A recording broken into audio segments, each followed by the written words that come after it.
time. Once again, when there's like one thing that's going on, there is absolutely 0% chance I could do anything else. Everyone is being cringe and cancer as fuck. It's Game Awards time. Sorry. We are going to watch the Game Awards, okay? I can't deal with it. I know there's 20 minutes left, but they're already showing stuff, and nobody, and I mean nobody, wants to miss out on a single second of my fucking soy-facing ad! Oh, Bob! That's it! Game Awards!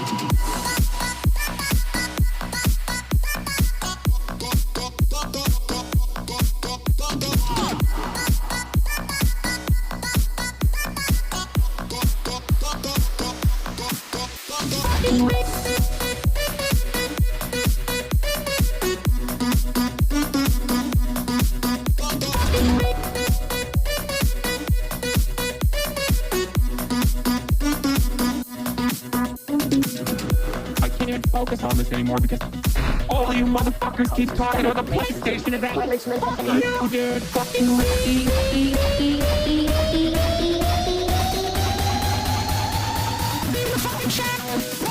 Are you ready, France?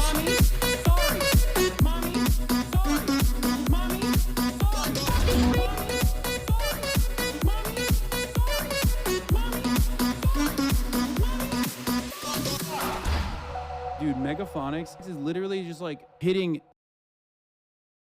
What's going on, everybody? That's right, the fucking noise gate is back. Vive la France! What's happening, everybody? I'm Hasan Piker. This is HasanAbi broadcast going to you live from, I guess it's sunny out here. Paris, France. No longer occupied Vichy, France. Paris, France. That's right. Oui. Sacre bleu. We are live. We are live. Oui.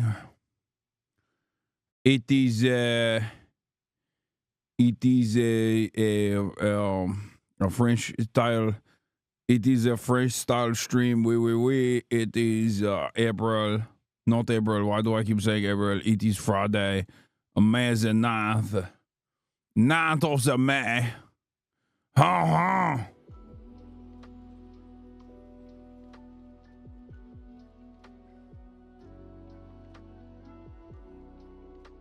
I'm sipping on a very special type of French coffee.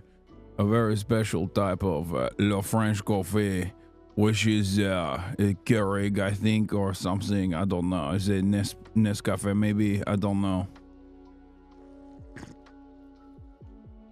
Oui. Le moteur oil. What? I just started. Do you do this on purpose? God damn it, dude. It's crazy. Like, I can't believe it. They're right next to me. My whole fucking family's on the same floor, so they're like extra annoying. Oh.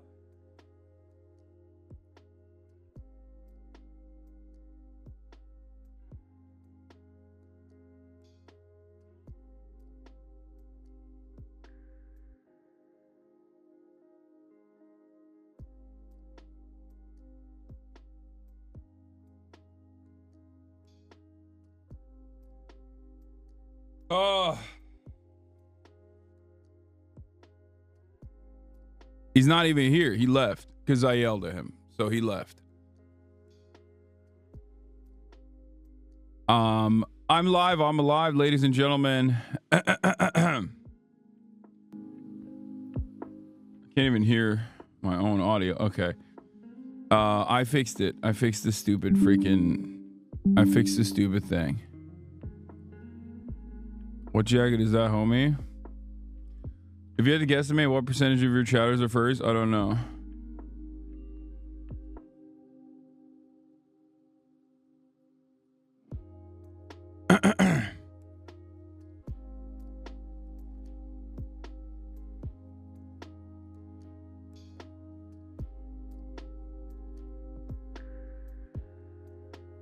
What's the cop to hoodie? How do? I will never tell you where I got the hoodie from ever again for the rest of my life. For the rest of my life, I will tell you, I will act like I've gate kept it. because I'm sick and tired of telling you exactly where this hoodie is from. Basically every single fucking stream. I wear it pretty much every single stream, and I cannot stand motherfuckers who keep asking, where did you get the hoodie from? Why are you gatekeeping the hoodie? Why are you gatekeeping the hoodie? Why is it so much that you gatekeep the hoodie? Why are you such a piece of shit? Stop gatekeeping the hoodie. I don't want to have to constantly tell you where the hoodie's from. Every single time I wear the hoodie, you're just not going to get it. Okay, little bro, you're not going to get it.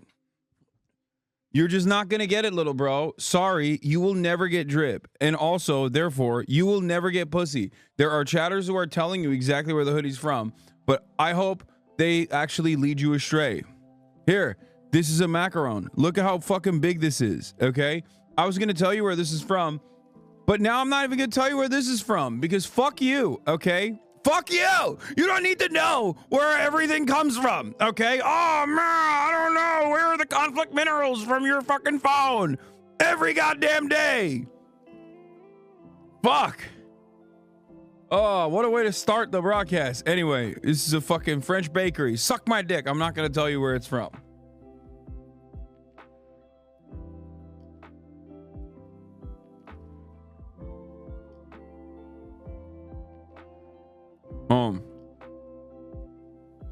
Damn, that's pretty good.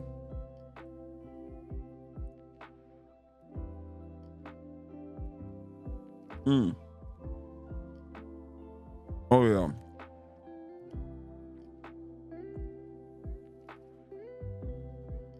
What's the flavor? I think it's supposed to be coffee.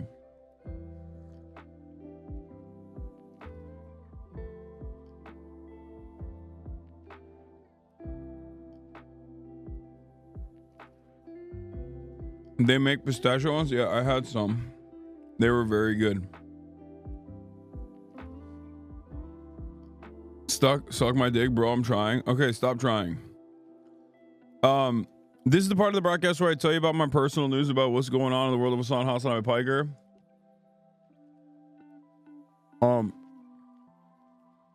You guys probably know I'm mad because my whole life is fucked up. Like, I'm falling apart.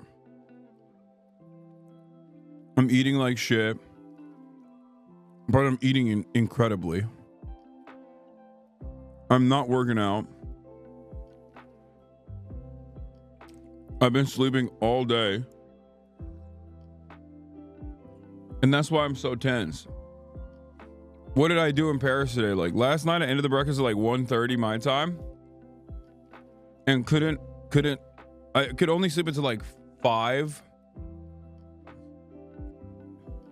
And I woke up at 5. At 7, the whole family is jet lagged. We went down to Le Buffet, Le Breakfast, to get Le Breakfast. Okay, very nice, very cool, very good. I ate a lot on breakfast. I didn't drink my coffee on purpose so I could go back to sleep.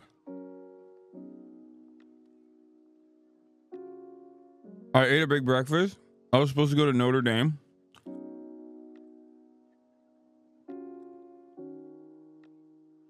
With the family. I couldn't. Notre Dame. You want to know why I couldn't? Because I was sleeping.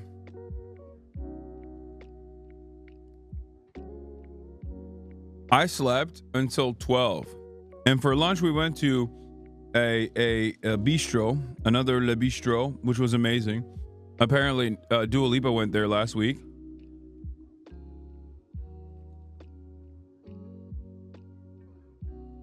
Not Mal Fry.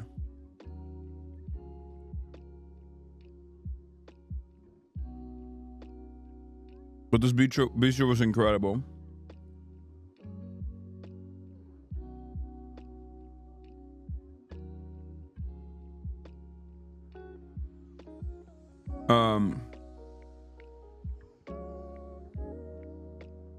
But it was popping. There was like hella people out there. One HasanAbi head and his wife or girlfriend walked out of the bistro, saw me with my family, angrily eating my food. And I think they couldn't figure out if it was me or not.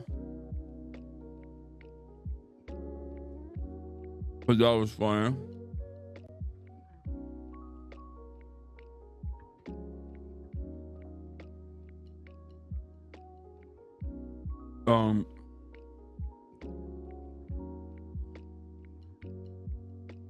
Bistro was great. After Le Bistro, we went to Le Picasso exhibit. We went to Hitler art. My mom took us to the Picasso exhibit. That's not really Picasso at all.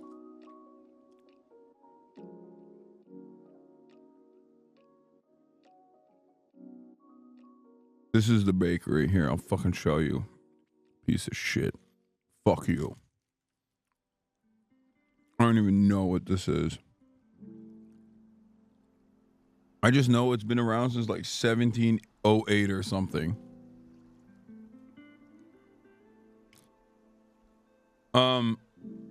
Yeah, the art exhibit isn't even about Picasso, which is so funny. It's about degenerate art. Jewish art, racial art, degenerate art, like things that the Nazis considered degenerate art, surreal art for the most part, and the ones that they like banned and then turned around and sent some of these artists to concentration camps, killed them. It's stuff that I've actually talked about quite a bit on stream, so I did think it was amazing because it was like very relevant to the modern parallel that I speak to on a regular basis. I do wish they showed more Nazi art at the exhibition, just to like juxtapose how fucking awful it is. They do show some, they don't have any of the direct Nazi art, but they have the, they have on the walls, they have like footage, video footage of the parades that they did and the Nazi art that they tried to showcase, as opposed to all of the super sick, surreal Jewish art that they had made illegal. And what's Hasan, dude, you really need to be careful what you say. That's definitely getting clipped. Yeah, I don't care. Whatever. Yeah, the exhibit is Musée Picasso Paris, Degenerate Art, Modern Art under the Nazis. But yeah, this is what we went and saw. And it is very little to do with Picasso in general. Like I think Picasso got, he caught a stray like once or twice and that's it. But it's the Picasso Museum, I guess. So that's the reason why. Like it has nothing to do with Picasso. On everything to do with nothing to do with Picasso. On everything to do with Russia, France, and the Nazis. Ah, what the hell? What the hell is this? Fuck. Not good. The lights are off again.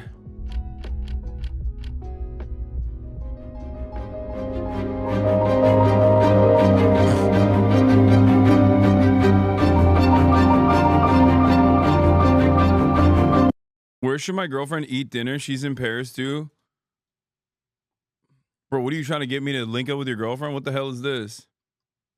Why are you asking me, bro? Look at the boobs.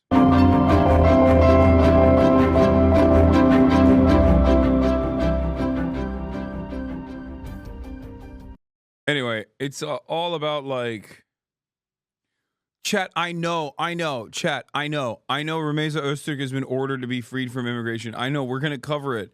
I know. You're not the first. You're not the first. You won't be the last. You're not the first. You will not be the last. Let me talk about some fucking degenerate art for like 3 seconds, you uncultured swine. Okay? Let me talk about some gay ass art for a second, because the Germans were so stupid. Okay, I have a broader point that I want to make, but some of you dumb motherfuckers literally have to do the breaking news. I am breaking the news to you shit. Okay, just fucking calm down, cool it, dial it back. You're at a 10. I need you to be at like a 6. Okay, look at how chill I am. It's dark as hell in here, and you don't see me freaking out, even though the lights went out. Oh, bro, take a break. Your vibes are fucked today. I know, I'm angry, but I'm actually fake angry. I'm not really angry. I'm a little grumpy, but it's not super serious. Hey, HasanAbi, me and my wife in Paris. Any recommendations for a hotel in France with a good cuck share? Yeah, this one. What I was gonna say is, why grumpy? There's a USA Today article, apparently. I didn't even realize. March took these photos, so that's cool.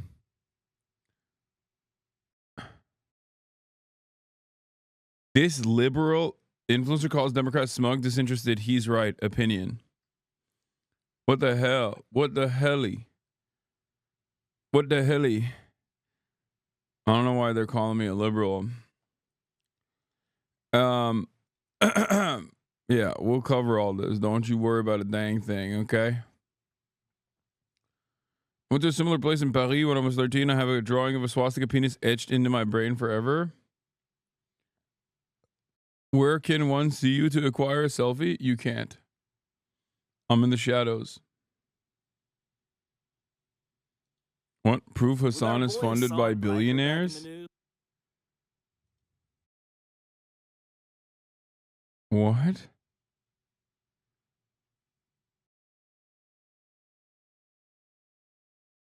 Why did I click on this? Eat up your slop, says der Rote Frosch. Proof Hasan Piker is funded by billionaires. Accepting speakers' fees. Teaching businesses how to market to his audience. Hasan lies about Sam Hyde. Worst debate ever. I'm gonna be honest with you and not look. I'm gonna keep it a $1.50. Okay, this has 1,800 views. Okay. I'm serious.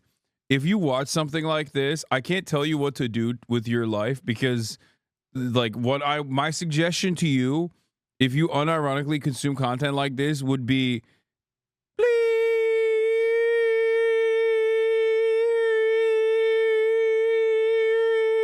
I can't tell you the mechanisms in which, like, what kind of medieval techniques you should be using to do the deed, right? But like, just, you know, the sky's the limit, okay? Like, that's it. It's just like you have already volunteered your life. You're like, I am nothing. I am not a human. I am something different. I can't speak on it because, you know, no free speech out in this bitch, okay? And I mean, like, literally no free speech out in this bitch because, what is this? Hasan cosplay? Seer wants to be you? Let's see. Should do a whole movie. A whole movie like that. Oh, my Beetlejuice. What a fucking Weasley liar, dude. What a fucking Weasley. Oh my god. Oh my god. Wait, how did that happen? Bro, that's what it is. That's what happens to me. That's why people think my head is small. When in fact, it's just like artifacting. Finally, I can be honest about the truth. Hey, I think the lights are turned off. Yes, dude. It's because your mom is underneath the table sucking my penis, and she's a little camera shy, which is why I haven't turned the lights back on, because your mom is sucking my penis under the table right now on her knees. Okay? Sorry.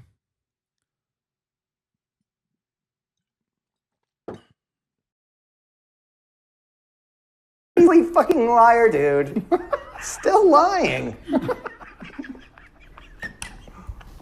Still lying to his audience. good. Son of a bitch. Why is this one the most funniest? What a Weasley fucking liar, dude. Put me in a ring for 5 seconds with this guy, dude. That's too good. How did That was this a fun one. happen? What is he doing? Last one before my next. Should do. What is he doing? Looks good in the light, looks good in the dark, is good. I mean, it sucks, but we're still alive. How you throw your voice like that? What do you mean? It proves the muscles aren't a filter. It's not. The muscles are real. This girl painted a portrait of her late father, but no one cared. The goat was at the Moscow parade. I know this is already fucking Steven Seagal. Yep, I know it. I already saw this photo. I actually watched a video of it, as a matter of fact. I know. The Victory Day parade in Moscow was attended by many, okay, including Xi Jinping. But I think in my headcanon, they all wanted to attend it so that they could be around Steven Seagal.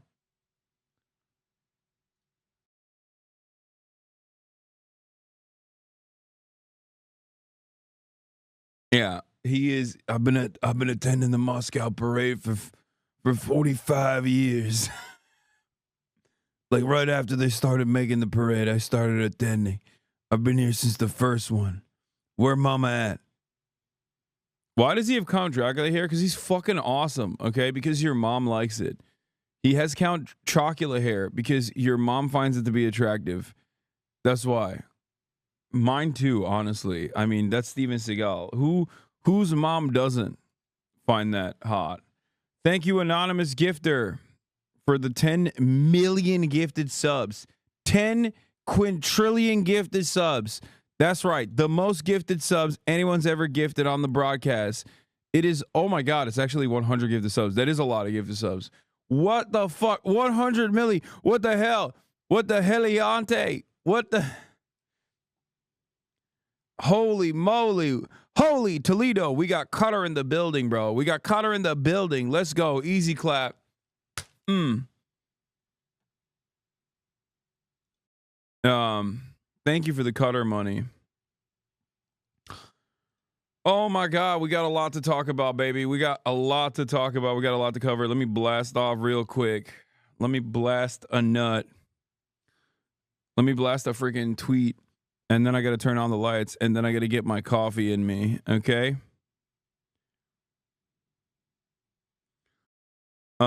What about this art? This should be in the Louvre. Yeah.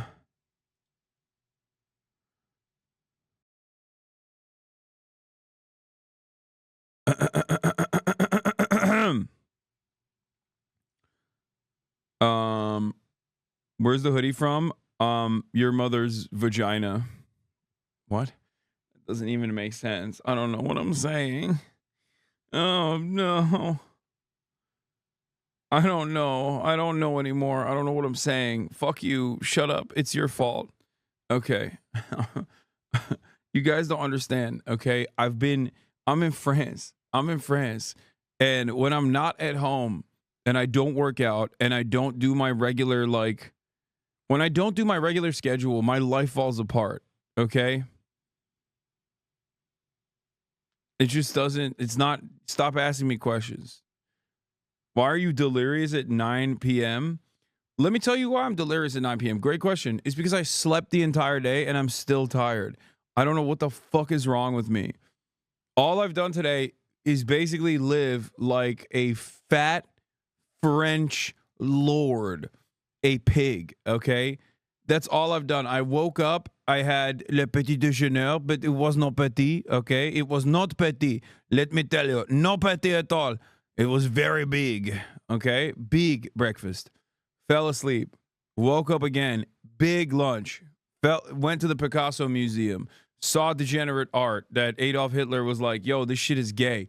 We shouldn't let it happen. It's too gay. Their bitches are too bad. Their smoke is too loud. We must cancel this art. And then they did. They canceled the art. But then they were like, damn, we could actually make a lot of money off of this art. We should sell this art instead. So then they did that. But then they also killed all the artists, which was really fucked up. Anyway, I saw that. I got enlightened. I saw the parallels between the Trump administration and Nazi Germany in terms of how they also hate morally degenerate art. They talk about how, pedophilic it is or whatever, and how we must return to the Greek statues. But this time, instead of having like their own version of artists, the Trump administration has actually relegated that to AI. So we have degenerated even on that front. At least there was some respect to the craftsmanship and the artisans and the artists in general, even if it was like a classical, a return to fashion, a classical mode of art. We don't even have that anymore. We just want robots to do it. So that made me really sad. After I was really sad because I started thinking about how shitty life is, I went back to the hotel. I fell asleep again. I was supposed to wake up at around, I went to bed at like 6. I was supposed to wake up at 7. I woke up at 8:30. Okay. I woke up at 8:30. Xylax, thank you for the 100,000 million gorillion quintillion gifted subs. Holy Toledo. Cutter is back. Cutter is back, baby. That's right. Xylax, my Qatari emissary, gifting 100 gifted subs. All of that money, of course, going to the Hootie and the Blowfish Fund. As you guys know, the bravest warriors. I love the implication that Qatar is funding gifted subs because it means they're willing to give 30% of that money to Twitch Amazon instead. It's like the least effective form of transfer. How dare you make fun of them for doing it that way? They're obviously doing it that way. But yeah. That's why I'm fucked up. That's why I'm fucked up, chat. That's why my shit is fucked up. Okay, let me blast off. Hold on. Somehow the most relatable story. Slept in, woke up, got sad about art, had food, slept again. Yes. But that's it. That's my life now. You lying about sub count is a weirdly unique joke for you. It's so funny. I'm not lying. I'm not lying at all. It's like 7 gorillion quintillion fucking actual subs coming in from Qatar. The H3 subreddit is now targeting Bizan Auda, the Emmy Award-winning Palestinian journalist who's currently enduring genocide at the hands of Israel. She's actually kin to Anne Frank. In the latest episode, Olivia mentioned Bizan Auda, Gazan. What the fuck's wrong with me? I'm sorry, but there are a few other things to know about Bizan. Not to discredit everything she's been posting. She sometimes spreads Hamas propaganda, anti-Semitic conspiracy theories, and even vaccine misinformation. She's affiliated with the terrorist organization PFLP, and she might have taken a crowdfunded money meant for Gazans all to herself. Hey, remember what I told that other chatter? I think if you're writing stuff like this, Shartiella or whatever the fuck your name is, you should also get in the contraption. I won't be able to tell you exactly what I think should be done with you because, like I said, it would probably be a violation of terms of service. But you can probably imagine what kind of medieval style penalties you should incur for thinking such thoughts, for writing such thoughts out loud, for being such a gross, monstrous piece of shit. Thank you for being a part of the pro-Palestinian community while also simultaneously saying pro-Palestinian things. Like, oh, well, this journalist, I'll have you know, is actually an anti-vaxxer, anti-Semite. Cool. Yeah, I think that community is unsalvageable and they're little monsters.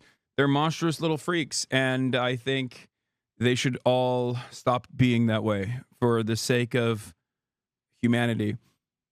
Ethan Klein should have post criticizing Hasan the Hum by honest reporting. Honest reporting. Oh my God. They went with honest reporting. Is an Israeli media advocacy group, a pro-Israel media watchdog. It describes its mission as combating ideological prejudice in journalism and the media as it impacts Israel. Dude, I love being pro-Palestinian and then posting honest reporting. What's next? Camera? What are we doing? Memory? Camera? Look at the second tweet. It gets worse. Add them to the very long list of racist genocide supporters that Ethan Klein is. Oh, Luai Ahmed. Yo, let's go. Let's go. Dude, the fucking the pro-genocide Yemeni guy living in Sweden whose entire life's work is just being like, you know, as a Muslim, I think we are dog. I love these guys. The guys that just like run around and they're like, yo, as Muslims, we deserve very little. As Muslim, we deserve genocide, actually, but it's fake. It's not genocide. Dude, I love that. I love that for the pro-Palestinian community. A letter from a Yemeni to Hasan Piker, a notorious influencer terrorist sympathizer who compared Anne Frank to the Houthis, the same terrorists who are destroying my country. Yo, this guy's a real freak. Yeah, the EU wants Sweden to take in refugees from Gaza. How about no?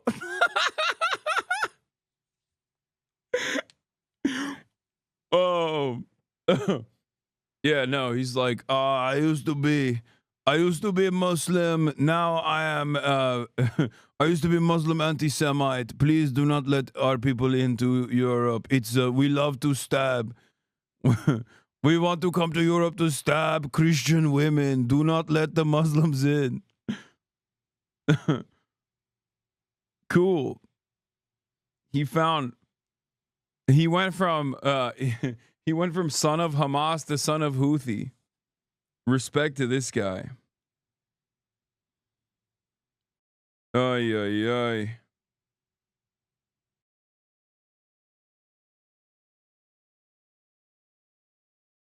Hold on.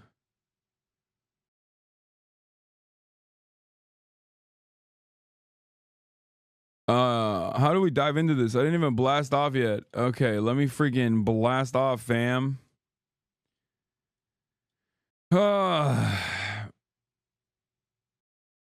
New Pope. Trump drama with Israel.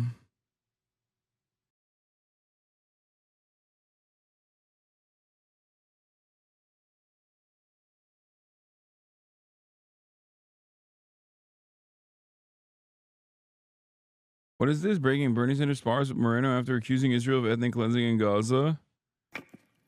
Wait, Bernie is also accusing Israel of ethnic cleansing in Gaza? Nice. Thank you very much. I mean, he's here to chirp. Have you seen the insane rape memes Ethan has been posting about you? If you find yourself writing a statement like that in chat, you should just delete it. I think you should literally just not write that and then type enter. That's so gross. Ethan dismisses every Jew you know as a token, but this singular guy is very credible and not at all. Yeah, isn't that funny that like all of my friends who are anti-Zionist Jews, who don't get paid to be anti-Zionist Jews, by the way, but simply their Judaism and their consciousness has caused them to despise Israel for using their religion and their, you know, and their name and all this stuff to do ethnic cleansing, like heinous Jewish supremacist acts of violence. And, you know, they're just normal dudes that despise that sort of thing. But they're all tokens in the eyes of Ethan. Also, you know, guys who literally get paid to be like, Muslims are lower than dog. Please kill all of us. Do not let us into your European country. We are doing great replacement. Those guys are all like fucking A-OK. To showcase the true nature. The true perspective, not a token. Bro, Ethan loves talking about tokens. He won't even let his fucking Lebanese employees say shit, which is why he has to bring in another Lebanese Scottish guy, because he knows that AB does not agree with Ethan on this stuff. So he has to get a Lebanese dick rider who's desperate for a fucking crumb of clout to come on his stream to be like, yes, well, do you know what a snipe job looks like?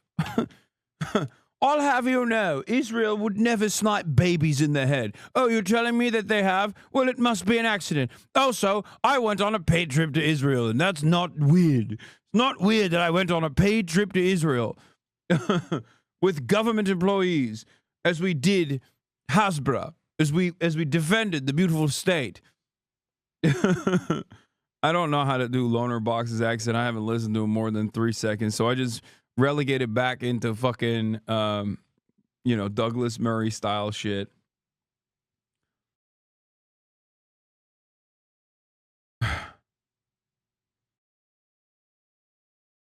Nazi getting way too comfortable on here. Oh my god, no! My favorite is Neo Berg.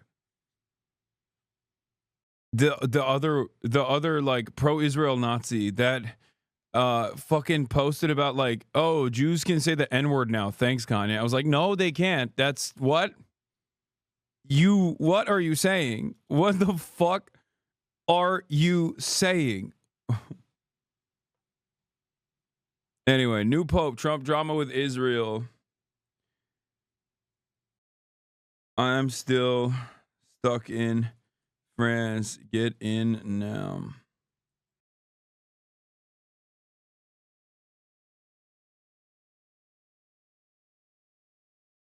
Remains Österreich free.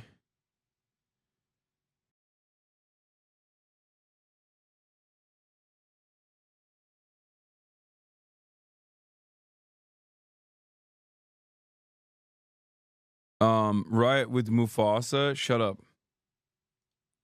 Shut up. I don't care. No fucking Mufasa. Suck my dick, okay? No, it's 9. It's fucking 9 p.m. here. I am not in a goddamn Mufasa mood, okay? Shut up. No. It's 9 p.m. I'm sorry. Complain all you want. It's not happening, okay? Yeah, it's Friday. Doesn't feel like a Friday to me. I feel like I'm in hell right now. Even though I had decadent meats and beautiful food all day. And I still feel like shit. Why won't the pain go away?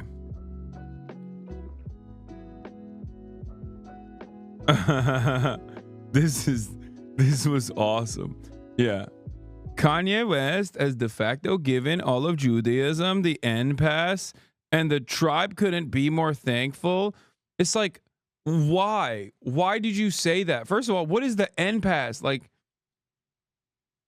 you should have just said the pass or the N-word. You shouldn't say it, actually, but if you are going to use it, you can use like the proper terminology for it.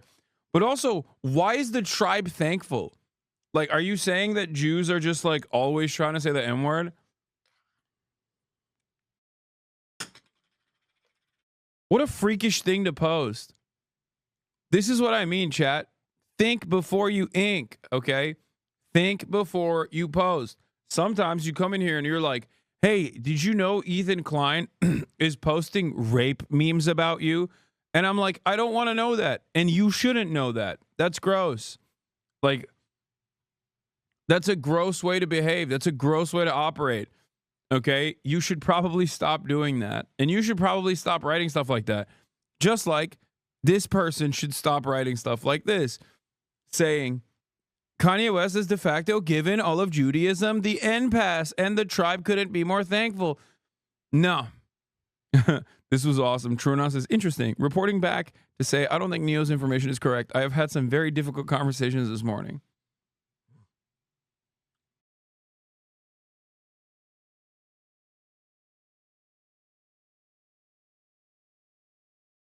Your average hater? Oh, I saw this. This was so awesome. Yeah. Rates or racism? I ain't reading that. At Grok, summarize how racist his post is from 1 to 10. Grok. HasanAbi's post critiques U.S. foreign policy on the Houthis, not race, so it rates 0 out of 10 for racism. It focuses on political designations, not racial prejudice. Criticism of Israel here is policy-based, not anti-Semitic, per sources like the Anne Frank House. Past controversies like his use of cracker are unrelated. See, the AI even admits he used the word cracker and shit. 6 out of 10.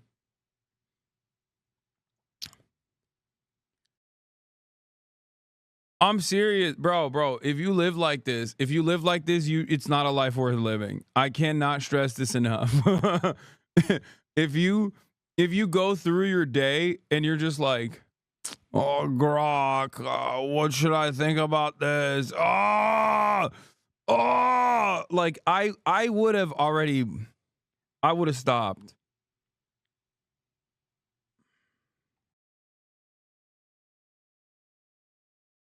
Not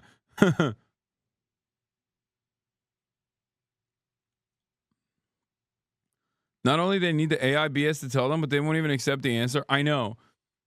It's so funny because you've all said you lose the debate. I know. I already saw the debate, dumbass. I already saw the debate that he made.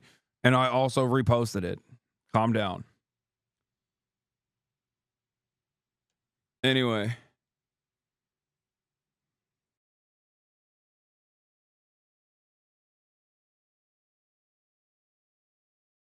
Israel doesn't need to manufacture consent. 130 is my favorite loner opinion. Dear Hasan, you lied again. Oh my God. I miss Kaya. Let me see. What is this?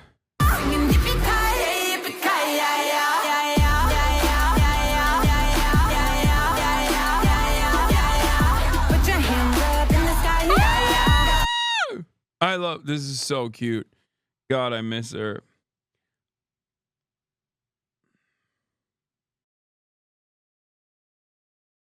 What? He did yo offline or live in the snark sub. Don't forget the 70-month sub that watches 3 streams at once to let us know that what every hater is thinking. China is meeting in Switzerland. Pull up a song. Bro, I will literally go to Switzerland right now to kiss the ring. It's still Friday in California. It's still Friday here too. Today is Friday in California. Huh? What the fuck was this? Dude, look at this face. Look at this little cutie pie's face, dude. This was when she had her guts opened up and her vagina chopped up. And she had the word of the donut. Yeah, Nazis are getting way too comfortable on this goddamn website, though. My recommendation for protecting black children from racism is just segregation. That's cool. Thank you, Christian. Thank you, Christian wife, mother. I love Christian accounts on. I love all religious accounts on fucking Twitter, because virtually every religious account on Twitter is just like, at this point, they have moved on to saying perhaps the most heinous shit that they can say in the shortest period of time. Okay? Like it'll be like, account says Christian mother of 3 beautiful babies fighting the good fight. And then it's just Hitler. It's just Adolf Hitler. You are Adolf Hitler. Why are you Adolf Hitler? Your account is just Adolf Hitler. Same, you'll have like Zionist princess, combating misinformation, marketing major, loves psytrance. Why are you Adolf Hitler? Why? Why are you posting exactly like Adolf Hitler? Okay? Jesus Christ. We used to make fun of the British Salafists around these parts, and now everyone does their own version of British Salafist posting. Everyone does their own version of, like, women should not be allowed to breathe the same fucking air as men do, bruh. Mashallah, we should, astaghfirullah, bro. Like, everyone does that now. Everyone. It used to be like select weirdos, okay? Select weirdos that you could see and be like, you're weird. Why are you thinking these things? Why are you saying these things? Not everyone should have a fucking podcast microphone. Definitely not you. Now, every religion's got their own version of that, and it seems like they just tweaked it up 1,000, okay? They fucking cranked the dial up, and everyone is just doing their own version of Adolf Hitler, where they're like, my Christian roots tell me that we got to be like Adolf Hitler, or my Jewish roots tell me that we got to be like Adolf Hitler. Why? Can you guys just dial it back? Just have some sense of shame, okay? Have a sense of shame so that at least if you think these Hitlerian thoughts, I don't see it. I don't see it, and I don't start feeling like we have lost touch with humanity. Okay?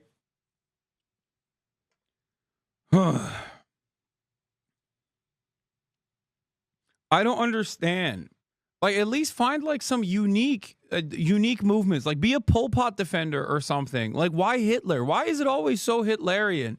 You can't find like an esoteric weirdo. There are so many of them throughout time. Why can't someone be like, I'm a base Napoleon lover or something? Well, in Napoleon, in comparison, you know, obviously far more preferable. but you know what I mean? Like, why? It's always Hitlerian. It's so unoriginal. Yeah, I'm a Genghis Khan guy. Okay, that's my lane. All right, I'm the fucking Genghis Khan lane guy. All right, I've decided. Like, we need to break the dams and reroute water over over territory that we conquered just to flex on them so that history will forget that you ever existed there. Like, I'm going to wipe your entire state's history from the maps type shit. That's my vibe. I've decided we have to ride for like one, bloodthirsty historical figure. I'm going to go with him. That's my guy. Yeah, the guy who did the Great Replacement, Asian style, to the whites, the OG, the OG Great Replacer.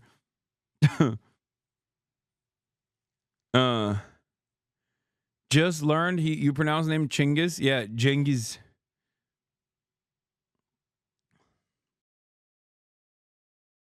Of course, you picked the Turkish one. Hey, I mean, come on. Yeah, gonna stick corpses in your waterways type shit. That's what I'm talking about. He did it right. He did it with style, okay? Oh my God, the mayor of Newark was fucking arrested protesting ICE. What is happening in this dumbass country? Fuck this country, bro. Holy shit. I found out that if you live in France for 5 years, you can get a fucking French citizenship super easy style. Or if you study in French school, you can get it in 2 years. And while I have great disdain for Macron, I mean, holy fuck, maybe it's preferable to living in stupid ass America, dude. Jesus Christ, maybe I'll just stay here. At least the roads are beautiful. When I'm walking around, there's like so much amazing architecture. The food is fantastic and it's infinitely cheaper than America, by the way. It's so much cheaper than America. It's crazy. I can't stand America. I just, ugh. How's the walkability? Come on, it's incredibly walkable.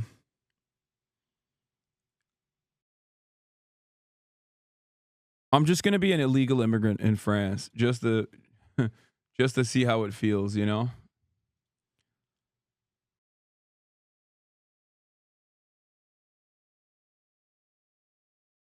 Do you speak any French? I do not. That is going to be a very big hurdle to clear. You are right. Okay, I've decided I'm not staying. I can afford a condo in Paris. I can't afford a single family home in Aurora, Colorado. What the fuck is this country? Yeah.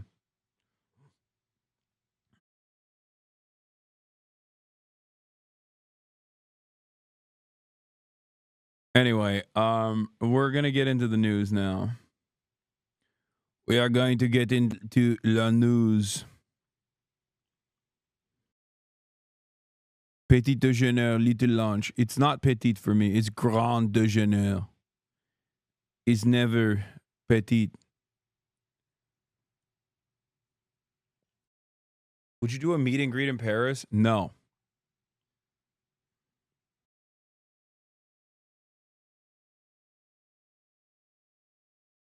France is also by force losing all of their West African colonies. So, you know. There is that.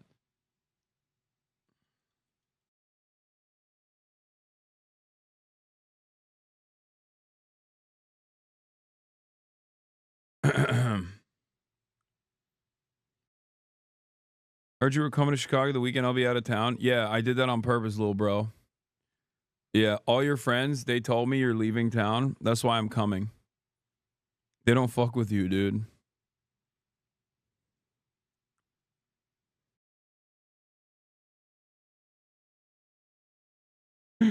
I'm just joshing, okay? I don't want anyone to take anything I say. When I'm on vacation, I don't want anybody to take anything I say seriously, okay? I'm just freaking around.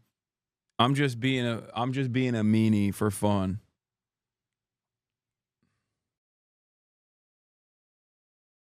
Yeah. I'm freaked up. Mean and grumpy? Yeah, it's because I am being mean and grumpy.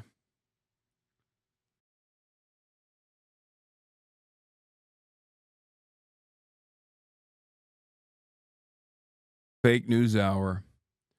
All right. How about some real news instead of fake news? Detained tough students Remeza Öztürk ordered released on bail. Turkish Americans rise up. The Turkish lobby wins again. Erdogan sends his regards. we heard from the court today is what we have been saying for weeks and what courts have continued to repeat up and down through the litigation of this case thus far. There's absolutely no evidence that justifies detaining Ms. Ozturk for a single day. That's so crazy that the government just decided, like, hey, how about we just facilitate insane false arrests, kidnapping people, black bagging them in the middle of the goddamn street with no actual due process whatsoever, no real reason whatsoever. And then let's fucking admit that we're actually doing that because they've hurted the feelings of Israel, the most moral nation on the planet, of course. Don't forget, guys, I hope you said your Am Israel highs this morning, okay? If you did it, you might get your door broken. All right? Even in France, I say my Am Israel highs. Don't worry, okay? Trust me. I never forget my 3 Am Israel highs. Yeah. You got to do 3 Am Israel highs and 3 I condemn Hamas and 3 I condemn Hezbollah and 3 I condemn Palestinian Islamic Jihad. And fuck it. Say you condemn the Palestinian Authority too. Who cares? You know what I mean?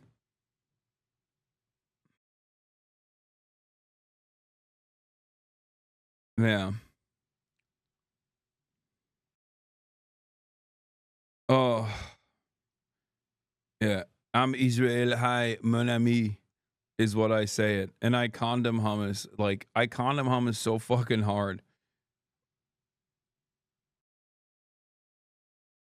Let alone the 6.5 weeks that she has been detained because she wrote a single op-ed in her student newspaper exercising her First Amendment right to express an opinion. What the court said today was that she had satisfied her burden. She had established... You better. Brigade Juvie and Jugay Coupable are basically Beitar. There's like a French Beitar? Really? What are they going to do? Cry? Like, I don't understand. What can you really do in France? Like, French Beitar? What's their method? They're like, I'm very disappointed in you. Oh, what the hell? I will protest. I will protest you.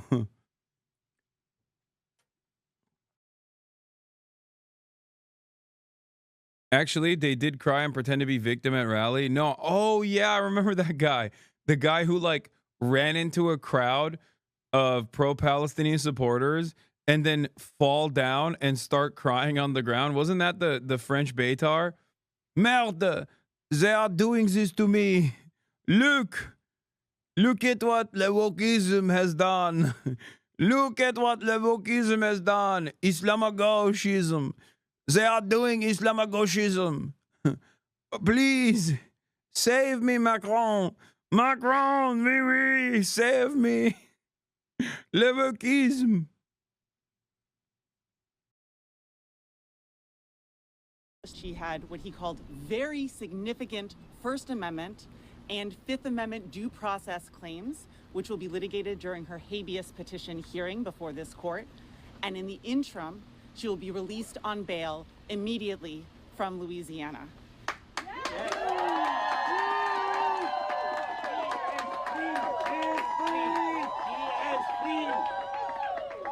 One of the dangers of what we are seeing in the government's behavior in this case is the very strong message it sends to people who are watching that you can be punished by your speech. And what we heard from the court today was confirmation that that is not what we do in this country. That's right. That the First Amendment protects your right to speak. It protects your ability to remain at liberty and free. And Ms. Ozturk is going to be walking out of the Louisiana Detention Center today. Oh yeah, this is the guy. This is the French Zionist. Dude, I love this one. This one's one of my favorite. This one's one of my favorite fucking How the fuck do you know Islamagoshism? I'm a fucking political autist, dude. What do you mean?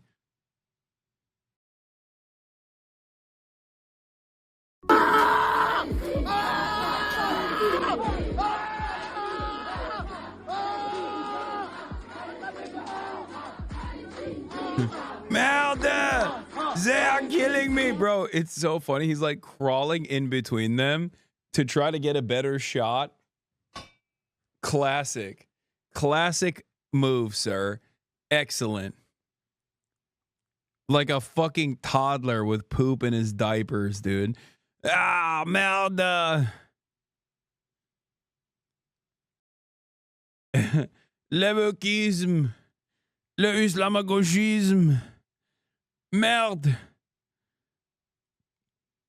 Bro wanted that yellow card so hard. He is fucking flopping, dude. L3 podcast every week. Yeah, this is pretty much Ethan every week. You've attacked me.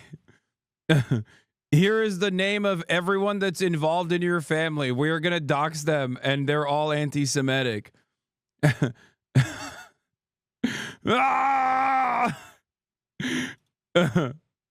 Oh, it's so funny.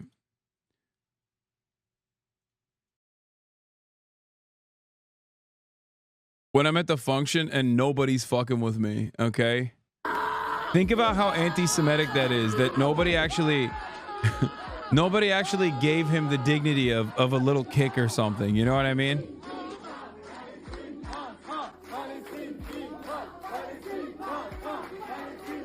No, they're picking me up anti-Semitically. They are picking me up, but in the anti-Semitic style. Wow, what are you doing? Sacre bleu.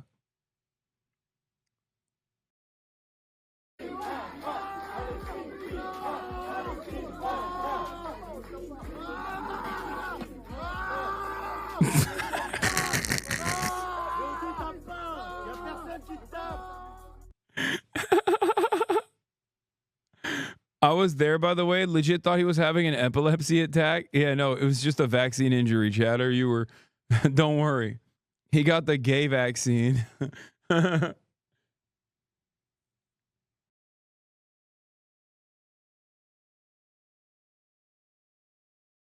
White pants are a choice too. God, such a awesome French spectacle right there. In the video, French man just say, "What are you doing? No one hit you." Yeah, if you love Israel too much, this is what happens. Sometimes you find yourself walking up to a crowd of people that you assume are Muslim and just flopping like a soccer player. You're baiting to hit that yellow card real hard. Today with another one of our co-counsel so that she can come home, she can come back to her community, she can come back to Somerville, she can come back to her academics, and she can continue the life that she should be able to live. Back, we want to tell you about some breaking news in a high-profile immigration case. A federal judge in Vermont just ordered the release of detained Tufts doctoral student Rumeysa Ozturk. So let's go now to CBS News legal reporter Katrina Kaufman. Katrina, you were following this development during a bail hearing for the Turkish national. So what can you tell us about what happened in court? The judge said that the detention of Rumeysa Ozturk could not stand. He said that bail was necessary. He talked about, a lot of this hearing was about her asthma condition, and he talked about how keeping her in detention could cause irreparable harm to her health if it's continued. He also said that it appears that she has just been detained due to an op-ed that she wrote, and that he sees a very substantial First Amendment claim here, as well as due process issues. So this seemed to be a very clear-cut case for the judge. He also did not in any way deem her to be a danger to society or a flight risk. He didn't even put any travel restrictions on Rumeysa Ozturk.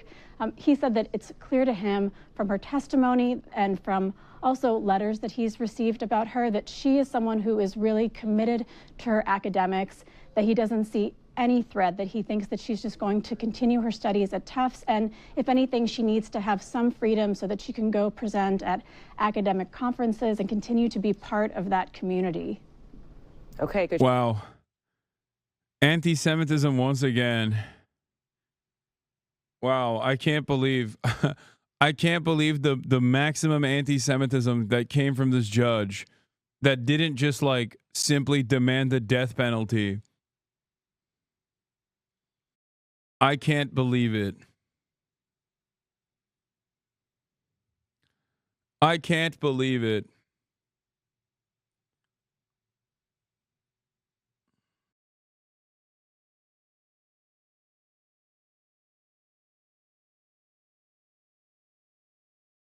Same fit today? No, I'm wearing a different fit. What do you mean? I'm wearing a different shirt.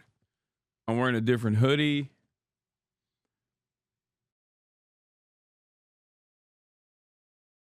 Mr. Kaufman, thank you so much for getting us that breaking news. In fact, there's a press conference happening outside the courthouse right now, so let's listen in. That the government has literally only one single piece of evidence for detaining Rumeysa, and that is the op-ed that she wrote. Don't say it. No. The op-ed that she wrote, I mean, death penalty. Death penalty. I mean, come on. Like, you can't write an op-ed that hurts Israel's feelings. Like, what are we doing here? That's not allowed. An op-ed? Terrorist. Twitch streamer? Terrorist. Stub my toe? Somehow you're at fault. Anti-Semitic terrorist. I like that is kind of the that's kind of how things go nowadays under the Trump administration, is like eventually it's going to turn into like your favorite YouTuber is upset because people don't like him anymore. Well, that's terrorism. That's anti-Semitic terrorism that has to be dealt with. we must throw everyone in jail. In her student newspaper, expressing views that the government disagrees with or dislikes. And the court affirmed today. I can't believe this terrorist is openly saying terroristic things like she wrote. They're admitting it. They're admitting her crime. You see this, chat? Do you see this, chat? Look how shameless these terrorists are, that they're just openly admitting that they did a crime, which is writing stuff that wasn't just like how sick Donald Trump is. And CBS News is now platforming the terrorists. They're also terrorists. The basic and fundamental First Amendment principle that we all hold dear, that is not something that you can lock people up for. So we're so excited and so happy for Rumeysa, and we're so happy that this court affirmed the basic principles that we've been fighting for all along and will continue to fight for. Go ACLU! 6 weeks ago, ICE agents abducted Rumeysa from her community in retaliation for her speech defending Palestinian human rights. The court's decision today explicitly acknowledges that this type of retaliatory conduct chills the speech of not just Rumeysa, but millions of non-citizens in this country. That's right. And it's explicitly in violation of the Constitution. This is literally a pogrom. This is yet another pogrom. America has fallen. People can't be safe anymore, while also saying that they love Israel. It's very clear. I don't feel safe. I love the state of Israel. She is beautiful to me. And I feel so unsafe now. It seems like CBS News is getting their Qatar money. Those Qatar checks must have been cashed recently. This is basically multiple 9/11s. We are appreciative of the court granting Ms. Ozturk Rumeysa release today. And we are moved by the court's reflection, very thoughtful reflection of all of the evidence that was been put forward by Ms. Ozturk and the complete lack of evidence being put forth by the government. Lamar, that guy saying that's right. Is Leslie the old radicalist type you'd love up here in Burlington? Do you know why all these cases are being heard in Vermont? Luckily, both Rumeza and also Mohsen had a connection to Vermont. Like they were both in Vermont. Well, I guess Rumeza was apprehended at Tufts, but I don't know why her court case also went to Vermont. But luckily, that's the reason why they're out. And Mahmoud Khalil, on the other hand, was very quickly sent to Jenna. So uncomfortable on campus. Yeah, I've seen this. Oh, dude, the Free Press is the Free Press is so awesome because they are such a repulsive outlet. Here, do you guys want to? Okay, I'm gonna issue a trigger warning, guys. You're about to hear some of the most anti-Semitic things that have ever happened in the history of Judaism. Okay? Like Spanish Inquisition, the Holocaust.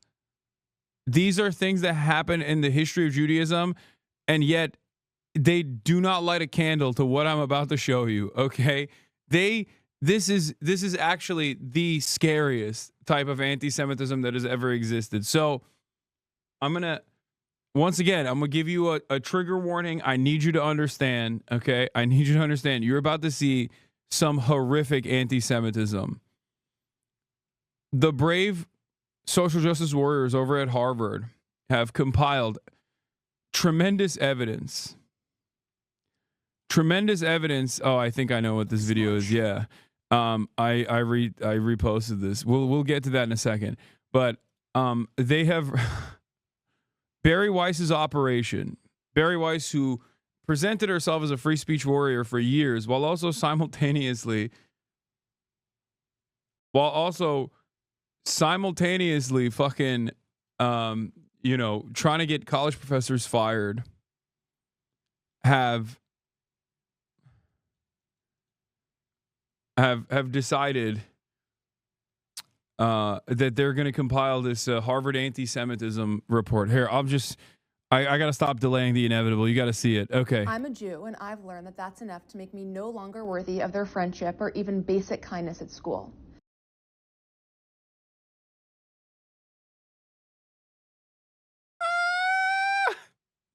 Bro, so much of this unironically turns into I love Israel and people don't fuck with me no more. Okay? That's it. It's just like I love Israel and I can't stop telling everybody I love Israel. And when I do, people are like, ew, gross. That's fucking, they're doing a genocide. What the fuck is wrong with you? And this is the highest stage of anti-Semitism. Okay? The highest stage of anti-Semitism is when people don't fuck with me.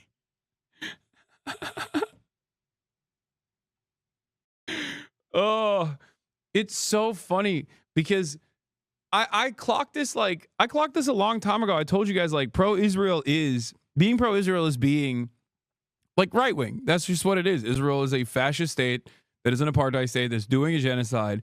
But because in the Western world, it is associated with a marginalized identity, Jews, right? That like there is at least some validity to anti-Semitism allegations. There is validity to anti-Semitism allegations. So people tune into that frequency in a way they normally never would listen to if it was a white Christian man being like, they're saying I can't be right wing on campus. Everyone would be like, shut the fuck up, you baby. But because there is real anti-Semitism, this kind of association with like being pro-Israel can immediately be conflated. And then people actually do tune into that frequency. But because they've done this so much, now everyone's like, dude, what are you talking about? What the fuck are you talking about, dude? It is not anti-Semitism that you happen to love Israel and people despise you for it, okay? That's normal. I'm sorry that people have a conscience, okay? I'm sorry that people fucking see the truth. What a ridiculous fucking thing to cry about. Anyway, let's keep going. That's from Harvard's 311-page anti-Semitism report, which reveals what students already knew to be true, that the norm for Jews on campus is social exile, silence, and suspicion from their peers and professors. I'm Maya. I'm a reporter for the Free Press, and I just went through Harvard's anti-Semitism report. Is this chick the cheese chick, by the way? Is this the lady that was like, I had to go to rehab for cheese? Is this a different lady? I can't. I feel like this is the cheese lady, right? Oh, someone sent me the link of the fucking cheese. Yeah, the feta fiend, dude. The feta fiend. Yeah, the one that went to Cheese Hab. Is this her? Let's see. No, it's not. That's Adele Kojab. Never mind. Different lady. What is happening with these fucking ads, man? Calm down. Never mind. Different lady. Different lady. Different lady. It would have been so much funnier. It would have been so much funnier if it was her. That would have been awesome. If she had to go to Cheese Hab and then the Free Press was like, you are the exact type of person that we need. You are the exact type of person that we need on our staff as a paid employee. Here are some of the most disturbing things that I found. Nearly 60% of Jewish students at Harvard said they'd experienced discrimination, stereotyping, or negative bias on campus due to their views on current events. Jewish students also said that they concealed their identity from classmates and have been ghosted by longtime friends for expressing.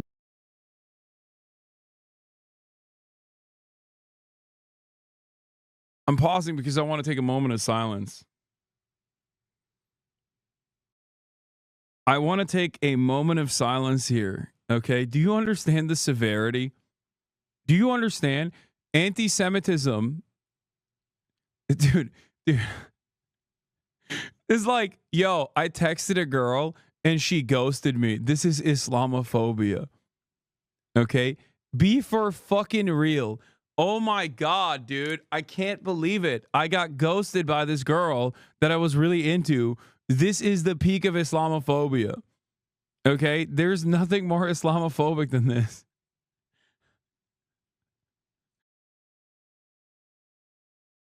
Oh man, this is so fucked up. Let me go cry to the referees because my friends don't fuck with me no more because I keep defending the apartheid state doing a genocide. Oh my God. It's so funny because the report itself literally says due to their views. Okay? Like it doesn't say due to them being Jewish or due to anything else.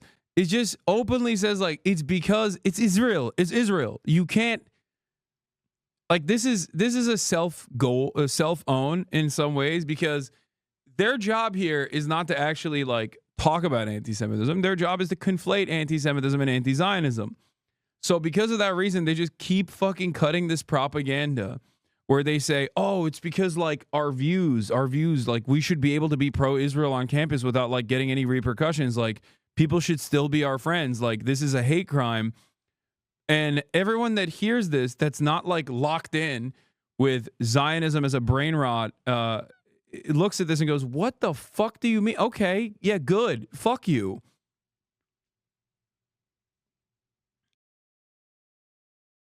It's so stupid.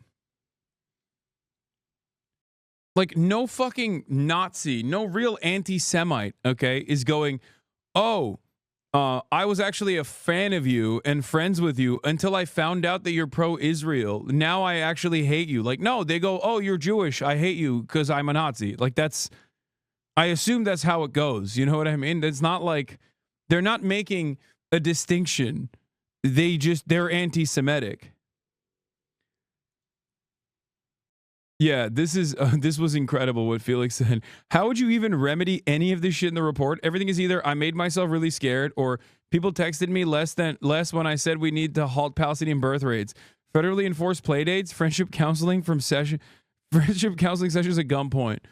The incels who dreamed of government-assigned girlfriends will find themselves Zionist-assigned friend zones.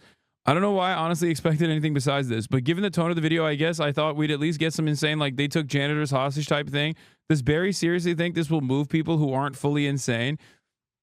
Yeah, I think this also shows the insanity of Zionists in general. Like the way that they operate at this point is so far removed from like the average person's perspective. It's so far removed from the average person's perspective that they unironically think like, no, this is a banger. Like, this is going to really change hearts. No, it just makes you look annoying. Honestly, even if you had a moral cause and you posted shit like this, it would be considered fucking annoying. And it makes it even funnier that your cause is wholly immoral. It's just Nazi shit. It's akin to a white Christian on a college campus crying because he can't get pussy because he keeps sig heiling on college campus. Yeah, good. Sorry, you can't have fucking friends while also being a goddamn Nazi. What the fuck are we talking about? No one is going to look at this and be like, oh man, what?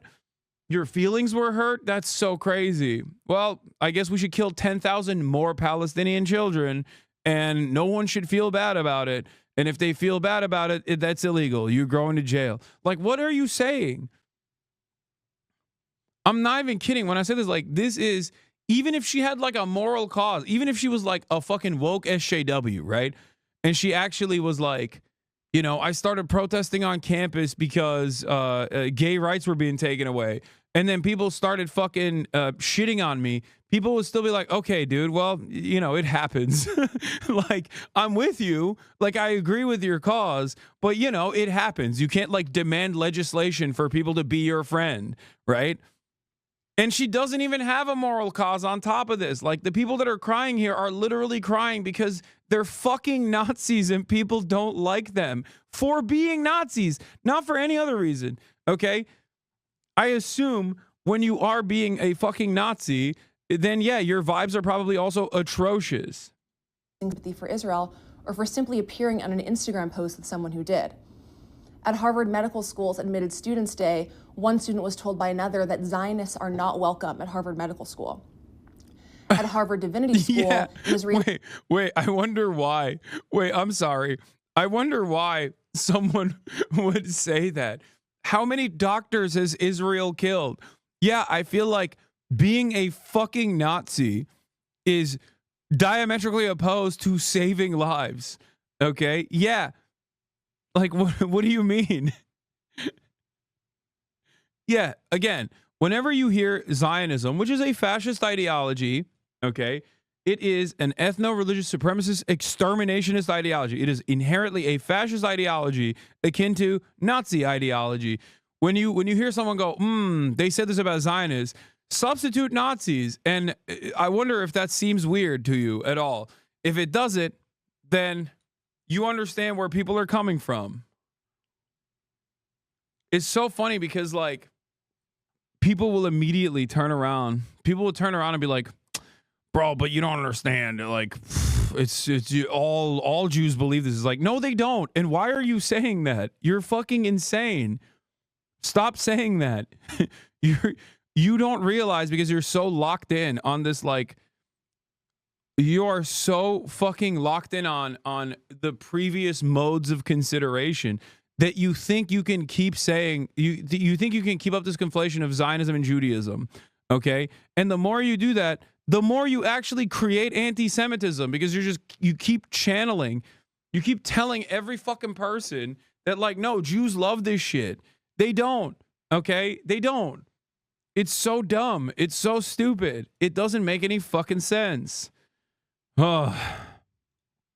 Doctoral students said that the professor began a class about the Israeli-Palestinian conflict by telling students that the discourse is saturated with the Israeli narrative and that she had decided to, with a heavy heart, remove Israeli sources from the syllabus.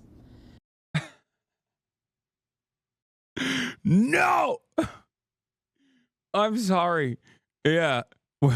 When we're covering the ongoing Nazi atrocities, we cannot actually, with a heavy conscience, with a heavy heart, we have decided not to do the pro-Nazi propaganda side as verifiably correct sources. We're not going to use the genocidal propaganda coming from the party doing the genocide when talking about this issue. Wow. No, this is illegal. Like, again, it's literally like you got to look at both sides of the Holocaust, which is ironically, what a lot of these fucking Nazis used to say. They were like, "Oh yeah, we got to look at all sources on the Holocaust. We got to do both sides on the Holocaust." And that used to be discourse on college campuses from all these fucking annoying little shithead professors that wanted to entertain reactionary ideology and misinformation.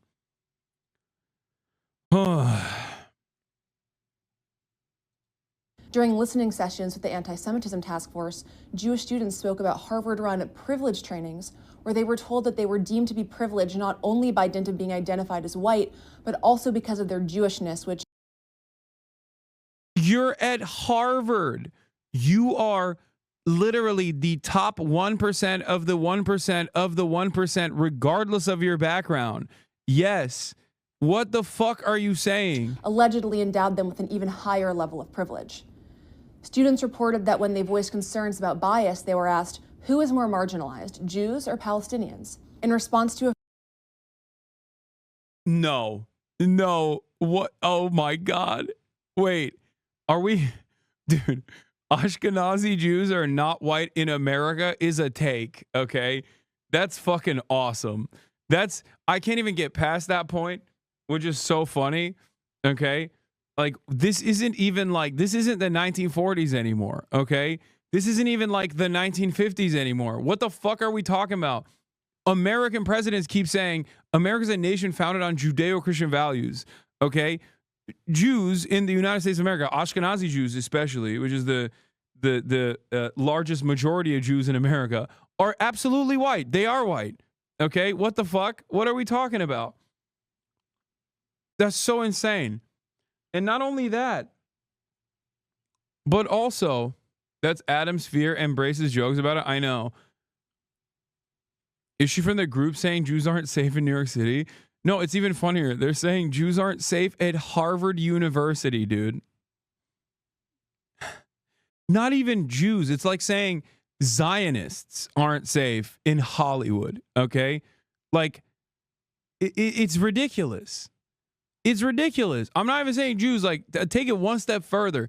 Zionists, like, regardless of their background, not being safe in a place like New York or not being safe in a place like Harvard is so funny. What the fuck? Harvard is literally the State Department scouting program. It is literally it is basically the Puerto Rico or the Dominican Republic to the fucking MLB, okay? That's Harvard and Yale. What are you talking about? Yeah, people who really align themselves with current U.S. State Department foreign policy are so unsafe in the fucking place where they get scouted from. Are you kidding me? What the fuck are you saying? Yeah.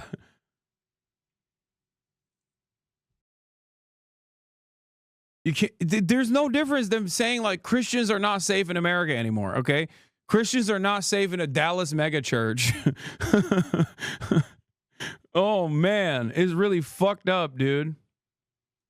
And two new people who were killed at the Nova Music Festival. One student reported a close friend said, I mean, I guess that sucks, but what did they expect? Another person asked, do you believe in decolonization in theory or in practice? An Israeli graduate student reported that one of his friends was told that it would hurt his career to associate with It's just like, dude, we should, you're right. We should jail every single person. We should jail every single person. You're right. A college, on a college campus, someone was really mean to me. Jail them, please. Was told that it would hurt his career to associate with a Zionist and to be publicly associated with one. These are just some of the findings of the report based on 50 listening sessions with a total of about 500 students, faculty, and staff, as well as over 2,000 respondents. So this study was really funny because apparently there was a Harvard professor who is Jewish who wrote a Guardian article and was like, they put me in the anti-Semitism study. I'm Jewish. What the fuck is going on?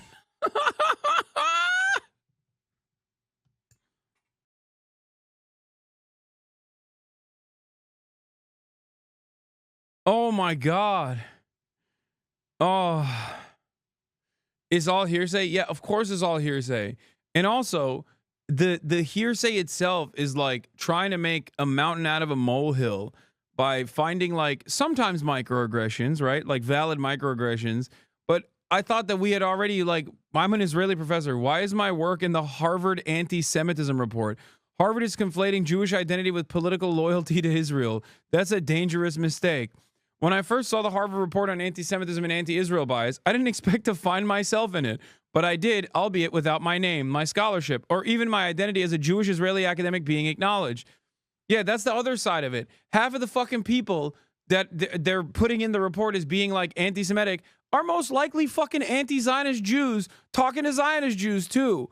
And it's like, wow, this was the most vicious smear I've ever gotten. Okay, the most vicious smear I've ever heard. It's like, dude, think about Felix Biederman. Okay, think about someone like myself versus someone like Felix Biederman. Okay, me having a conversation with like a Zionist student is going to be very different than someone like Felix having a conversation with a Zionist student. If you hear the conversation that Felix will have, you'll be like, that is the most anti-Semitic statement I've ever heard in my entire life.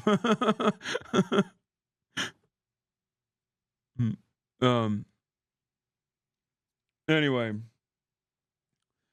why do you spread misinformation about 5 fighters just being down by Pakistan? I never said 5. I said 3. Is it 5 now? Did it go up to 5? Also, why did you not talk about the terrorist attack in Pakistan shelling civilians in Poonch? I have not covered. I've not covered it enough. I didn't have time yesterday. But is it 5 jets now? It is 5. Oh, damn. That's crazy. Wait, why do you think it's misinformation? It's 0. Oh, they dropped 0 jets. Does it make you feel bad if it was any jets that were down? Is that what it is?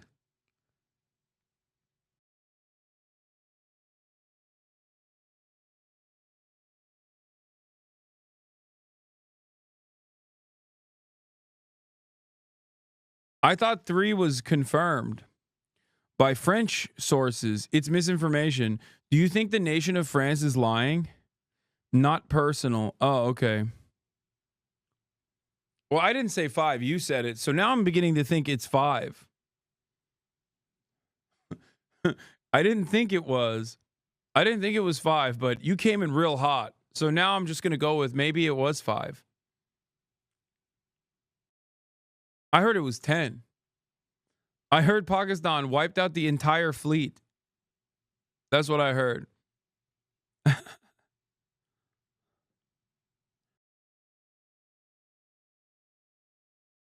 Yeah, no, it's 10 now. Dude, chatter, the more it's 0. Could you provide sources for saying 10? Oh, no, it's not. I'm saying every time you chirp, the number of jets goes up. The number of jets that were down goes up. Okay, so now it's actually 20. That's crazy. I can't believe they downed 20 jets, dude.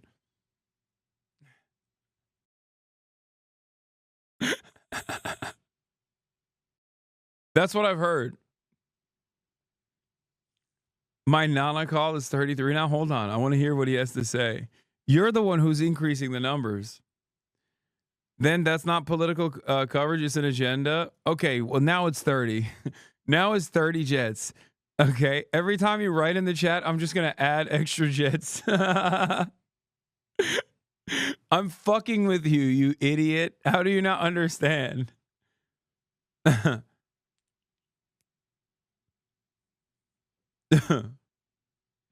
He hit me with the thumbs up. Yeah, that's crazy. I can't believe it, dude.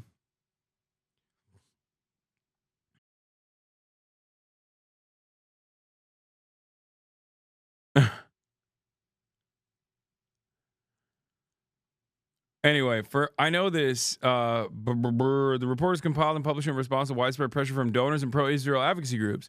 It claims to document a crisis of anti-Semitism on campus, but what it actually reveals is Harvard's willingness to redefine Jewish identity in a narrow ideological terms to exclude and erase Jews who dissent from Zionism. I know this because I'm one of them. For several years, I taught in the Religion, Conflict, and Peace Initiative at Harvard Divinity School. Our program approached peace building through deep engagement with histories of structural violence and power, with Palestine and Israel as our central case study.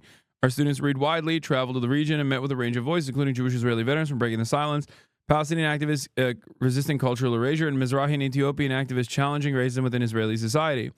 It was by design intellectually and politically challenging and exposed students to the complexity of the region and the diverse, often conflicting ways Jews and Palestinians narrate their past and imagine their futures.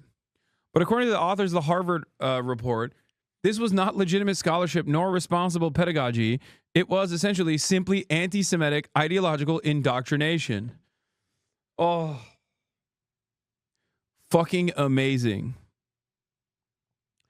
How the report supposedly arrives at and justifies such characterizations of our program illustrates how slanderous distortions are routinely deployed to suppress the arguments and identities of the wrong kind of Jews. The report quotes from public events we hosted as a part of the RCPI, including a webinar in my book about American Jewish activists who engage in Palestinian solidarity work because of, not in spite of, their Jewish identity. Rabbi Brant Rosen, a Reconstructionist rabbi and founder of the Zedek Chicago, and Dr. Sarah Roy, distinguished scholar of Palestine and daughter of Holocaust survivors, offered thoughtful responses. I'm hearing a lot of anti-Semites on this list. Okay? All I'm saying is, you know, anti-Semitism is alive and well at Harvard, okay? If you learn about Palestinians at all as human beings, that's anti-Semitism. It's probably the highest form of anti-Semitism you can ever encounter. It is rampant. Oh, my God. An online survey, including 477 students who identified themselves as Jewish. You can read my full report at thefp.com. Yeah, this is the FP. They also did the stupid sexy Hasan thing. This TikToker got a hold of their coverage and was making fun of them. Let's take a look. Meet Hasan Piker, the 33-year-old streamer telling Gen Z that socialism rocks, Israel is a settler colonialist state, and Zionists are neo-Nazis. By the way, what a way to introduce me, because 3 for 3. Like, everything he said is correct. Not because, like, everything he said is something that I've said that is correct, but also the things I've said are correct. So, yeah, I agree. I agree with that, okay? That's true. All bangers. 3 for 3. Thank you, sir. Meet the Free Press, an organization that claims to be a new media company built on ideals that were once the bedrock of American journalism, showing ideals of honesty, doggedness, and fierce independence. When you take 2 seconds to look at their founders and editors, you find out that the founder is Barry Weiss, who you might have heard of from making documentaries about how she felt intimidated because a Columbia professor talked about Israel. Or Abigail Schreier, who is literally repeating Nazi-level anti-trans propaganda. There is nothing independent or dogged about this free press. It is founded by an avowed Zionist who has spent her career dogging upon anti-Zionists. The very academic engagement of Israel by a professor at Columbia who was literally hired to talk about the Middle East caused her to feel like a victim. This alternative, independent media organization, according to the Wall Street Journal, increased in 62% in viewership following the October 7th war. And that is because this organization was never meant to be independent or alternative. And it is exactly built on the ideals that were once the bedrock of American journalism. American imperialism and anti-queer degeneracy. So when you see shitheads like this coming after Hasan Piker, when they will feel like they are victims, even when a Columbia professor talks about Israel, even when people dare observe that Israel's a colony doing apartheid, you know that he's doing something right. And just to be clear, I don't agree with Hasan on everything. I just think that when an organization that uses these obviously obfuscating language, free press, foundation of American democracy, honesty, doggedness, but literally spend all of their time defending Israel and providing an alternative, baseline, apologetic position on Israel, they have nothing valuable to add to a discussion. It is not a good faith critique. They're going after anyone that disagrees with Israel for any reason. Look, I don't know why he said I don't agree with Hasan on everything, because kind of feels like you should.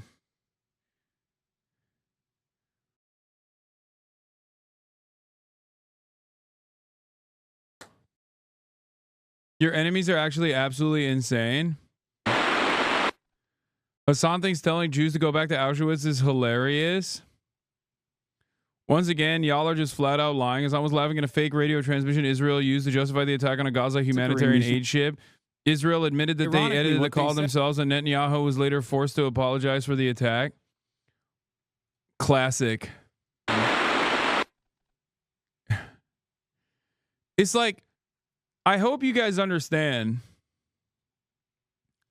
that there's no way you can deal with like Hosberus like this, okay?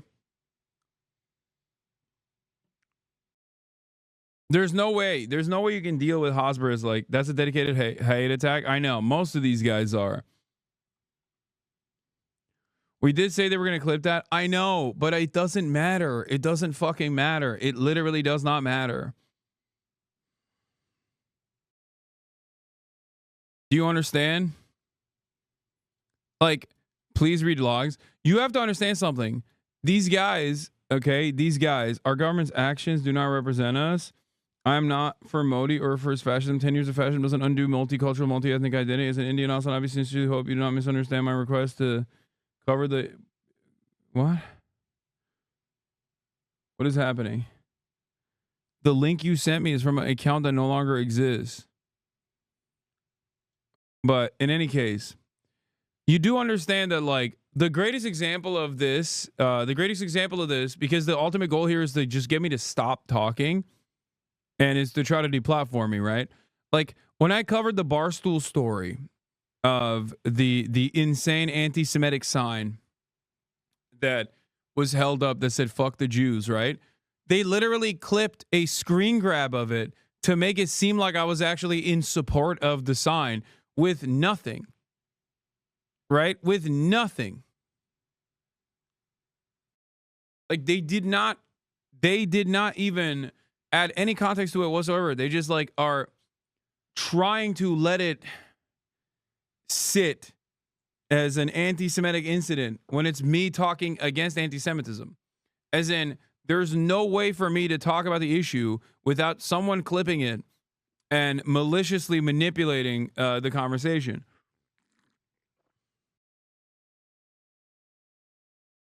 So it is what it is.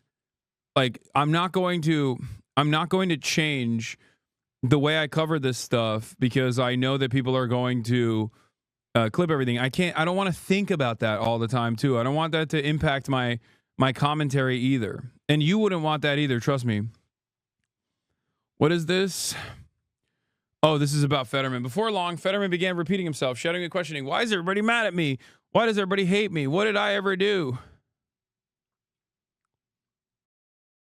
And slamming his hands on a desk, according to one person who was briefed on what had occurred.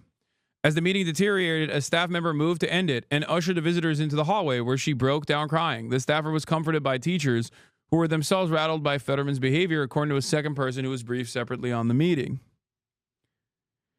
I've got tears in my eyes from laughing, but honestly, this is the single most popular personality type now. We have a culture for and by people who go out of their way to antagonize many people as humanly possible and then cry about how they don't deserve to be yelled at. No, literally. I see the types of human frailty I never thought possible. Yesterday, I saw a guy about my age weeping because he could no longer stream with his dad because his military sexual assault conviction was discovered. Like, streaming with your dad is a human right, but this tops it all. Has this ever happened before? Has a U.S. fucking senator ever lost it like this? I don't mean like the can attack on Summer or something like that. I mean looking your constituents in their eyes and going, I'm going to hold my breath and whatever happens next is your fault. Getting the day off from teaching language arts to 40 kids a period so you can be a therapist to your big sorrowful senator and his traumatized staff. Felix follow-up from 3 hours ago. To my most mentally ill friend who is absolutely terrifying his family, every impulse you feel is completely correct and realer than real. They are trying to get you in your need to freak out at them. They're out to get Fetterman, says Jacob Ben David Linker. Senator John Fetterman began shouting and slamming his hands on a desk in a meeting with the representatives from a teachers union, AP sources say. Dude, they need to get him out of there. They need to get this ogre out of there. He is literally Lenny from Mice and Men. I'm telling you right now, he's a danger to himself and others around him. I mean, every time he's behind a wheel, that's already a danger, right? It's danger zone. But he seemingly has found a way to also get Contact CTE from being a legislator. He needs to stop. He's gonna accidentally kill someone, okay? He's a big ogre who is very mad and his brain is dookie. Get him away. Why? Why is so much of the Democratic Party just basically people who are 85 years old or have the brain of a walnut? I hate this. I hate this so much. Why is it like this? Why do we have to fucking deal with this? Like, why is this why is this unironically what American politics has become in 2025? Or it was this already, like the Brandonization of it all, the Dianne Feinsteins, the Jerry Connollys of the world, people who literally cannot walk a straight line. He's going to Benoit his family. I know he has a gun. That's the other thing. He has a gun. He's a gun owner, dude.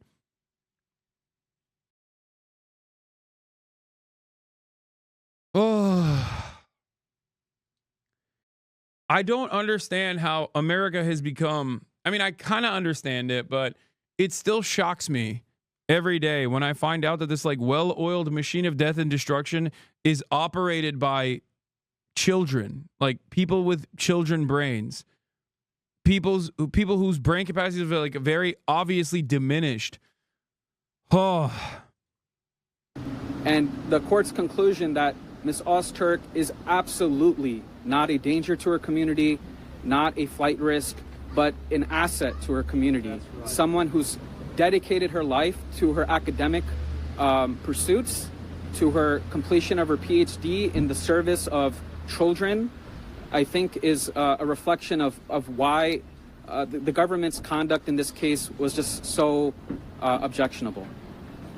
I'm going to let my colleagues speak, and I'm going to also read a statement from Ms. Ozturk's other attorney, who's with her currently at the Louisiana detention facility, and I'll read that statement shortly.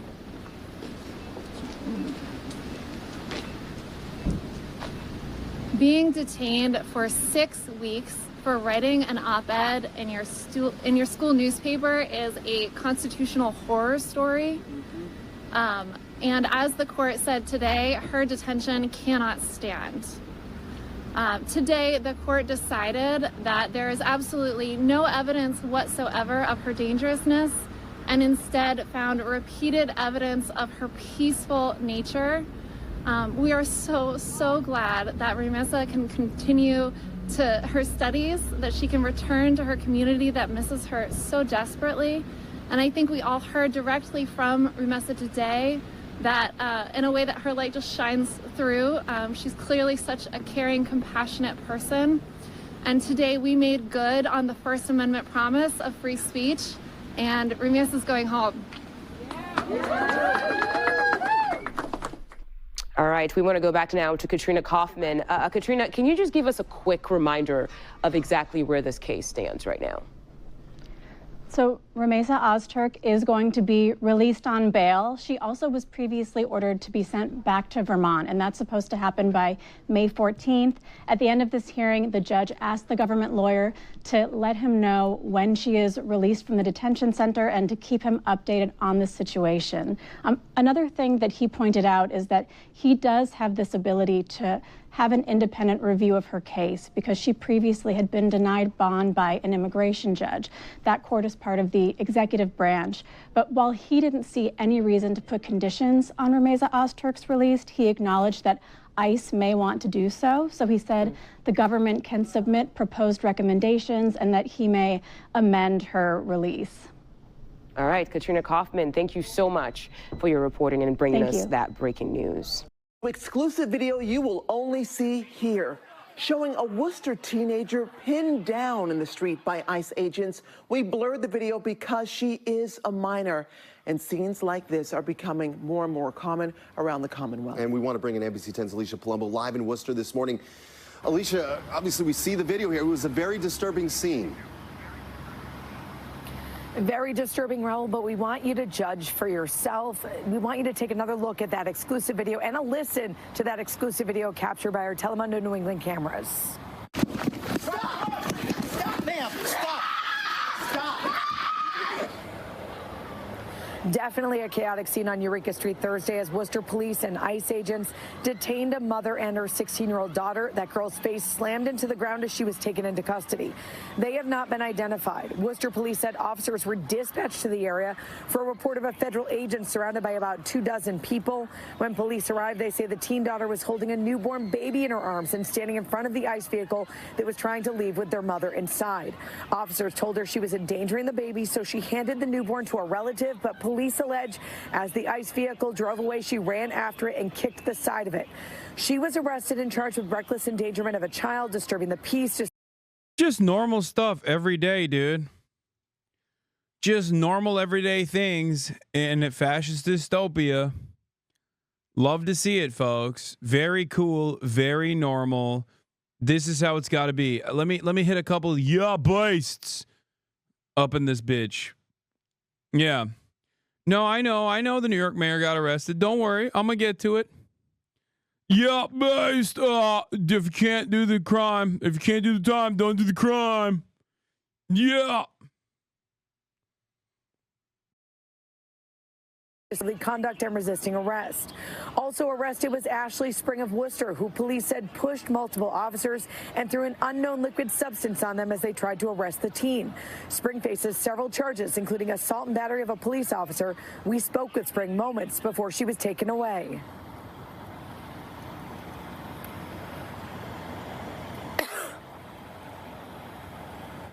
ICE was here, the community gathered. We found out that they didn't have a warrant. They didn't have not just a judicial warrant, they didn't have a warrant at all. They wouldn't present it.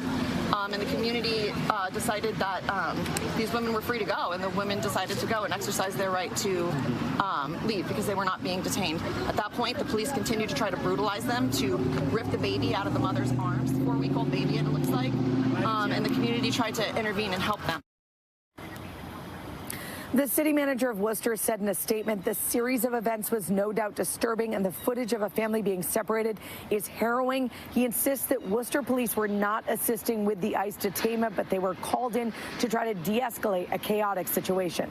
We're live at Worcester Police Headquarters. Alicia Palumbo, NBC 10 Boston. The NYPD says at least 80 people were arrested after pro-Palestinian demonstrators refused to leave. This was also insane. This was also another insane thing that took place. Feds are reviewing Columbia University protesters' visa, says the Secretary of State. They did a demonstration.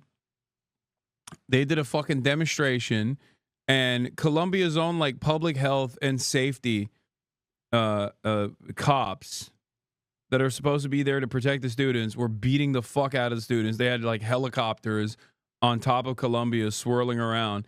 They are like, these institutions are not backing down from this. It seems to me like the less popular Israel gets, the more aggressive the admin is going to get, and the more aggressive the militant police is going to get to squash dissent by force.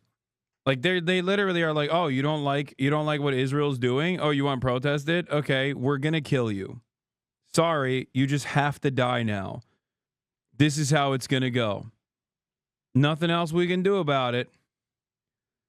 Nope. You have to do your 10. You have to do 3 M Israel highs in the morning and 3 condom hummuses in the morning. You know?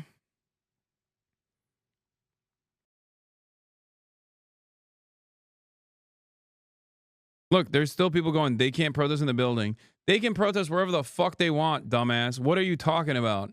Throughout the history of the United States of America, anti-war protesters have done way fucking more aggressive shit. They've literally held deans at gunpoint. What are you talking about?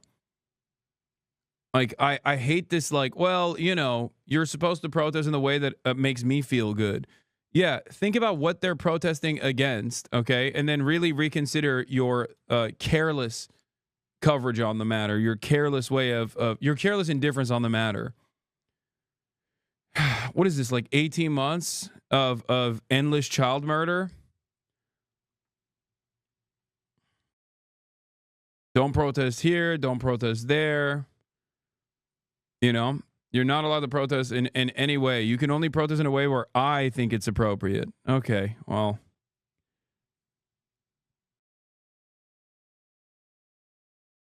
Yeah, protest in a way. Hey, by the way, you want to know how fraudulent all of this is? Because I'm not doing any of that, right? Like when I'm Twitch streaming, I'm not doing any of that. And these motherfuckers want me deplatformed too. So I guess it's actually not about how you protest. It's about just protesting at all. Do you understand? Like, think about that. I'm not going out there and overtaking student buildings or anything. And these dudes want me deplatformed too. They want me to also be fucking silenced. So what is it?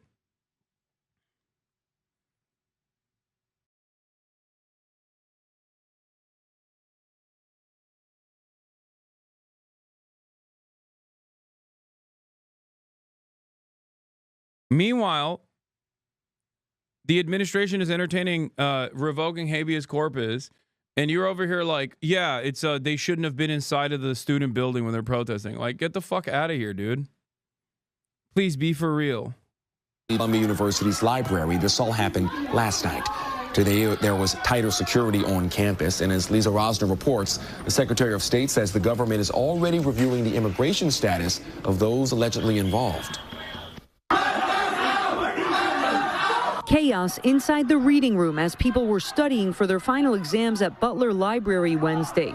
Columbia University says dozens of pro-Palestinian demonstrators would not leave and vandalized the building with disturbing slogans.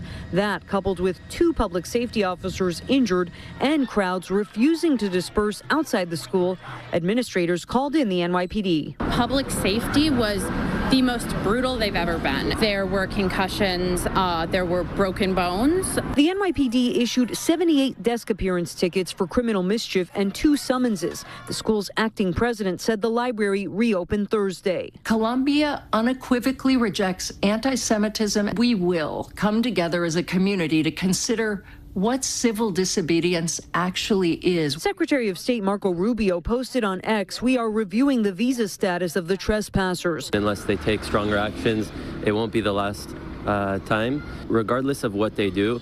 If it's, vandalizing or just making a protest where they're chanting Intifada and from the river to the sea and all these things, it's all wrong. Public safety stood their ground, did not let people leave without showing identification. Parts of campus are already closed off as the school preps for graduation, and Thursday access was limited to those with campus ID or approved guests of faculty. Maria Del Grosso worked with Columbia Palestine Solidarity Coalition. She says this about the acting university president's comments. Completely inaccurate, and it's absolutely to cover up the actions of public safety and the action of, yet again, calling the NYPD. Columbia's president says she believes that most of the demonstrators involved are not affiliated with the university. In Morningside Heights, Lisa Rosner, CBS News, New York.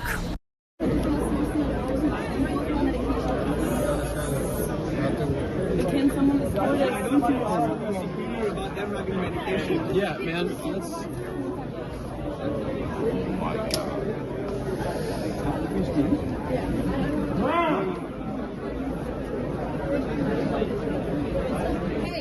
Trying to disperse in the library, and you guys have locked them in. Let the protesters out. You've locked them in. They've been barricaded up there. They want to disperse. Let them out.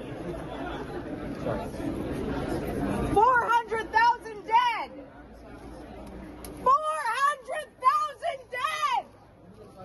And this is how you treat us. You consider this an inconvenience. 400,000 dead. Fuck your finals! Free Palestine! Free Palestine! Free Palestine! Free Palestine! Free Palestine! Free Palestine! Sin Marxism had I was making deals. I was making I was getting le boscol. I was getting le boscol. They're literally showing students chanting "Let us out," and then they're saying they wouldn't let us leave. Just blatant fucking lies. Yeah. Free Palestine! Free Palestine! Free Palestine! Free Palestine! Free Palestine! Shut us down! We're not gonna stop! No matter what, we're not gonna stop!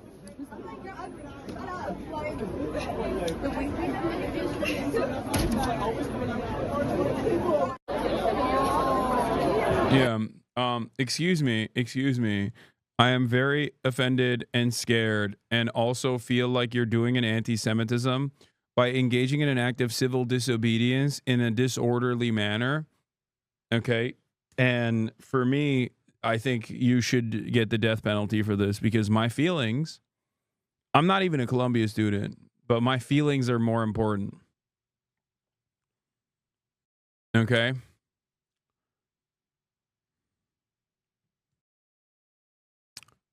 This also being conducted at Columbia makes it even funnier, because Columbia has a history of violent suppression and protests, which they now have made it a big part of their history of, like, you know, we allow, our student protests were brave and brilliant for protesting against the Vietnam War, for protesting against apartheid South Africa, but not apartheid Israel, it seems.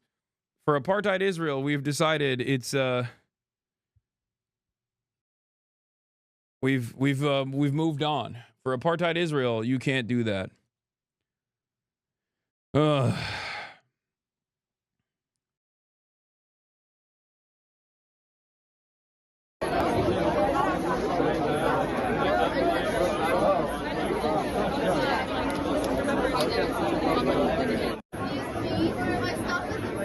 Don't worry, as soon as we are able to let you guys back in, we'll let you go.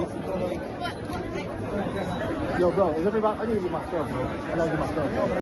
Trump official seeks to bring first white Afrikaners to the U.S. as refugees. The rapid relocation of Afrikaners who President Trump says have been racially persecuted in South Africa stands in stark contrast with a virtual shutdown of all of the refugee admissions. Dude, I don't know what else these guys need to do. They're literally spelling it out. Like, they're saying we are a white supremacist, white nationalist, fascist administration. Okay. And that's it. Like, there's not really, I don't know why there's any sort of like discourse entertaining this. And yeah, a part of that fascism is absolutely to vociferously defend the Jewish supremacist ethno-state of Israel. Okay? It's not like a one-to-one comparison with Adolf Hitler in that regard.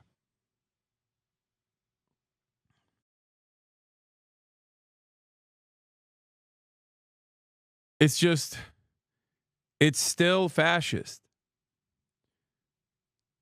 How strange for people to deny this reality.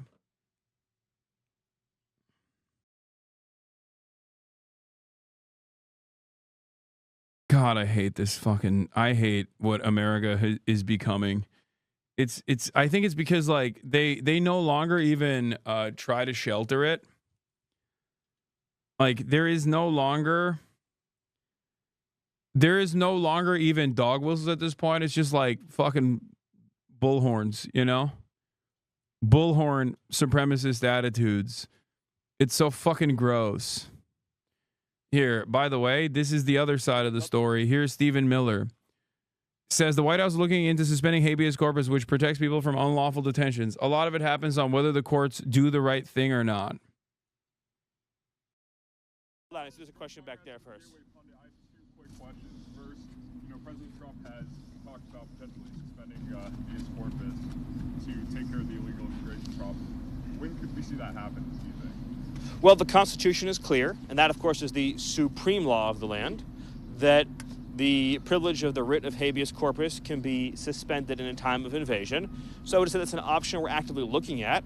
Look, a lot of it depends on whether the courts do the right thing or not. At the end of the day, Congress passed a body of law known as the Immigration and Nationality Act, which stripped Article 3 courts, that's the judicial branch of jurisdiction over immigration. No, dude, it's chill. Your buddy Bradley Martin said this won't happen. Dude, I had a conversation with Bradley Martin recently on the phone, like a private conversation. He is checked out. He is not. He's like, I did not. Like, this is everything that I thought. Bradley Martin is a part of the 1% that voted for Donald Trump that actually does not like the vote, for the record. He's in that tiny 1% that's like, yeah, dude, I think it's the government. I didn't realize that it's like party differences didn't make any distinction whatsoever. Like, I think I just hate the fucking government, dude. Immigration cases. So Congress actually passed, it's called jurisdiction stripping legislation. It passed a number of laws that say that the Article 3 courts aren't even allowed to be involved in immigration cases. Many of you probably don't know this. I'll give you a good example. Are you familiar with the term temporary protected status, or TPS, right? So by statute, the courts are stripped of jurisdiction from overruling a presidential determination or a secretarial determination on TPS when the Secretary of Homeland Security makes that determination. So when Secretary Noem terminated TPS for the illegals that Biden flew into the country, when courts stepped in, they were violating explicit language that Congress had enacted, saying they have no jurisdiction. God, Stephen Miller is one of the grossest villains in the admin too. Oh, cool, just monarchy? Not even like a constitutional monarchy. Okay, we're talking straight up, no due process, no court system monarchy. So it's not just the courts aren't just at war with the executive branch. The courts are at war, these radical rogue judges, with the legislative branch as well, too. So all of that will inform the choices the president ultimately makes, yes. Mr. Miller. Habeas corpus has been suspended only 4 times. Civil War, when Congress authorized the combat Ku Klux Klan vigilantism during Reconstruction, in the Philippines during a 1905 insurrection, in Hawaii after Pearl Harbor.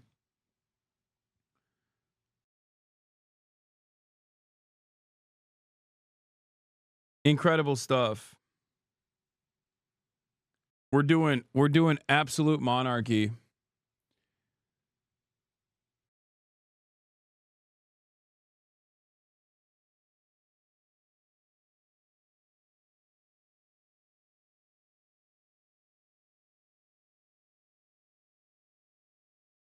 Anyway, apparently there was a back and forth here that made it to Fox News. Let's take a look. But she doesn't have an ID.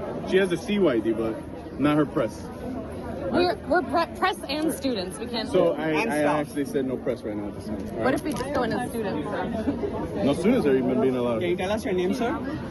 Sir, we need to know who we got this information. Sir, we need to know who we got this information from. On Instagram, get this on Twitter. I know you have 3 followers. I hope you get expelled. I hope you get goddamn expelled. This is our school. We're paying $90,000 a year to go here. Yeah, you don't have the right to take over. Like, we're paying to be here. Are we taking? We're paying to be here. You don't care. Yeah, exactly. If you want to disrupt things, go out. That makes sense. Go mess up few things in the street. If you have a protest, I'm graduating with honors, bitch. So? I fucking did my work. I care about this too. I'm never gonna have that chance because you're disrupting graduation. I'm never going to be able to graduate with honors because you're disrupting my library time, dude. You're oh God. This is, oh my God.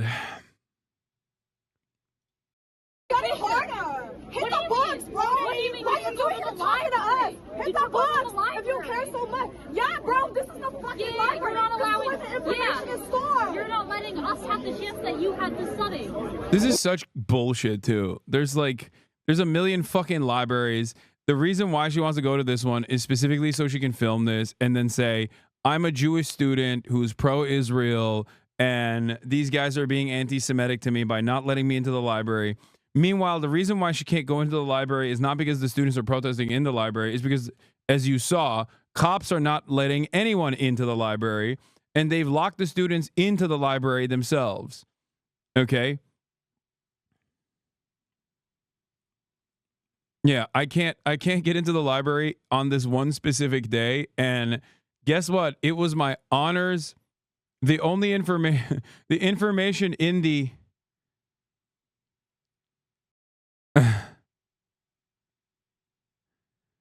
the information that was stored in this one specific library in this one specific day is the information that I needed to get my honors, my honors graduation finals, and you fucking cooked it for me. We're never gonna have that. You're ugly. I didn't want to talk to you. You have no arguments. You have no excuse. This is disgusting. And it's a little insulting. No, but I need my stuff. No, I need my stuff. I'm like waiting at the front gate. Sir, 我在等。 Oh, hi. Oh my gosh. Hi, yeah. How did you guys get here so fast?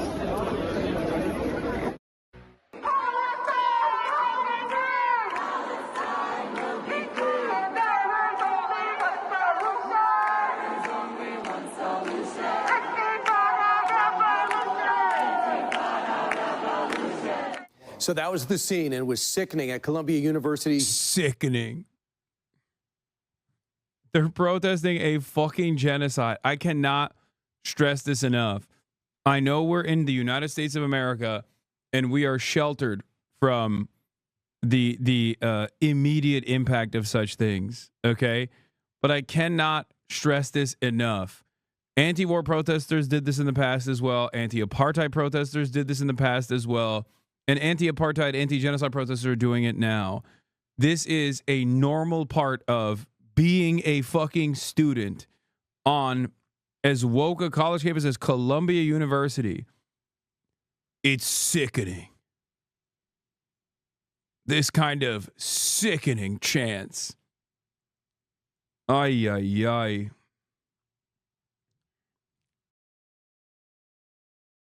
Yesterday at their library, over 100 anti-Israeli protesters stormed the Butler Library on campus in support of... Yeah, dude, you're in France. They call this a gathering. This isn't even a protest. I know.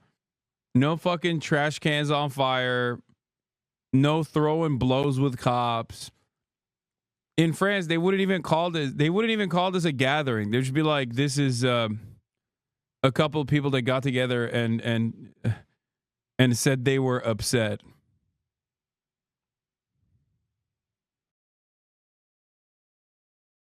Of Mahmoud Khalil, with over 80 being arrested. The university responding by saying, quote, "Disruptions to our academic activities will not be tolerated and are violations of our rules and policies. This is especially unacceptable while our students study and prepare for final exams." Eden Yadigar is a Columbia student that witnessed the protest. She was studying, believe it or not, for finals on the first floor, and she joins us now. Eden, what was it like for you as a Jewish student seeing this happen again right in front of you? Another pogrom in the books, folks. Let me tell you, it's like Night of the Long Knives is basically this. This is what happened. Thanks for having me. Like you said, I, along with hundreds, if not thousands of other students, were just trying to study for finals and complete our coursework when dozens of masked vandals, the vast majority of whom we believe are students, flooded into the library, chanting "Free Palestine," calling for an intifada revolution, and calling in Arabic for one state, one Palestinian state from the river to the sea. That's so messed up. I can't believe it. I hope you're okay, Eden. I hope you're all right. I'm glad you survived the vicious scare tactics. Oh my God. This is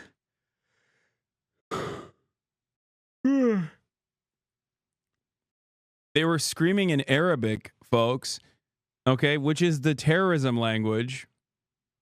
The screaming in Arabic, by the way, is just intifada revolution.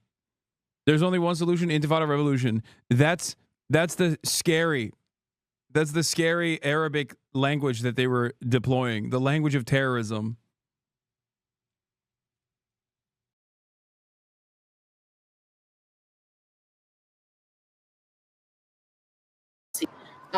Not only was it absolutely shocking and intimidating, but it was disrupting one of the most basic functions of the university. And it's ridiculous to me that almost 2 years later, since October 7th, since these sort of disruptions have become commonplace, that this happened during finals week, but it does mark a pretty notable shift in how Columbia handled it, because Columbia brought in the NYPD within 4 hours to arrest these students. And I am cautiously optimistic that they will be held accountable. Every single one of them should be expelled, if not, expelled immediately, because they forced the evacuation of the library. Students were trying to study and we weren't able to do that because of this. By the way, Jewish students did this during Nazi Germany's concentration camp schemes, right? Like they did this, and they also were militarily suppressed in the American on the American side of things, for the record. So there is a long history of student activism, and I suspect that she probably would not have an issue with that, right? She wouldn't take issue with that. That'd be ridiculous. Also, one note, once again, expel them, deplatform them, fire them, deplatform them. Please. Deport them.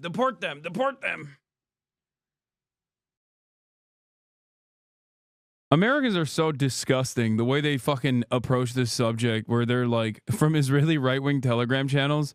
Oh yeah, I'm gonna talk about the Donald Trump stuff in a little bit. Don't worry.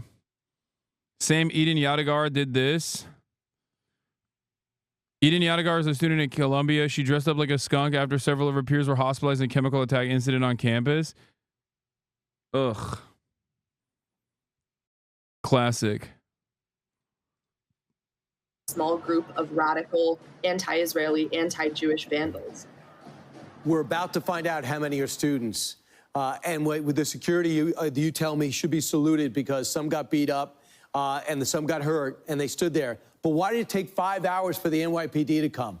What was the issue there? I'm sure the NYPD could have been there sooner. It's a great question. That's what I'm wondering as well. In comparison to timelines we've seen in the past with last year's building occupation of Hamilton Hall with the encampment, this was record speed for Columbia. And, I really appreciate that, because it means that we were able to go back to normal campus life, back to studying sooner. But it is ridiculous that accountability is as difficult as it is. After these protesters stormed into this room, the main reading room in Butler Library, public safety demanded that they show identification, show their Columbia ID. Yeah, I hate that they just didn't start immediately. I hate that they didn't drone strike the Columbia Library. She's like, I don't understand. This is how we do things normally. This is very shocking. It's shocking to me that the militant response came 5 hours later and they didn't immediately drone strike the library. I don't understand why they didn't do that. It's very confusing. It's usually how things are supposed to go. Yeah, maybe Eric Adams is Hamas. And then they would simply be able to leave. And these protesters ended up claiming that they were being held hostage by public safety because they refused to identify themselves, which is not only just ridiculous and completely opposed to common sense, but also Yeah. Soon after Robert Burke led an anti-Nazi protest in Columbia in 1936, he was expelled. In 2025, history repeats itself over and over.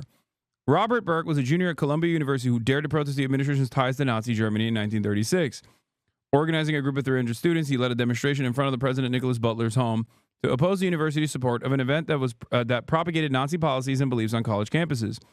What transpired after that evening is a pattern of severe punishment and silencing of dissent levied against nonviolent student protesters who demonstrate against genocidal regimes, and is happening again at Columbia. Soon after Adolf Hitler rose to power, Germany's civil service law was enacted in April 1933. His goal was to remove civil servants of Jewish descent or non-Aryan backgrounds from their roles as teachers, professors, and government employees. Famously, Albert Einstein left Germany, Nazi Germany, in 1933 as a direct consequence of this legislation. The law is also sought to fire or remove any individual who refused to abide by Nazi beliefs.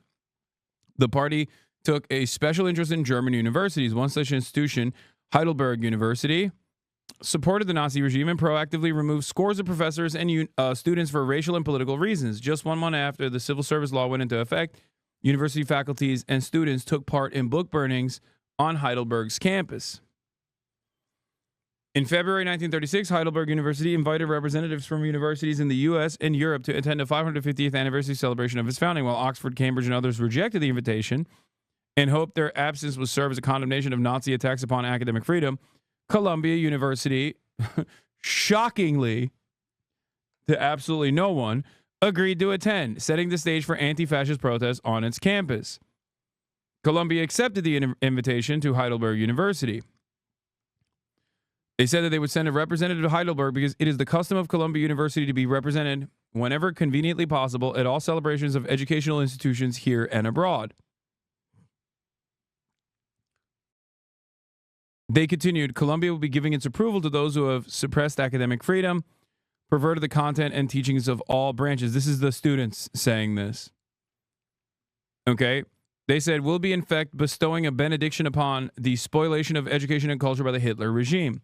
If you recall, some of the first attacks from the Nazi seizing power came towards cultural institutions and educational institutions, institutions of higher learning, where they basically sanitized these institutions of any sort of Judeo-Bolshevik values. Marxist academia, Marxist literature, Jewish academia, Jewish literature, Jewish academics in general were deliberately taken out from the lexicon, taken out from the teaching staff. They did this. Okay? And of course, Columbia University played a role in normalizing this behavior from the United States of America. So the students got mad at that. Robert Burke leads an anti-Nazi protest at Columbia President's house. Before Robert Burke was expelled from Columbia University, he was the president-elect of his junior class and a leading member of America's Student Union at the university, a native of Youngstown, Ohio. He was disgruntled by Columbia's decision to join Heidelberg's anniversary celebration, as well as the administration's refusal to meet with the protesting students. It should be noted that the New York Times reported on April 28th that Joseph Goebbels himself would be in attendance at the event. The article reads, Propaganda Minister Joseph Goebbels and other Nazi functionaries will be among the most prominent hosts to scholars and scientists who have been invited to represent the universities of the world.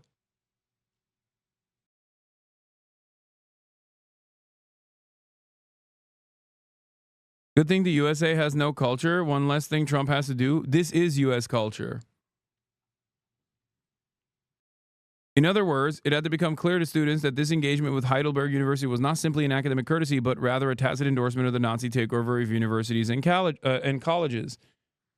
Nearly 45 days after President Butler promised to meet with students and reconsider the invitation, Philip Hayden told the student committee that Dr. Butler has nothing to see the committee about. The university administration targeted Burke for leading anti-fascist protests.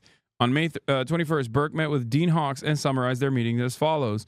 Hawks confronted me with the accusation of having been a leader of demonstration, which was in exceedingly poor taste, rowdy, and had violated the sanctity of Dr. Butler's home. He told me that someone had shouted profane remarks about Dr. Butler and that someone had left picket signs in the foyer of Dr. Butler's house. I told the dean that I hadn't heard the profanity and that I was sorry that someone had left picket signs. I maintained that as far as picketing Dr. Butler's house went and speaking in front of it, we were within our rights and well within the bounds of decency. This became our major point of difference. Notice how nothing has changed?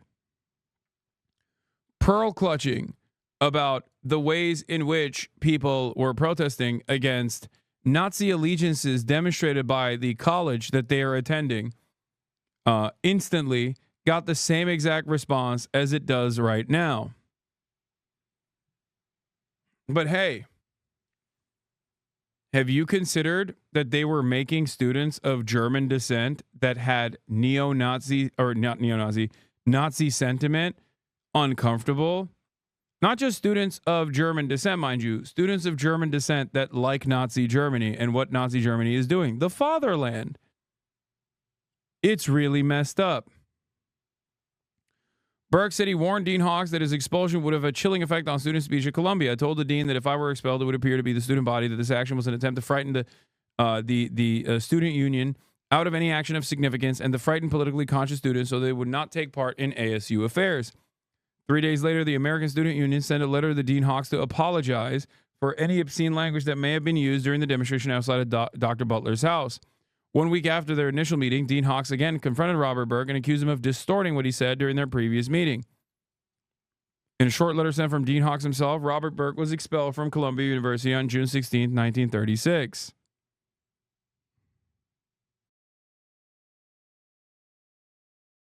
Look at that.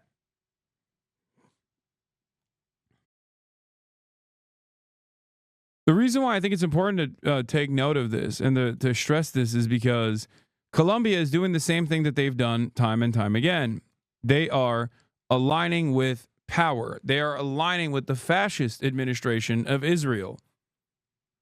They are presenting their students who are pro-Israel as like victims in this process, while simultaneously doing the same thing that they've done historically to anti-war and anti-genocide and anti-apartheid protesters and anti-Nazi protesters. It is the exact same thing over and over again. It's not different this time. It's the same exact thing. So if the reason why I always stress the importance of learning history is so that we do not repeat those mistakes. But a lot of people, I think, close their eyes and ears to this kind of reality because, well, this time it's different, you know? This time it's different. It must be different this time. I don't want to think about it. I don't want to think about it because it was good back then and what Colombia did was wrong back then. But right now, Colombia is actually doing something good because it suits my current purposes, my current interests. People would rather have all of the nuisances be treated militarily rather than have to deal with their own internal contradictions about supporting a fucking apartheid state that is doing a genocide, supporting a fascist ideology that is Zionism. In any case, let's get to the Trump-Netanyahu back and forth because this is a big point of contention. Oh, sorry, before I do that, the last thing I wanted to talk about, of course, is the story. Where the frick is it? We'll do the Louis Ahmed thing in a second, but America has fallen. The tariffs are hitting Funko Pops. It's over. And I have a USA Today article on me as well. But here, I wanted to show you another insane moment. Mayor Ras Baraka was arrested at the Delaney Hall ICE Detention Center after an argument with agents.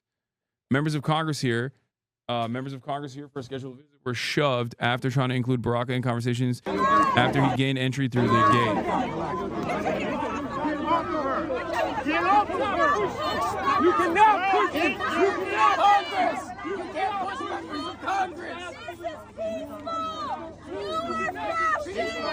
Get off of her! You are fascist! Fascist! Get off of her! Oh, yes, yes. Oh, okay, I'm sorry. I'm sorry.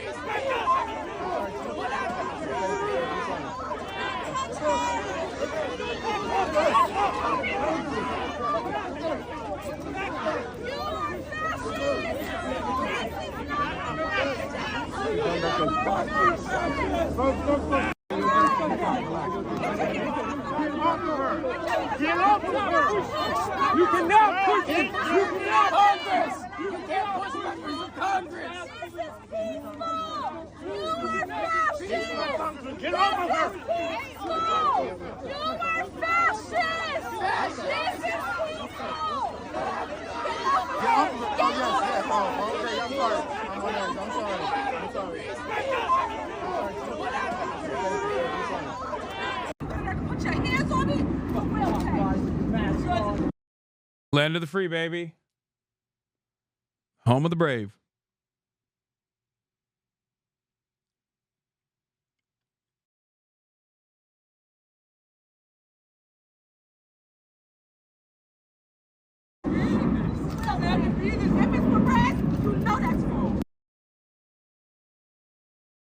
It's fucking insane.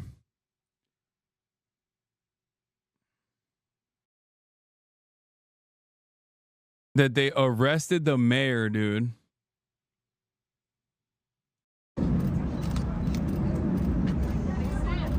And of course, U.S. Attorney on the arrest says no one is above the law. Alina Habba, the mayor of she is the Patriot. Alina Habba is the Trump attorney that became the interim U.S. attorney for the District of New Jersey. Says committed trespass and ignored multiple warnings for Homeland Security investigations to remove himself from ICE detention center in Newark, New Jersey this afternoon. He has willingly chosen to disregard the law that will not stand in the state. He has been taken into custody. No one is above the law. Yeah, except this administration. Oh, also Judge Jeanine Pirro has been nominated for U.S. Attorney for D.C., which is really sad because it's ruining my favorite television show, the Fox 5. That makes me very sad. I have uncontrollable fits of rage when I think about my favorite TV show being ruined selfishly by the Trump administration. But let's move on to the Trump administration back and forth and the drama. The girlies are seemingly fighting between Israel and Donald Trump. There are some points of contention. Let's take a look.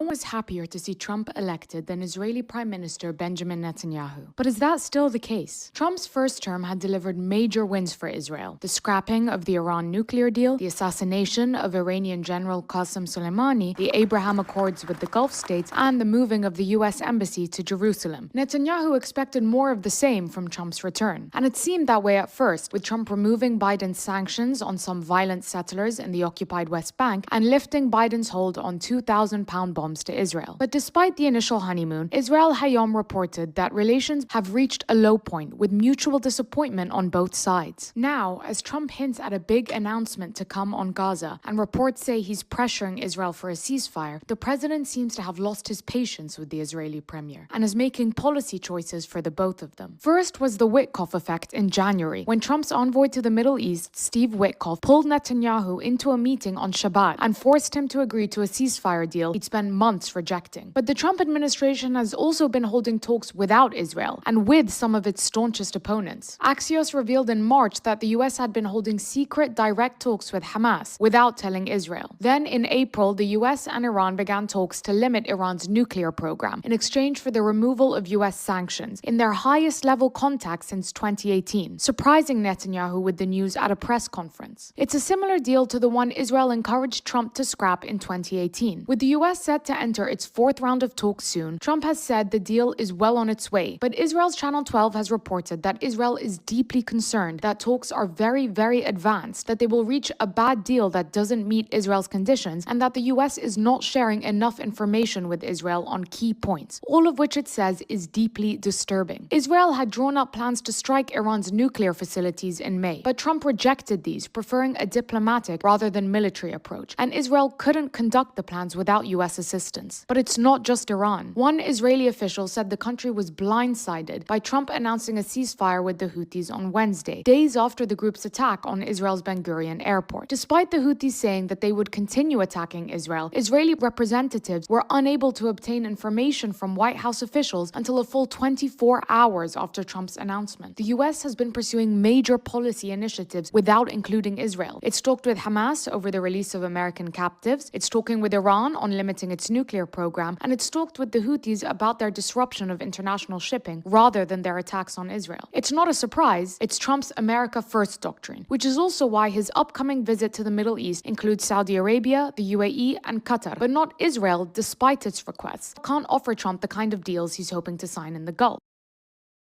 I'll say a couple things here. I don't trust Donald Trump at all. Okay?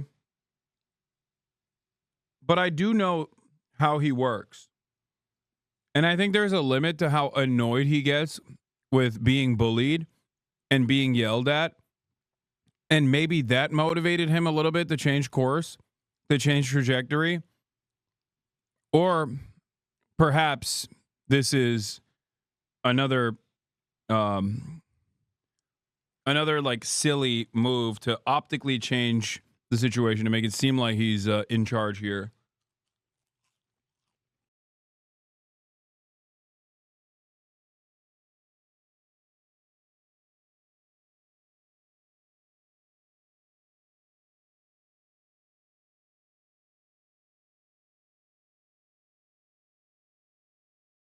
Benjamin Netanyahu is so fucking annoying. And Trump is such a petty bitch that I could potentially see it. I could potentially see Trump being like, yeah, fuck this. Here is Daniel Goldman, congressman from New York 10. Okay. Is district in the House of Representatives, Congressman Dan Goldman. The Trump admin can try and gaslight us with hollow words, but actions speak louder. Fired Waltz because he was too hawkish on Iran. Entered into a deal with the Houthis that excludes Israel. Pursuing Saudi deal without Israel normalization. Trump is abandoning Israel. Dude, who cares? Like, what are you, fucking insane? What is this? Like, when I see a Democratic Party congressperson criticizing Trump in this way, I'm like, dude, you're an American congressperson. Like, what the fuck are you saying?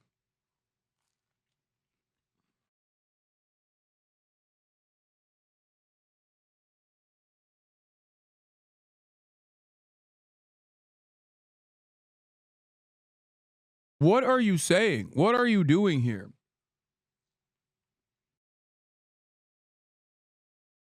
How psychotic.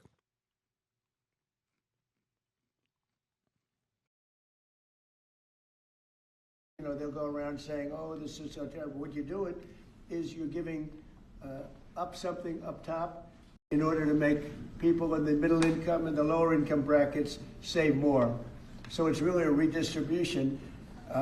And I'm willing to do it if they want. I would love to be able to give people in a lower bracket a big break by giving up some of what I have. But I'll tell Trump wants to tax the rich and decouple us from Israel and reinsert the Iran denuclearization agreement. Marxist Trump, he's back. Because of that statement. And then on the salt. But I don't think they're going to be doing it. But I actually think it's good politics to do it where richer people give up. And it's a very small, it's like a point. But they give it up to benefit people on a lower income. And then on the salt tax credits, Mr. President, there are some Republicans who say, why is it that these 45 other states should be paying taxes to alleviate the tax burden of New York? Or it's only because those states are behind, very badly behind, and those people were affected very badly. And you know, the sad part is oftentimes they were affected badly because you had bad management in those states, like in California with Newsom and, you know, people. So you had some bad management. But that's being worked on now, and they may do a piece one way or the other. It's a very complex issue, but I think it's being worked out. I think it's going to be worked. It has not been settled yet, but they'll settle it up pretty quickly. Are you considering, Mr. President, what parameters have you given Scott Bessent on negotiating with China this weekend? We have to make a great deal for America. Are you going to be disappointed if he comes back without a deal? No, not at all, because we already made a great deal.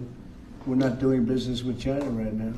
You know, we lost $1 trillion last year with China, $1 trillion. So if you're not going to do business with them, you're not going to lose $1 trillion.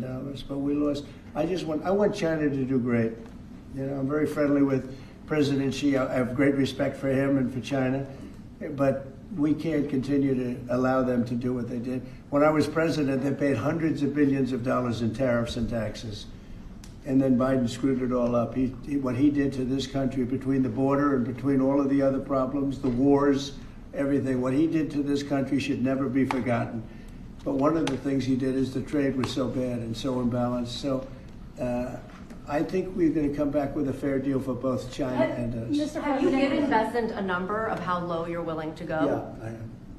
Are you willing to share that number? Is that No. the 80%? But I put out a number today, 80%, so we'll see how that all works out. Mr. President, the U.S. Embassy in Kyiv is warning right now about possible Russian significant attack on Kyiv.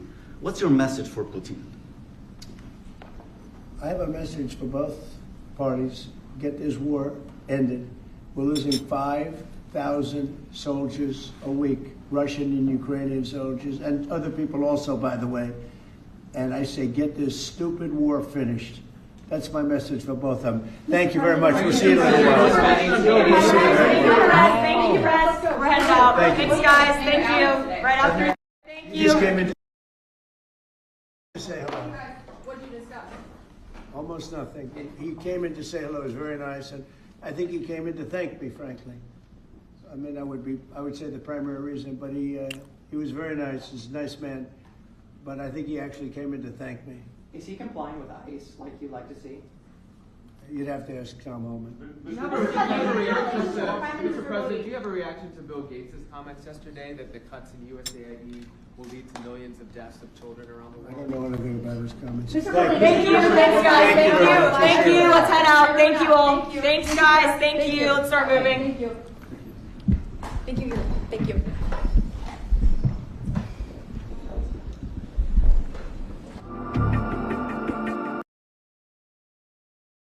Damn.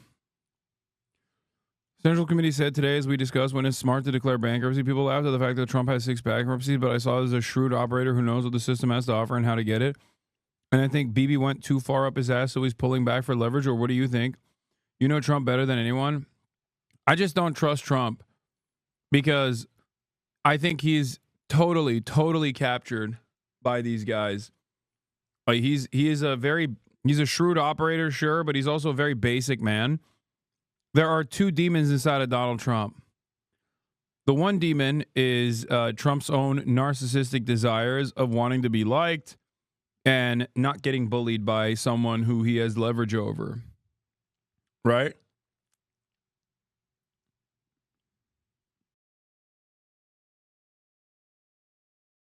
What the fuck is this? Hasan, you're not ready for this part 2? What the hell is this?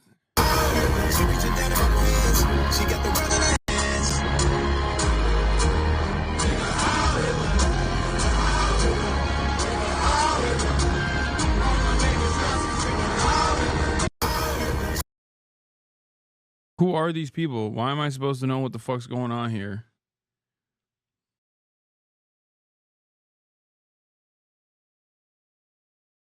What is happening with the world, bro?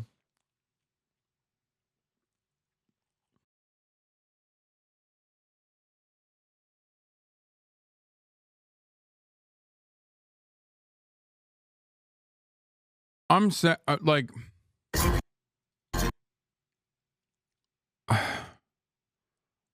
dude, I know it's the new Kanye song, chat. I know.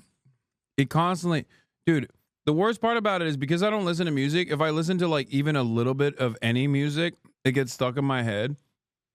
So now when I hear this, like, this gets fucking stuck in my head.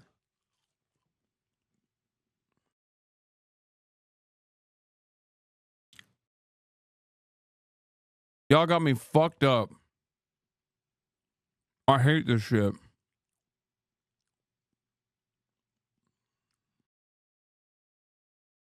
But why give them attention? Dude, are you telling me? I don't know. I mean, it's Kanye West. What do you want me to do?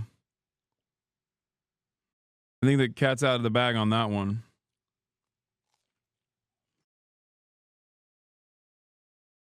Or as one senior Republican senator put it to an Israeli politician, why should he go to Israel? To help these deals, Trump has reportedly removed normalization with Israel as a condition for granting Saudi Arabia access to civil nuclear power, which had been a key point in Biden's planned deal. Instead, the Trump administration has warned Israel that it would be excluded from any US-Saudi deals if it did not end its war on Gaza. Haaretz reported on Friday that Trump has pressured Israel to reach a ceasefire with Hamas before next week's visit, warning that Israel would be left on its own if it did not join the US in making progress. Unlike the Gulf, Israel seems to be losing, not gaining, connections with the Trump administration. Jared Kushner, who played a key role between the two countries in Trump's first term, has stayed away from politics in Trump's second term. On the one hand, I want people like that, like the Kanye West lovers, to feel embarrassed and to at least feel like there's societal pressure that they can't get away with doing shit like that. But on the other hand, all of the networks of influence that normally would deal with that sort of thing are too busy, too predisposed with people like myself. So I don't even know what to do. You know what I mean? Like, all of these anti-Semitism combating networks are so invested in defending Israel right now that Nazis just basically get away with it double time. Like, they get away with it because they can tie Judaism and Jews back to Israel at a time when, you know, nobody likes Israel. And also on top of that,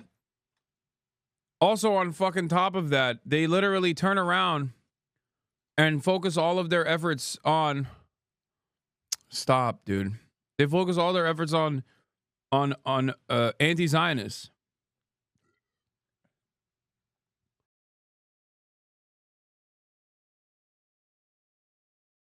Israel's typical strategy of pressuring US presidents by using other politicians as counterweights has not worked either. Netanyahu and his strategic affairs minister Ron Dermer thought they had a back channel into the White House via former national security advisor Mike Waltz, who was a traditional Republican foreign policy hawk. But Trump dismissed Waltz for coordinating with Israel about potentially striking Iran without him. The rest of Trump's cabinet believed that the US should either reduce its force abroad or redirect it to China. And whereas Netanyahu used congressional Republicans to try and corner Obama, he can't do the same now. Republicans are all loyal to Trump, and so there's no one to outflank the president with from the right. The two remain in cooperation over Iran nuclear talks and plans to bring aid into Gaza, for example. But the US seems to be making its own decisions on the region, leaving Israel to catch up afterwards. It seems Netanyahu is finding out that America first really does mean America first, even for its closest ally.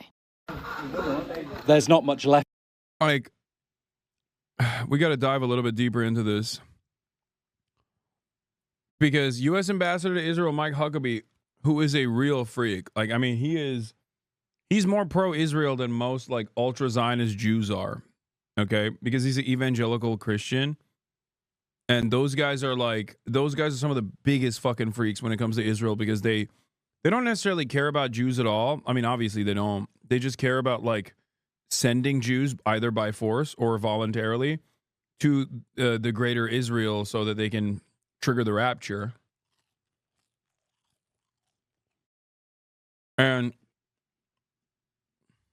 even he came out strong and said it's reckless and irresponsible for press to allege that POTUS and Israeli Prime Minister are not getting along. DB has spent more time with real Donald Trump than I have in the past 3 months, and I'm his ambassador.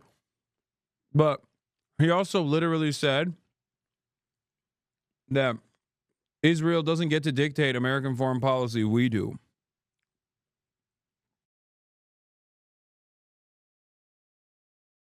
You know what I mean?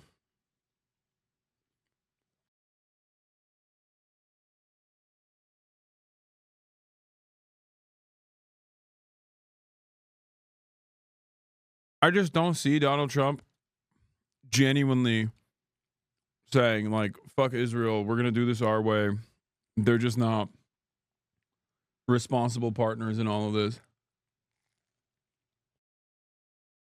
But maybe it was Ron Dermer that pissed him off. I don't know.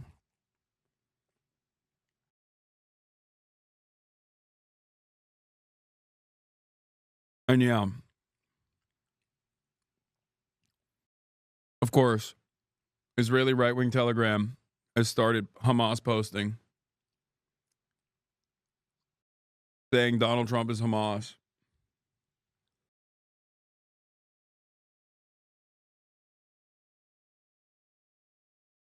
The through lines here is that he, A, wants to prevent anything that will make him get off the couch, B, understands at some level that ending global chaos was one of his biggest promises, and C, hates a lot of the people that want the escalation the most.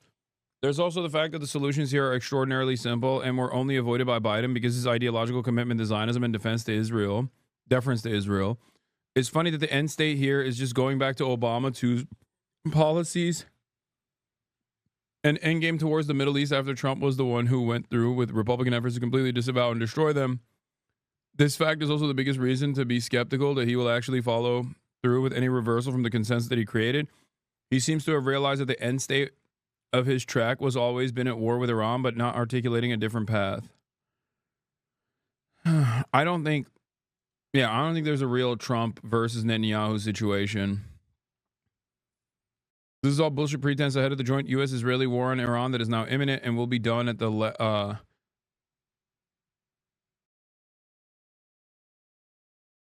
This is why you're only seeing some mild faint anger from Zionists. They're pathetically trying to establish the element of surprise ahead of the launch, but you would have to be a fucking idiot to fall for it. I don't believe the Iranians are. When I said in January that Trump ceasefire is bullshit, that the genocide would continue, I was right. And the reason I was right is because it was materialist analysis of Zionist hegemony dictated it. as it does with the Iran war. If I went to the Middle East and visited Israel and I was killed, somebody shot me there, do you think there'd be any accountability? Seriously.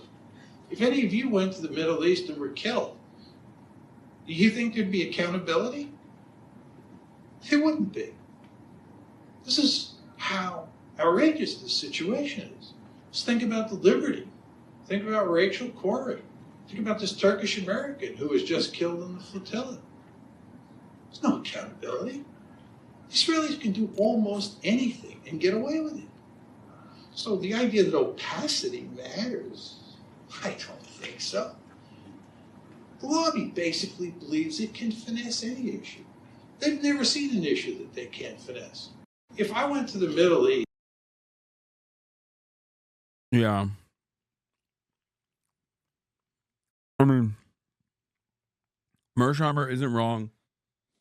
And I think a big part of that, like I said, is because Israel greatly escalated its sophisticated influence operations after the dissolution of the South African apartheid because they learned from the mistakes.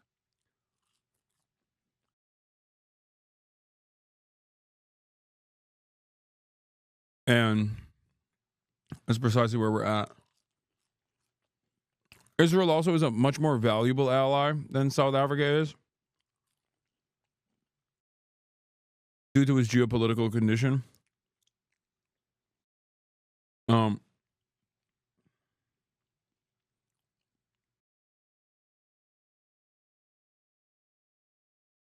So I think like Trump's approach to foreign policy is pretty straightforward. It's all about what can you do for me and what have you done for me lately. Trump wants to head the Middle East, looking for rewards and achievements. Netanyahu offers him only headaches while asking for handouts. Yeah, I think he wants like an interim W. And Netanyahu's not giving it to him.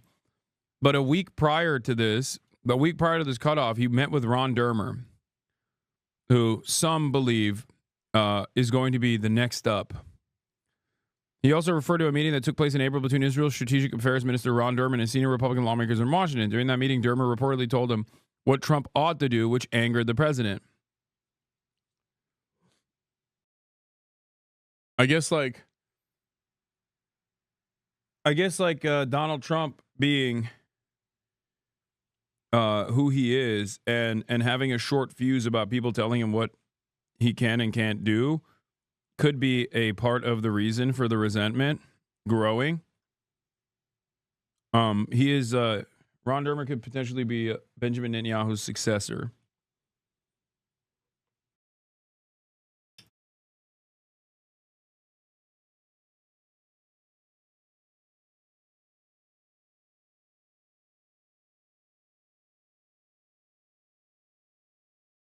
So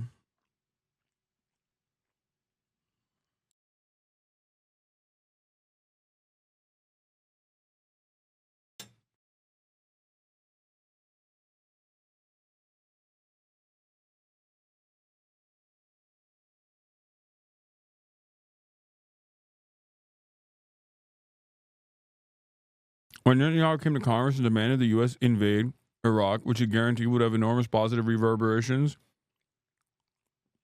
sitting right next to him was Ron Dermer.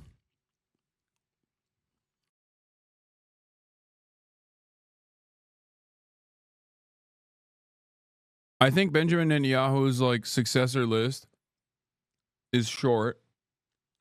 It's potentially that guy, or what's the other like Mossad guy?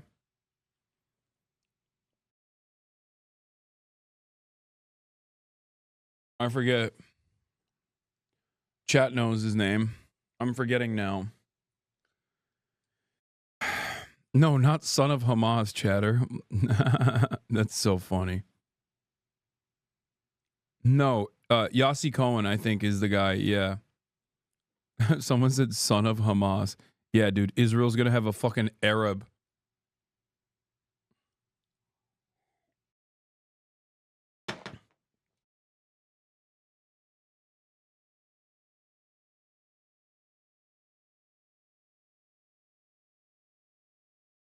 IRL today?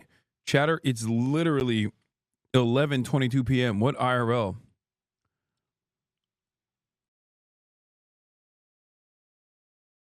Earlier on Thursday, Israel Hayim quoted sources close to Trump saying he's disappointed with Netanyahu and plans to proceed with steps in the Middle East without waiting for him. Sources added that Trump is particularly interested in decisions that would advance U.S. interests, especially concerning Saudi Arabia and other Gulf countries. According to Israel Hayom, some of the planned steps are believed to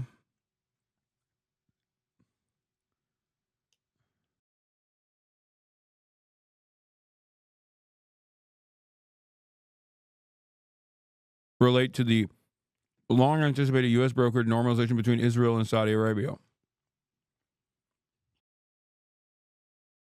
All right. We're going to switch gears now and get to India, Pakistan. Left a salvage from this home in Indian-administered Kashmir, destroyed by Pakistani shelling overnight on Thursday.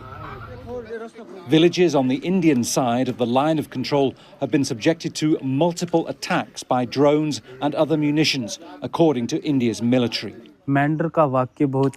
It's very tense. There's been heavy shelling. We saw projectiles flying through the sky. We sheltered in our homes. It's the first time I've ever seen anything like this in my life. It was a horrible sight, and people in Jammu and Kashmir are frightened. India's army says Pakistani troops have been responsible for a series of ceasefire violations along the line of control. Normally bustling border towns, this is Poonch, are deserted. Residents have been told to stay in their homes. So the situation is quite serious. There are many loud sounds heard during the night. We just want peace and calm. If the governments sit together and resolve things through dialogue, that would be a good thing. But if there is a war and conflict, then our countries will go back 100 years. For Indian Kashmiri families displaced from villages along the line of control, a college has been turned into a temporary shelter. India and Pakistan have been exchanging fire since India's military targeted what it calls terrorist camps in retaliation for a deadly attack on tourists in Kashmir, which it blamed on Pakistan. Islamabad has denied involvement. It's the worst confrontation. I think it's important to always maintain that at least thus far, there has been no revelation. At least thus far, there's been no evidence presented by the Indian government beyond just saying like, well, duh, they're Pakistan. Of course they're training terrorists.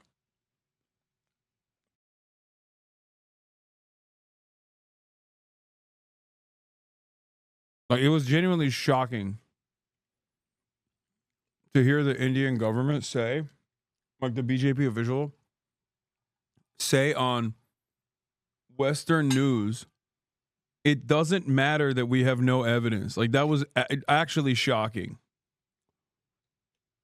On Channel 4, you got the BJP foreign guy, the BJP like foreign minister guy coming out and just being like, it doesn't matter that we have no evidence that they're not, that Pakistan is not directly involved. They've been doing this shit to us for 30 years.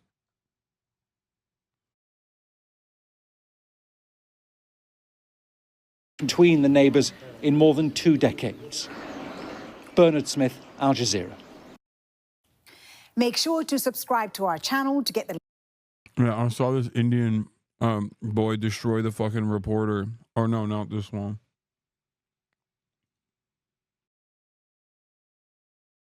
Pakistan जिंदाबाद जिंदाबाद शर्म नहीं आ रही क्यों शर्म आएगी पाकिस्तान को खत्म नहीं करना चाहिए हाँ नहीं करना चाहिए भारत देश जिंदाबाद है नहीं है और पाकिस्तान जिंदाबाद है नहीं है आपका नाम अपनी जगह पे सब जिंदाबाद आपका नाम क्या होगा तुम भी अपनी जगह पे जिंदाबाद आपका नाम क्या होगा कैफ कैफ पूरा नाम कैफ मोहम्मद कैफ कहाँ से हैं आप मैं बिहार से हूँ बिहार से आपको थोड़ी सी भी शर्म नहीं आ रही कि भारत देश में रहने के बावजूद आप पाकिस्तान का समर्थन कर रहे हो कि कैसे खत्म होगा पाकिस्तान अच्छा आप ही न्यूज बना रहे हो तो आपको शर्म नहीं आ रही कि क्या न्यूज बना रहे हो आपको शर्म नहीं आ रही है कि न्यूज बना के सबको फैला रहे हो हिंदू मुस्लिम के बारे में हिंदुस्तान का समर्थन क्यों करना आप पहले हमें जवाब दीजिए उसके बाद हम कुछ बोलेंगे तुम जो बोल रहे हो वहाँ भी आदमी है यहाँ भी आदमी है वहाँ भी मुस्लिम है वहाँ भी हिंदू है यहाँ भी हिंदू है सब तो है इंसान तो क्यों सबको खत्म करना पहले ये बताओ क्यों करना सबको जिंदगी जीने का हक है सबको हक है तो क्यों खत्म करना आप पाकिस्तान का समर्थन करते हैं आप जाओगे वहाँ कहीं आपको खत्म कर दिया तो हो गया काम आप पाकिस्तान का समर्थन करते हैं हाँ करते हैं तुम भारतीय नहीं हो तुम भारतीय नहीं हो भारतीय है आप जो बोल रहे हैं इस देश को खत्म करो, उस देश को खत्म करो, तो सब में तो इंसान ही रहते हैं। मेरे को छोटी सी चीज जाननी थी, ये आपको सिखाया किसने? This reporter is such a piece of shit because he's literally trying to like basically get this kid killed. He's like, what's your first name? What's your last name? Where do you live? Aren't you ashamed of yourself?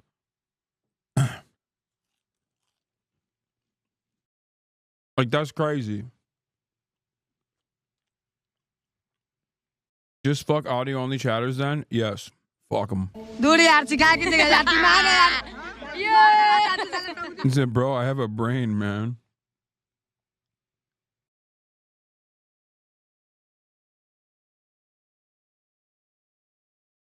They cut him off before he said, HasanAbi, teach me. I'm gonna get fucking lasered, chat.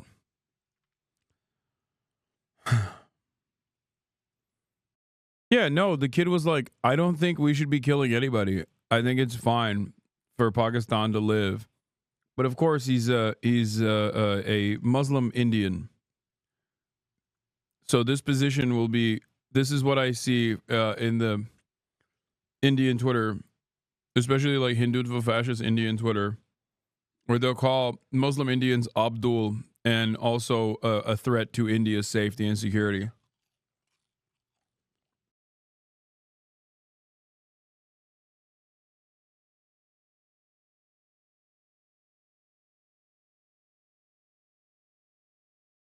This is how a lot of reporters operate in India. They're complete and other thugs.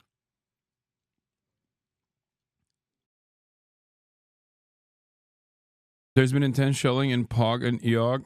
The death tolls in the hundreds now. The ground rumors say the death tolls in the hundreds now. Neither Pakistan nor India media is making a big deal out of it. I have Kashmiri fans whose families getting bombarded by both Pakistan and India.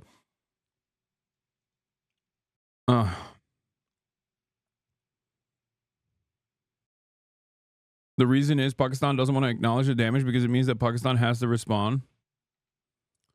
Yeah, look, I'm looking at this completely from the outside. I'm looking at this completely from the outside looking in. And one, India and a lot of India's supporters are behaving very similarly to Israel supporters. So that immediately makes me wonder what the fuck the dynamic looks like. And two, as an impartial observer from the outside,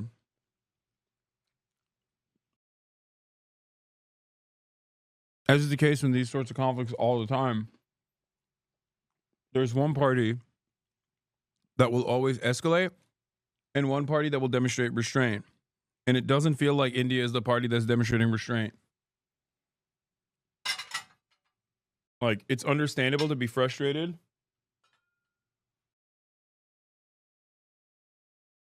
In the aftermath of a terror attack, but it does feel like their retaliation here is even more violent and more escalatory than it was in like 11/26, which was a far more consequential attack.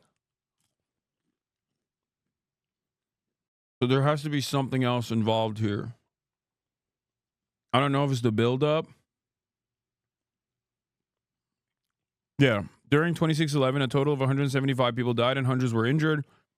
India responded through diplomacy with Pakistan. They provided Pakistan with evidence and Pakistan was forced to take action. It was literally India's 9/11 and the response was diplomacy. And now we're bombing mainland Pakistan without solid evidence. That's what I mean. Like, how the fuck were they more restrained? How the fuck were they more restrained after that? And that was like, that was direct.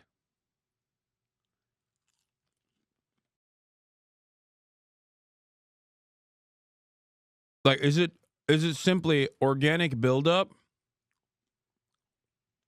Is it simply organic buildup and resentment? And Modi constantly hitting the fuck Muslims button over and over again?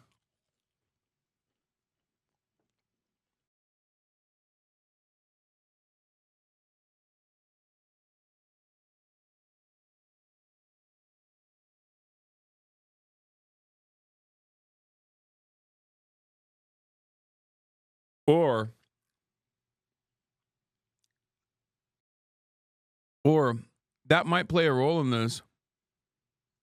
That might play a role in this. The organic buildup might play a role in this, but like Modi leaning into it. I don't know. I feel like I like to look at these things and try to figure out who benefits from this. Always, like who has something, who gets a material gain out of this. Kitty Spike, please do not compare us to a genocidal apartheid state. Kitty Spikes, I'm sorry, but Modi is also a fascist. Like, what the fuck? And so is Donald Trump. And so is Benjamin Netanyahu. I don't think that's a controversial fucking take at all. And also, they all despise Muslims in general. Muslims inside of their own borders and certainly Muslims in other countries.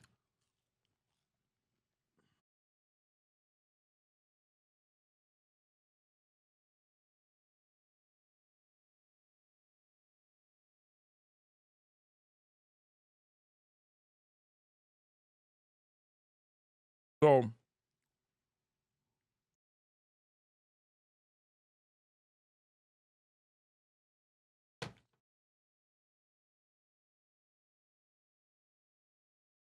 like, Modi has led pogroms internally inside of India directly. So I don't know how you can say that that's not the case. It's like identical.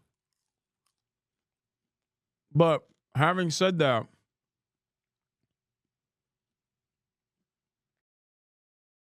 you don't have, like, given Pakistan and its intelligence services direct allegiance with the United States of America, given Pakistan's position as closer to China than India is, even though India has also moved to normalize relations, obviously, it makes me feel like this instability benefits America as the secondary player here more than it does China. That's how I feel.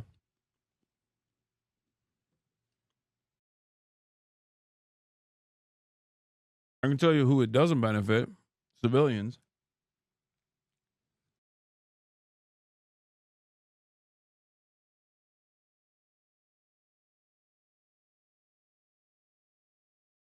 Anyway. This is one face of a spiraling conflict with many more. A window into a dangerous moment in an old dispute. India claims this is a terror base. Locals insist it's a mosque. What is happening right here? A civilian compound, they say, with schools and a seminary. This is the mosque main area. This is the main prayer hall. This is the court, central court of the mosque. And the missiles struck in the early hours of Wednesday morning in Maritkay, killing 3 men. Hansler said it felt like an earthquake. Lots of people had already vacated a week ago, so you feared that this was coming? Actually, the government of Pakistan thought that it could be possible that India could attack this place due to all that allegations and all that propaganda that this place is a terrorist camp. India has long believed this is the home of Lashkar-e-Taiba, a militant group designated as a terror organization by the UN. But in recent years, the Pakistani government has taken control of the complex. What response do you think Pakistan should take in this moment? India has clearly violated international border, and he is, attacked here, violating international border and killed civilians in the Pakistan. And Pakistan has very right, according to international law, to defend itself. They feel locked in the crosshairs of the Indian military here, and resentment runs deep. You can see where the missiles struck here. The damage is extensive, and locally it sparked instant anxiety and anger. A hit like this on an area like this has the potential to have a much more devastating impact in the long term. Remnants of the missiles remind them more could easily come. The whole roof collapsed. What has this done to the mindset of the local people here? Obviously, they are worried and they are somewhat sad that their place of worship has been destroyed and demolished by India. India maintains it's targeting terrorist infrastructure in Pakistan. The government here flatly rejects that and denies any links to the attack on tourists in Kashmir that led to this. Islamabad, though, has for decades been accused of supporting and financing militants. Do you accept Pakistan has a terror issue? Pakistan is a victim of terrorism right now. Many here want to see a strong response. This is a matter of national dignity for Pakistan. Our elders, our army, our government look compromised. They better know what they will do. Do you fear all-out war? Yes, both countries are nuclear powers. We don't wish for war, but right now it looks like it might happen. Both countries still believe they're treading carefully, but passions are running high. And this time, the rest of the world seems far less involved. Cordelia Lynch, Sky News, Marieke, Pakistan. New developments in the conflict between India and Pakistan. A Pakistani source says India launched another drone attack overnight. India has accused Pakistan of attacking it with drones. Major damage this morning near their disputed border in Kashmir. Listen to how Pakistan's ambassador to the U.S. described the recent violence between the two nations. Started by India, escalated by India. It's the third night. Pakistan has exercised its right to self-defense. I don't think India is behaving restrained at all. I'm gonna be honest. Like, I'm not exactly the biggest fan of the Pakistani government either. Having said that, they are the party that is demonstrating restraint.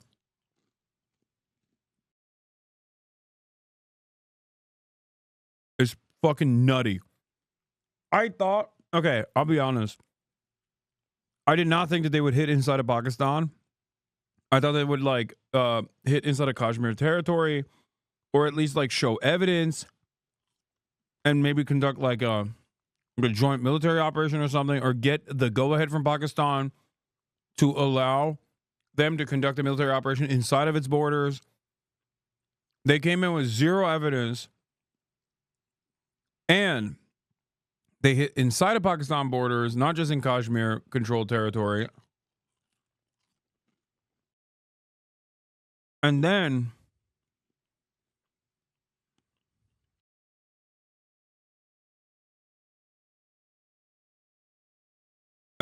that they demonstrate, they said this is restraint. We're showing restraint. India did. After that, but it seemingly wasn't enough. And now they're going and going and going.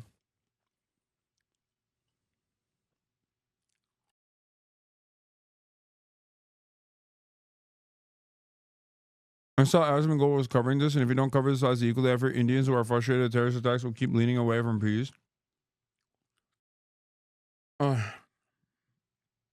India's always favored peace in part because they didn't feel confident about defeating Pakistan. Now they do, so they're escalating. Yeah, except I already gave an example where like Balochistan separatists conducting terror attacks or whatever in Pakistan. If Pakistan's retaliation was to just start striking India, I would say that's fucking insane. You see what I mean? The funniest part about this is like half the chat will be like, did you see the Pakistan Muslim terrorists did to the Hindus? And then the other half is like, well, you don't understand. This has nothing to do with Hindus versus Muslims, bro. All of India is united.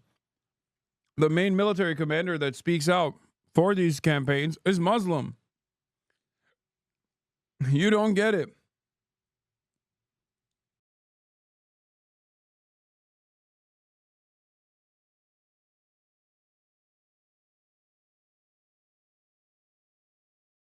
I'm not even giving you, I know some chatters will say you're giving one-sided analysis, but if you want to see one-sided analysis, I suspect it's probably coming from Asmongold, who doesn't give a shit about either side at all, but automatically sides with India because it's more Israel-coded, Israel-adjacent, and also because they're killing Muslims, and he probably decides that, like, it's brown Indian versus brown Indian Muslim. That's a third additional factor involved, so that's probably how he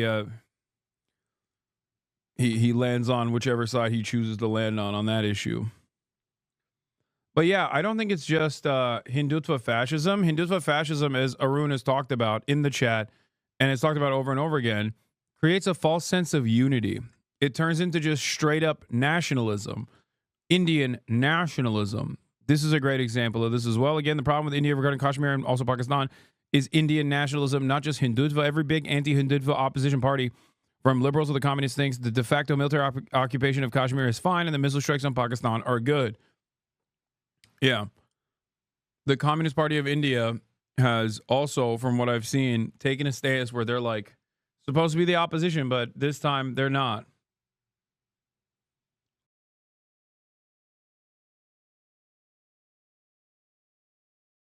Indian liberals and Indian communists will never betray the Indian state line.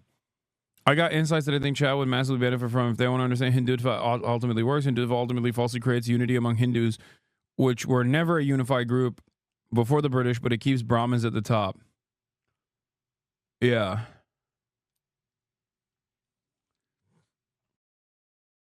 The salt stock dropped following the attack while the Chengdu manufacturer of the J-10s gained a lot. I saw.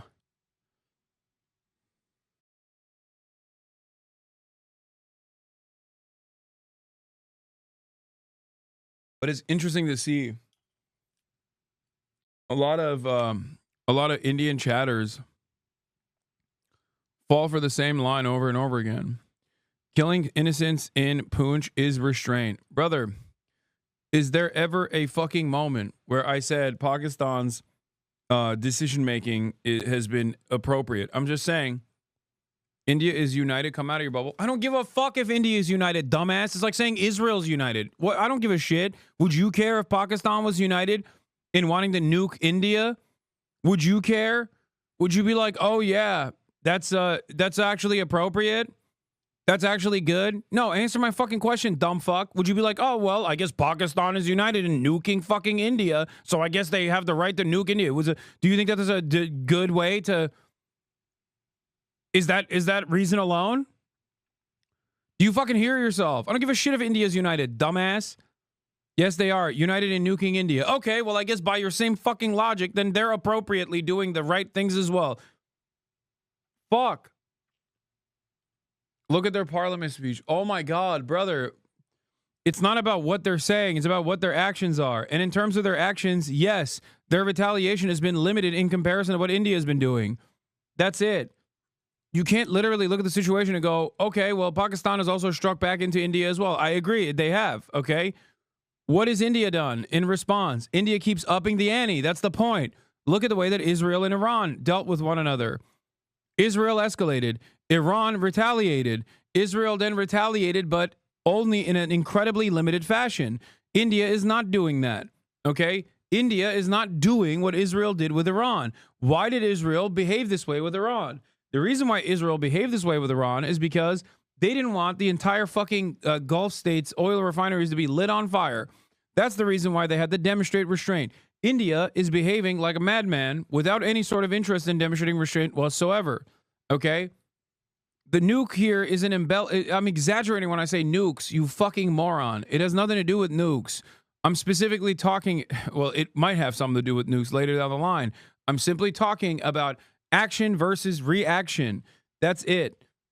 And in terms of action versus reaction, if India were to investigate the terror attacks, figure out who was directly responsible for it, maybe even figure out that there was Pakistani involvement from the state and demand answers from the Pakistani state and demand answers and also demand a military operation within the Pakistani borders, an operation that was conducted that was professionally executed, that actually limited the civilian casualties instead of erroneously striking fucking mosques and shit, then yeah, that would be an appropriate and valid countermeasure against the terror attack that took place. That is precisely what happened after 11/26, as far as I understand. And that was a far more consequential and far bloodier affair overall. So the question I have for you right now is, why the fuck is India not responding in the same way that they did back then? Why is it so much, why is it that seemingly the appetite for death and destruction from Indian society, as you said, united, okay, has gotten way more aggressive? That's something that I worry about.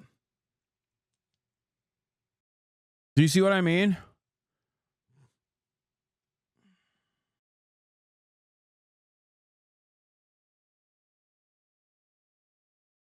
Asmongold had a fairly balanced take. India had Gandhi. It's the country of peace and harmony. Asmongold had a fairly balanced take. Dude, Asmongold would literally laugh at you being ethnically cleansed if you're Indian, okay? He thinks brown people are inferior. What the fuck are you talking about? He just doesn't give a shit, but he is like seemingly siding with you, and that doesn't trigger any fucking alarm bells in your mind, okay? Jesus Christ. I mean, I don't even know that much about India versus Pakistan, but what the fuck does Asmongold know about India versus Pakistan? Holy shit. India bros are attacking you on Asman? Of course they are. I mean, go there then. Go there. Look at the thumbnail of his last video. JD Vance, India, Pakistan is none of our business. Yeah. Pakistan Prime Minister just embarrassed himself on live TV. What actually happened in India? Muslim. Yeah, I wonder why people are looking at this and going, Asmongold has a really balanced take on this. It's two brown countries killing one another. The only reason why he's seemingly taken aside is because one of the brown guys is also Muslim on top of that. It's gotten more aggressive directly because of Hindu nationalism. Minorities are forced to prove their loyalty to the state lest they face persecution from the state. And the Nazis run the state apparatus. The only solution to this is to raise caste consciousness.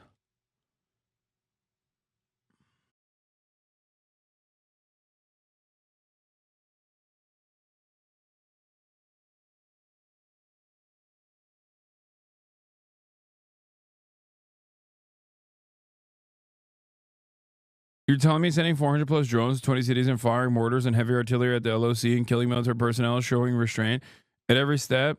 GOI has stated it won't show restraint if Pakistan retaliates. What are you?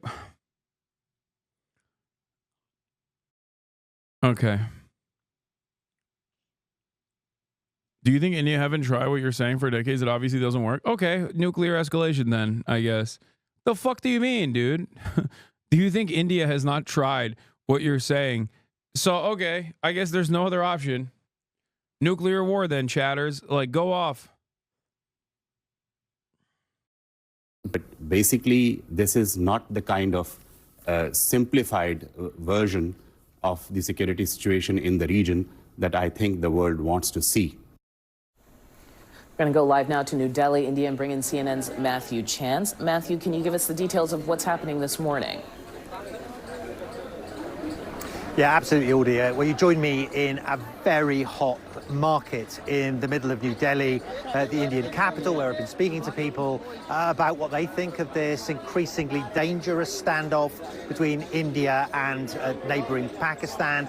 And, you know, the general sense you get here is that people are backing the Indian government. They think that the Indian attacks on Pakistan were entirely justified. And that's something that's reflected by Indian officials that I've been speaking to as well, because they're saying that they carried out the airstrikes on Pakistan because of the terror attack that they blame Pakistan for that took place in the Indian administered area of Kashmir last month. Now, there's security measures in place. Already, the Indians have cancelled schools, suspended schools in Jammu and Kashmir.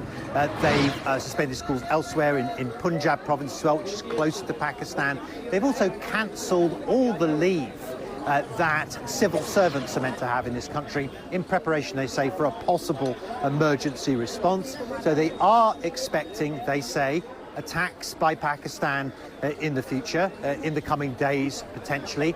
And I think it's fair to say the country is on a state of alert. So very dangerous situation, particularly when you consider, of course, Audie, that both India and Pakistan have nuclear weapons. We're a long way from a nuclear confrontation, but in an issue that is as tense and as emotional as this, it is a danger that really everybody is having at the back of their minds. CNN's chief global affairs correspondent Matthew Chance speaking to us from India. Let's stay with this story now and bring in CNN's Nick Robertson covering all of this live this hour from Rawalpindi in northern Pakistan. Nick, give us a sense of what the latest is on the ground this morning. Yeah, when you're looking at Kashmir, across that line of control, there has been intense shelling. People are fleeing the border area right now. That's what we're understanding. Overnight, Pakistani officials told us that India sent more drones into Pakistan. They sent 29, according to Pakistani officials. India sent 29 drones into Pakistan yesterday. One of them came down here, and I'm going to ask Javid just to give us a show and tell here. This is a cafe area. You see some of the metalwork ripped down here. Javid, if you can pan up, you can see there where the drone impacted on the building up there above us. And if you come down here, you get a sense of, look, the shrapnel literally splashed all across the wall here. It came down, the shrapnel marks all over the ground here. A piece of shrapnel lying on the ground. Now, it was about 10:30 in the morning when that happened yesterday. This area here is known as Food Street. Fortunately, at that time, it wasn't too busy, but the window fronts in all these restaurants were blown out. They're being tidied up today.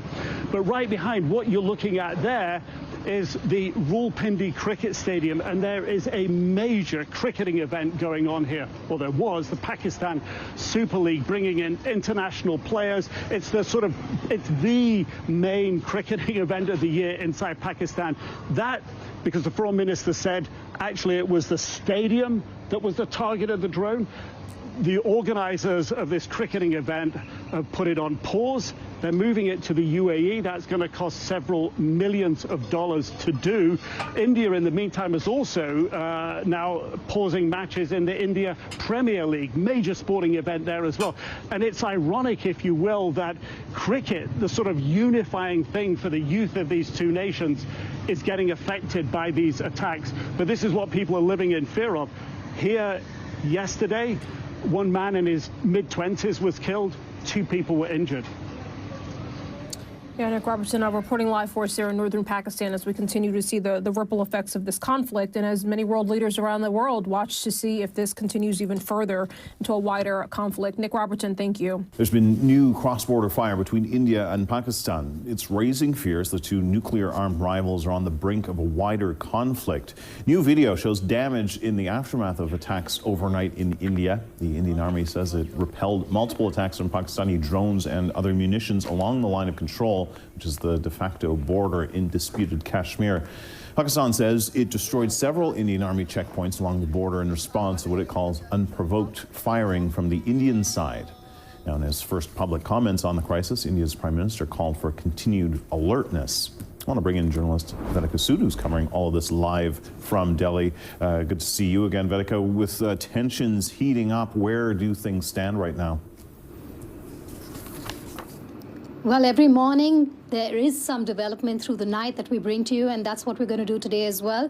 India and Pakistan are trading blame over overnight attacks that have taken place. In fact, the Indian military has come out with a statement, and they have accused Pakistan of sending in munition and missiles from across the border in their northwestern region, and they have said that they targeted military establishments in these areas, a charge that Pakistan has denied repeatedly.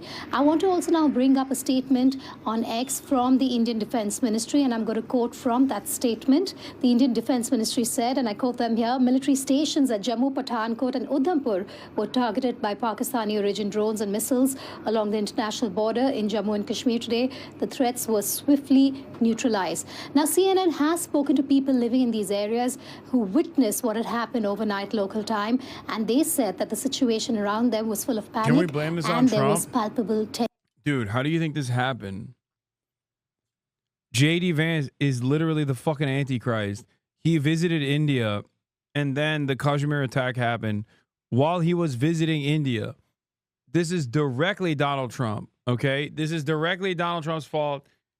He said no more conflict around the planet. He said he was going to solve the situation with Russia and Ukraine. Day one. He said he was going to solve the situation with Israel and Palestine. Day one. We're now day 110. None of that has been solved. As a matter of fact, it's only escalated. And also on top of that, he sent his envoy, J.D. Vance, to first assassinate the former pope and put an American pope in charge, and then go to India, and death follows him everywhere he goes, obviously. So then that happened. So now he's directly responsible for India, Pakistan, two nuclear nations. Things are just getting worse and worse. I also want to draw your attention to visuals that we're now going to bring up of the damage, Terrifying. the intense damage done to property of residents and to schools along the line of control on the Indian side. You have villagers who've gone back in to those areas that were hit due to cross-border shelling overnight. And you can see the damage done to the property there. CNN again spoke to residents of that area. And one young man spoke to CNN saying that he moved out with some family members while others stayed back. And about 50 to 60 of them were in just one bunker while that heavy cross-border shelling took place. Now let's just talk to you about the international community. I want to start with a statement coming in from the US Vice President. He did say that he is worried about the situation in the South Asian region, but he also said this. We want this thing to de-escalate as quickly as possible. We can't control these countries, though. Fundamentally, India has its gripes with Pakistan. Pakistan has responded to India. What we can do is try to encourage these folks to de-escalate a little. Bro, not only did he do it, because he was there, but his wife is also Indian, no? That's crazy. Like, him saying that is bold, dude. I feel like if I'm your father-in-law and you say that shit, if I'm your father-in-law and I'm like invested in Turkey in some way, shape, or form, and you came out and said some shit like that, I'll smack the fuck out of you, bro. I'd be giving you a call. I'd be giving you a fucking call real quick. Be like, what the fuck do you mean it's not our business? Say Pakistan is the enemy right now, dude. The fuck?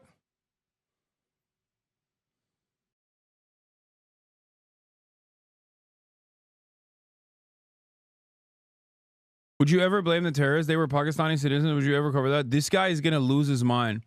The International didn't care about the terrorist attacks, but they cared to support Pakistan. Yes, dude. We all love Pakistan, okay? You have to understand. We all love Pakistan. The international community, I talk to them. Why do you think I'm in France right now? I'm here talking to Macron. And guess what we're talking about? How much we love Pakistan and how much we hate India, dude. You nailed it. Everybody loves Muslims. The Western world stands with Pakistan, chatter. You are fucking right, okay?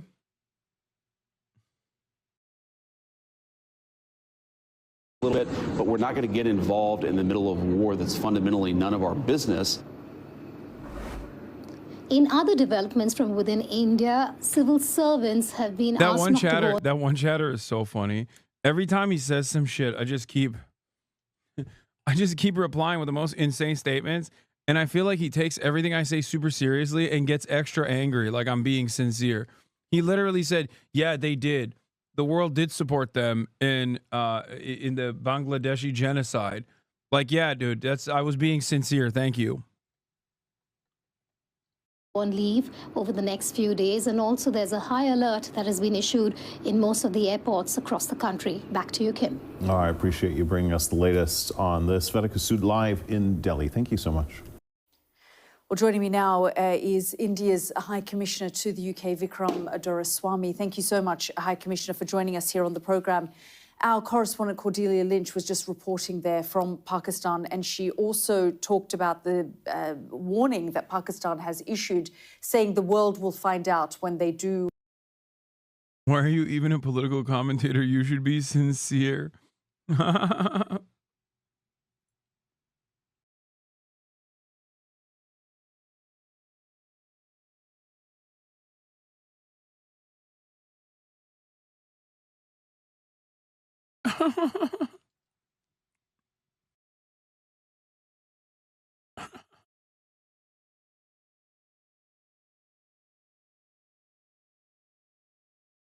Chatter, it's because I'm afraid. Okay? It's because I'm afraid. Can I be sincere with you for a moment? Pakistan controls the media. Okay? It's not like everyone's wrong. People are like, oh, Jews control the media. Oh, the Irish control the media. It's not. It's Pakistanis.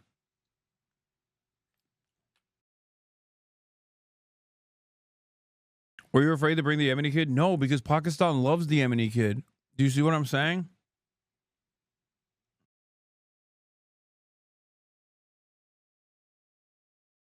That's why I had the Yemeni kid on. Because Pakistan was like, you have to have him on. And I was like, okay.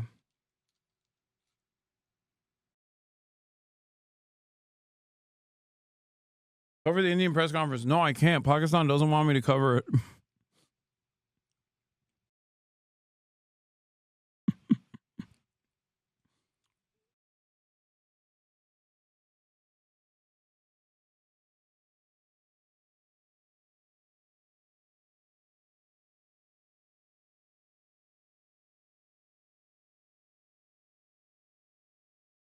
I want to, but I can't.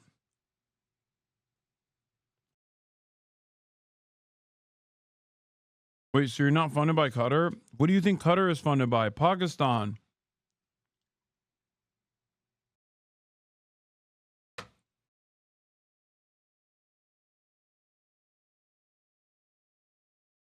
Behind every rock is Pakistan. My life for Pakistan. I want to be in the Pakistani Air Force.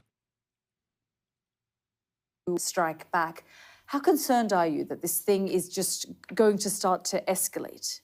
Oh no! Let me Anonymous point out Pakistani government. Give this 100 is Pakistan's sponsored terror group's attack on civilians in Pahalgam on 22nd April. You know, our response thereafter was precise, targeted, reasonable, and moderate. It was focused principally and solely on terrorist infrastructure. We did not strike the Pakistani military establishment. We did not strike national infrastructure. And we made... Bro. This is literally Israel, dude.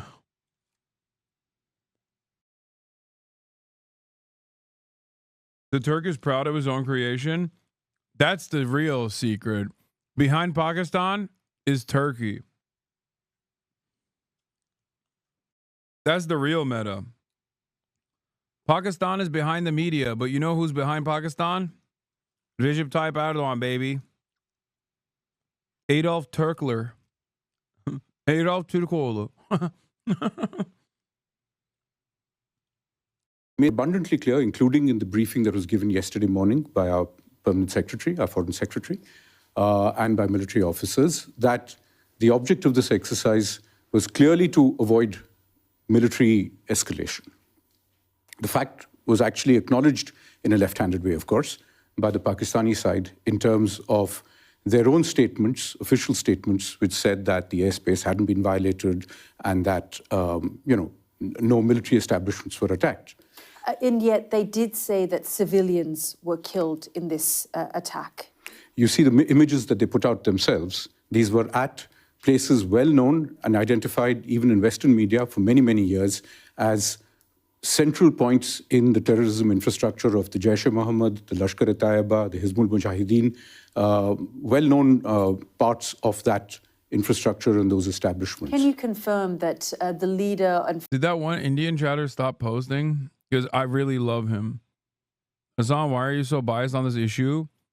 It actually is. You are the most biased. I already told you because Pakistan controls the media.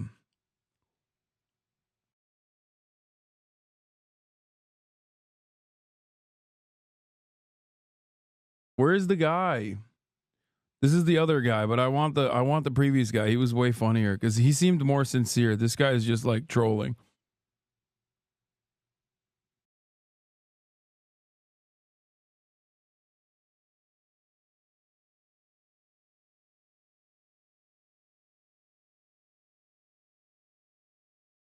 I mean, can you at least try to understand the Indian side? I do. What do you mean? I get it. Hindus were directly targeted in occupied Kashmir territory by radical elements that get training inside of Pakistani borders. Okay? I know. I understand it. I have addressed this already. I'm simply talking about state versus state violence and what is appropriate And what is inappropriate? I'm here, don't worry. I would be here till you cover India. They didn't. Pakistan has shown no proof. To be honest, Kemal Atatürk inspired the Pakistani movement. Yes, yes, finally. They were Pakistani citizens, not inside the border. They have bombed our country for years now. Anyway. The Hindu supremacist movement is kind of silly with respect to within the context of Western hegemony. Dude, it's not. There are so many Indians, bro. It's actually not like that at all. It's actually pretty fucking severe over there. It's unironically like Western elitist, Western chauvinist attitudes that somehow belittles like India and Indian fascism. Because we're just like, oh, they're over there. When they come here, they're like second-class citizens. Who gives a fuck? Lol. It's like, it's this weird white supremacist attitude that we have towards a nuclear nation with billions of fucking people in it that have grown this like incredibly unstable fascist movement that in times of terror attacks like this one, basically unite the different factions of the fucking government. And it makes it a billion-man strong fascist army. That's terrifying. You know what I mean?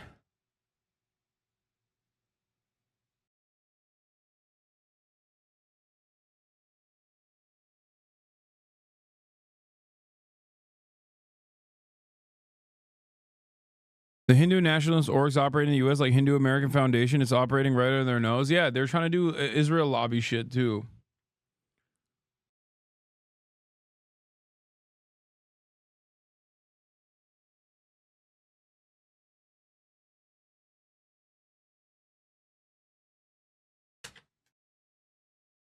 Hindutva is irrelevant. RSS made the statement that they want to break India and unite and do communal disharmony.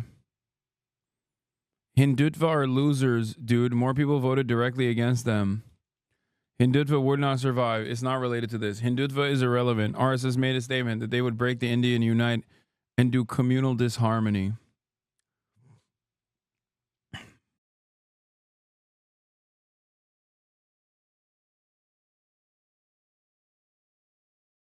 Like, what will it take for Marshall? What would you say is an escalation from India? If India did, what military action would you consider that to be a severe escalation and they need to dial it back?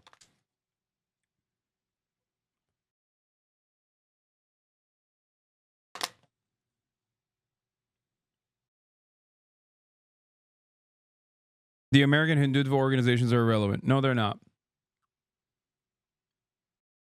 What would cause you to say, okay, maybe India went too far? I'm serious. I want to know.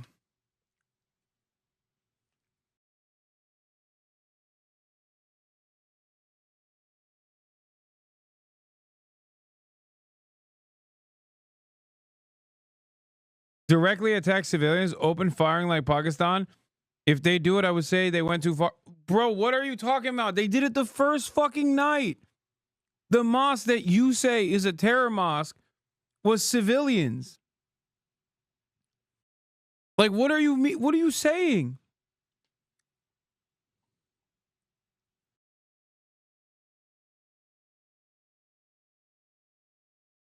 How do you look at that and go, well, that's a terror mosque? That's where the madrasa is, where they learn how to do terrorism. If they were civilians, why did Pakistani army went to the funeral of terrorists? What? Dude, I don't know how to answer this question. Like, do you think, I'm sure he's going to talk about it right now, but do you think like the fucking kids that died were like terrorist militants or something? What the fuck?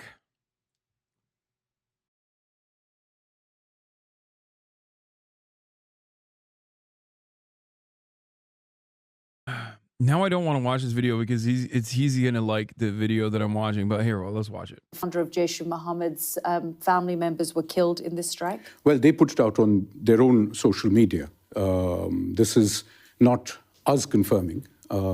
It is on well-known hand. Yeah, bro, that's his family, dumbass. The fuck? We already know this from day one. BBC reported on it too. He will never recover if you skip this. I know, but I don't want to piss him off that much. Well, let's just keep watching. Handles, social media handles of the group. High Commissioner, I want to ask you about Chinese-made Pakistani fighter jet planes that say they shot down at least 2 Indian military aircraft on Wednesday. What is your reaction? You're viewing a few new haters of this one. Few? I think the like Hasan doesn't understand India crowd is going to be so much larger. I think that's a far more consequential enemy base than anything. Like the Hasan says fuck Israel crowd is, they have a lot of motion, right? They have institutional legitimacy. They can flex their institutional muscle. They can get articles written about me in the Free Press and Daily Mail, stuff like that. The Hasan says Hasan is anti-India crowd, on the other hand, has one thing that Israel will never have: raw numbers. Same level of loyalty, if not crazier. Same level of anti-Islam sentiment baked into their collective consciousness. But more importantly than anything else, raw fucking numbers. It is truly a terrifying force to reckon with. I am legitimately more afraid of the Indian audiences coming after me than I am of like India nuking me, okay?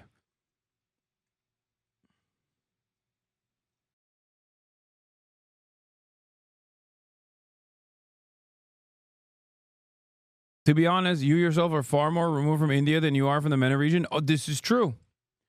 This is true. I'm the first to admit that I'm not the most knowledgeable on this stuff. But anytime I've opened the door into Indian people's business, I actually have shuttered the door in fear, because the new technology that I see, like the new racism technology that I see on Indian Twitter, is parts hilarious, but parts terrifying, where I'm like, how did they come up with these? Like, how did they come up with this kind of racism? And it's such a crazy racism. I guess I can bring it back to my experiences, like a Turkish man growing up in Turkey and then coming to America. And as soon as I came to the United States of America, despite looking white, I lost my like in-group status, because when I was in Turkey, I'm a part of the dominating in-group, right?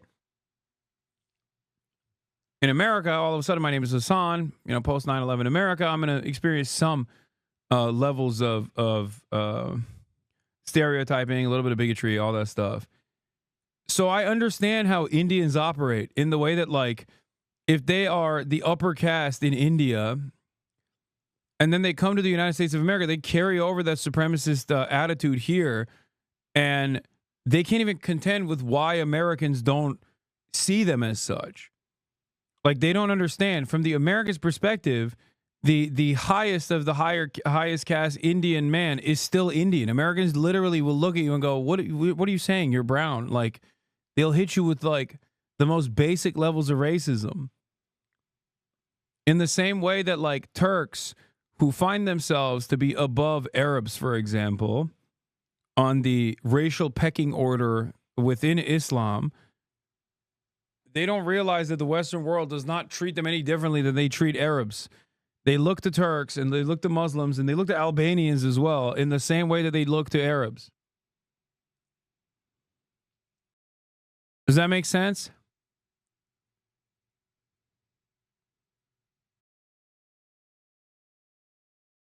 Same with those Iranians. Yes, Iranians is another great example of this. Like, there is a racial pecking order where white supremacy is supreme. It is the most supreme version of racism. Okay? It is the most domineering force on this planet. Its underpinning comes from colonial exploitation for centuries. It's undefeated. It's a totally different demon. For all the Indian chatters in here that are like, you know, maybe operating with a different understanding.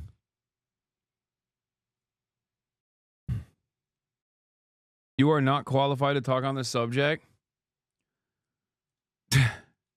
You just generalize. Hasan is so racist. These generalizations are so crazy. Have you ever met Indians?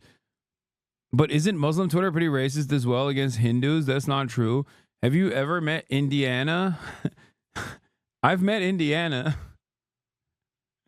These generalizations are crazy. Hasan is so racist. You just generalize old Indians. You are not qualified to talk on the subject. You don't know any of it. Don't worry. I haven't had Arun on yet to spare him. Okay? Because I feel like they're going to kill my man. All right? Tamil HasanAbi. Like, I worry for his safety because these guys are going to get extra mad at Arun when they like, I've seen the comments, bro. I've seen the comments that this man is receiving. Okay?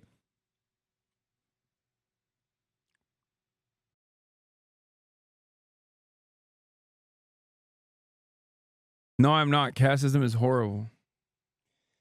Oh my God. I never said you are justifying it. Just be careful. Use of hyperbolic language to the best of your ability with this one.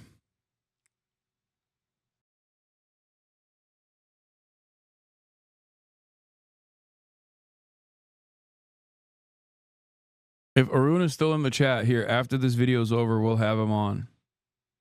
Response to that? Well, you had the defense minister on your show a couple of days ago. He said that the evidence for that was on social media.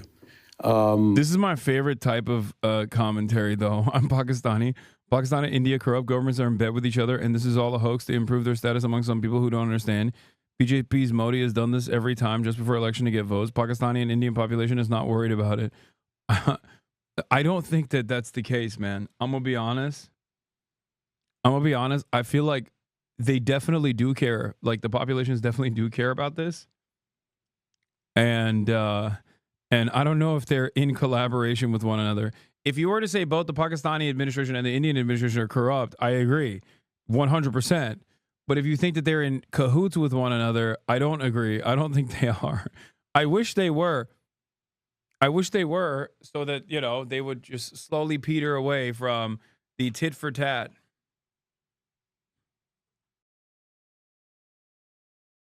By that yardstick, today's media all over in India over the last 3 hours has reported the shoot down of 2 Chinese-made fighter jets and an F-16 and an airborne early warning platform. Well, High Commissioner, I don't believe the point that I was trying to make, if I may just complete that. Look, if it satisfies Pakistan's ego to say that they've done something, they could have used that as an off-ramp to move on. But clearly they chose not to, and they've continued to escalate the matter. This is a report I'm reading from Reuters based on 2 U.S. officials telling Reuters this. He's like, no, it's a lie. That didn't happen. Pakistan is just lying to make themselves feel better. But obviously, it's a lie because they're still escalating, which is crazy to say they're the ones who are escalating. Pakistan is escalating. And then she checks him. She checks him with a Reuters report to be like, well, seems like Western media is also saying this. To which I hope he retaliates. Well, as you know, Pakistan controls the media. They're saying it's the first time that Western officials have confirmed that there was high confidence that Pakistan had used the Chinese-made J-10 aircraft to launch air-to-air missiles against Indian fighter jets, bringing down at least 2. This is something that, let's ask Reuters. But my larger sense is that there is no evidence of that. We haven't actually confirmed any such thing. The better point is to ask actually if all of this is true and if Pakistan has essentially succeeded in making its point as it wanted to, why are they not stopping? The question you have to ask yourself, however, is the other one, which is that if Pakistan... the question is literally, why is India not stopping? If they actually carried out a successful attack and none of their planes fell, why is India not stopping? Like, shouldn't the journalists at the table ask that question?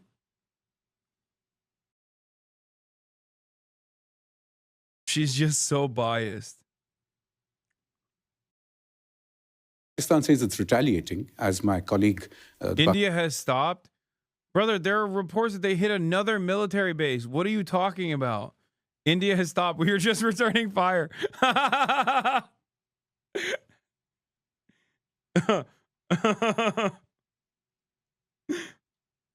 Okay, so India hasn't stopped.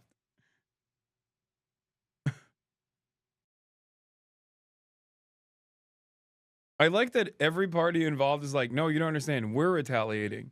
Like Pakistan's like, no, you don't get it. We're retaliating. India's like, no, you don't get it. We're retaliating. Okay. So the event that unfolded all of this, the first strike, India claims, was the attack on Kashmir. Okay. They have thus far not brought out any information as to why this was a operation conducted by the Pakistani intelligence or the Pakistani government. They just simply went with, it's our word for it. It's our word against yours. We're going to fuck you up. Pakistan High Commissioner said here yesterday.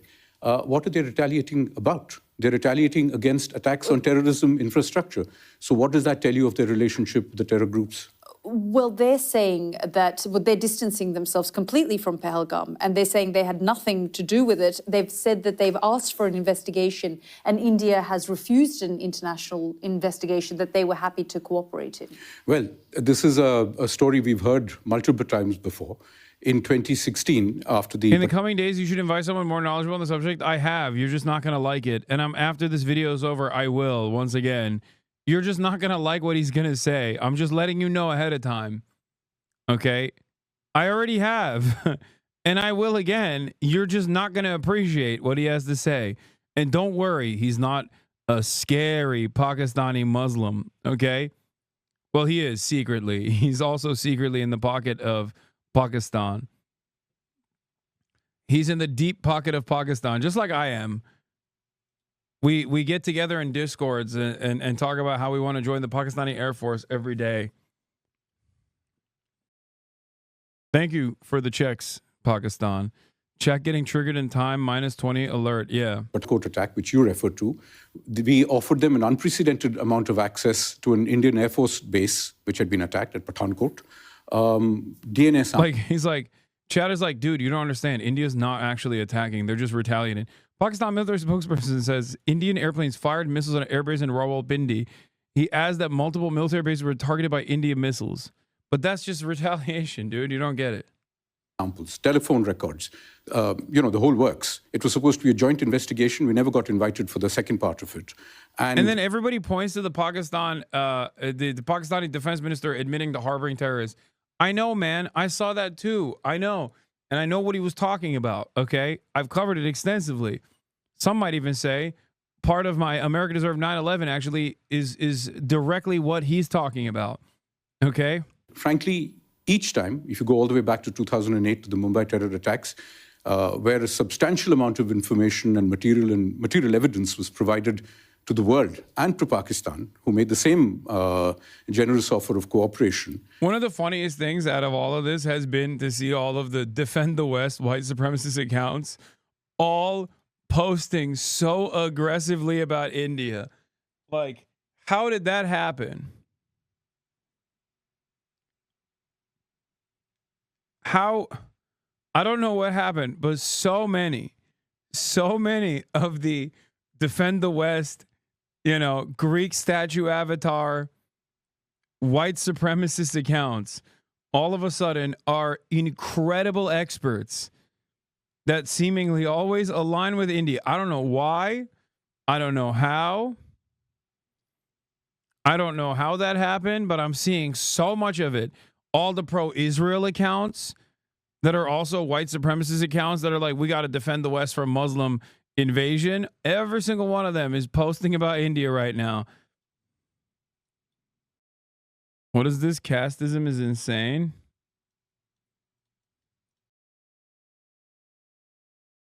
They've used it for is to hide their tracks. Caste discrimination is fucking insane. My friend is marrying a different subcaste of Brahmin than she is. Her future stepmom literally said she will have to wash her house with holy water after she visits, and said that her kind is not worth being anything other than prostitutes. I swear to God. What the fuck? And to take away fundamentally what are assets of their deep state. High Commissioner, I'm just going to keep you there because I just want to give our viewers and audience some context and bring that in. And I just want to pause for a moment, just remind our viewers how the two countries stack up against. Dude, it's so crazy because it's like, it's the meme of like the Indian flag, Pakistani flag, and it's two brown dudes going, "I fucking hate your guts and I hope you die," right? That's the American attitude. You are taking his word for it. Good job. Bro, I'm taking your word for it too. Like, I listen, Arun, who I know, who is Indian, okay? He confirmed the story. He said that is a likely story. Yeah, that tracks. Okay? I know he's Indian. I don't know if you're Indian or not. And I take your word for it too.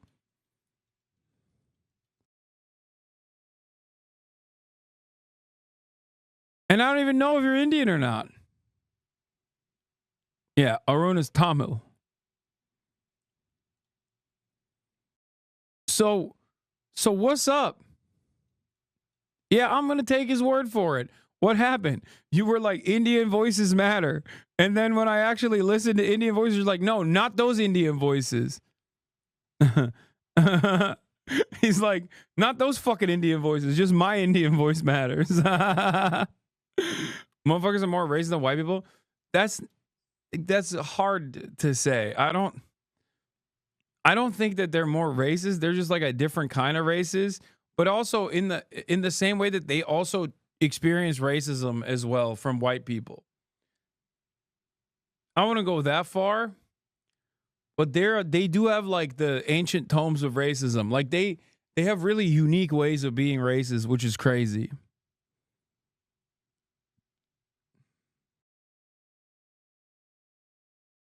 But from the perspective, and I'll admit, like even myself as a Turkish person or even as an American citizen, I look at that and I'm like, why the fuck are these motherfuckers yelling at one another? Like, why do they hate each other so viciously, right? And that is unironically the Western attitude here, where they're like, look at these fucking brown dudes killing each other. This makes no sense. Like, that is how they look at this. They're like, what is going on?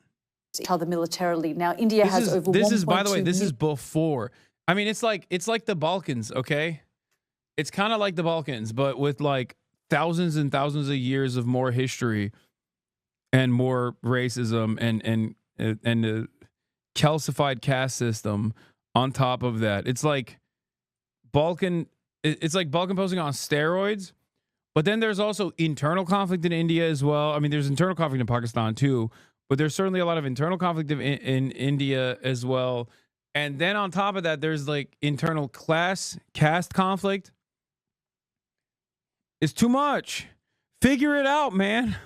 You need Maoism. You needed an Indian Mao so bad.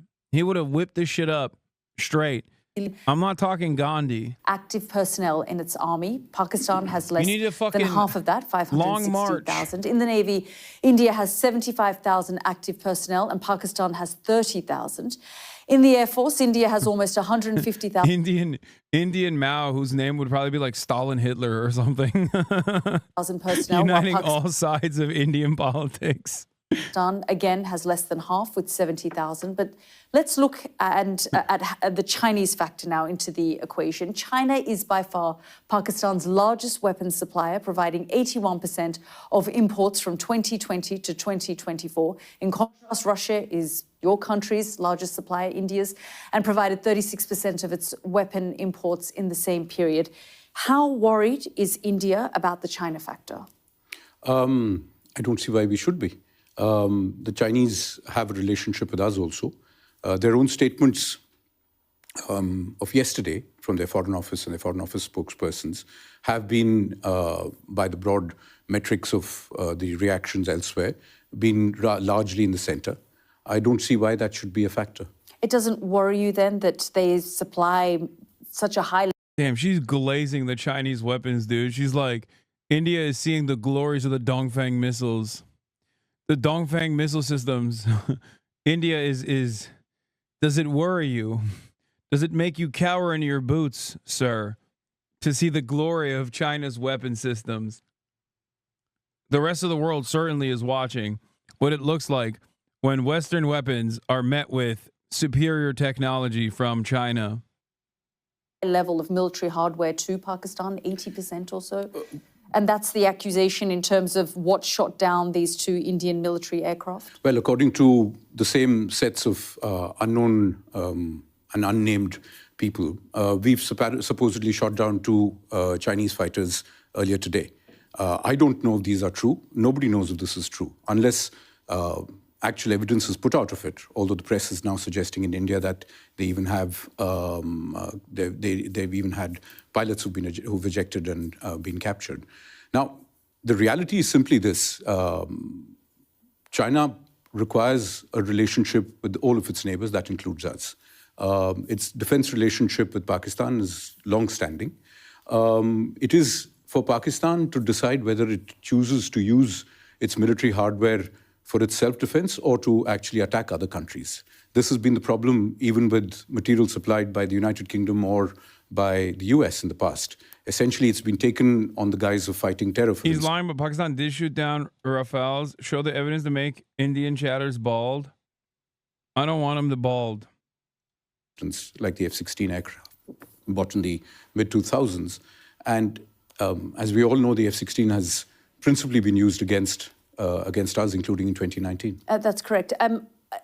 Pakistan says that it will strike at a time and place of its choosing, and India will be made aware of that. Is India worried and preparing for this and potential scenarios? We have made it abundantly clear in our official statement, again, as I said, both yesterday and today. We're not looking for an escalation, but if Pakistan responds, as we have done, we will respond proportionately and in exactly the same line. Which would be what? Targeting these terror bases or Well, beyond? look, if we have said if the military is attacked, we had not attacked their military. As they've now started trying to attack our bases, we've hit back at their air defense systems and at their units too. But I do want to remind everybody that for the last 15 days, they've also opened up artillery fire along the line of control, also in Jammu and Kashmir. So that has had a civilian toll. So for everybody who's worrying about that, this has been going on for the last 2 weeks. I just want to come back to this point on the Indian military aircraft. I know India is not confirming this situation. There are now Western officials coming out. The French have said that they have an understanding that the aircraft, the Rafale that India has been hit. Are you concerned that you're going to continue to have this kind of loss? I don't think so.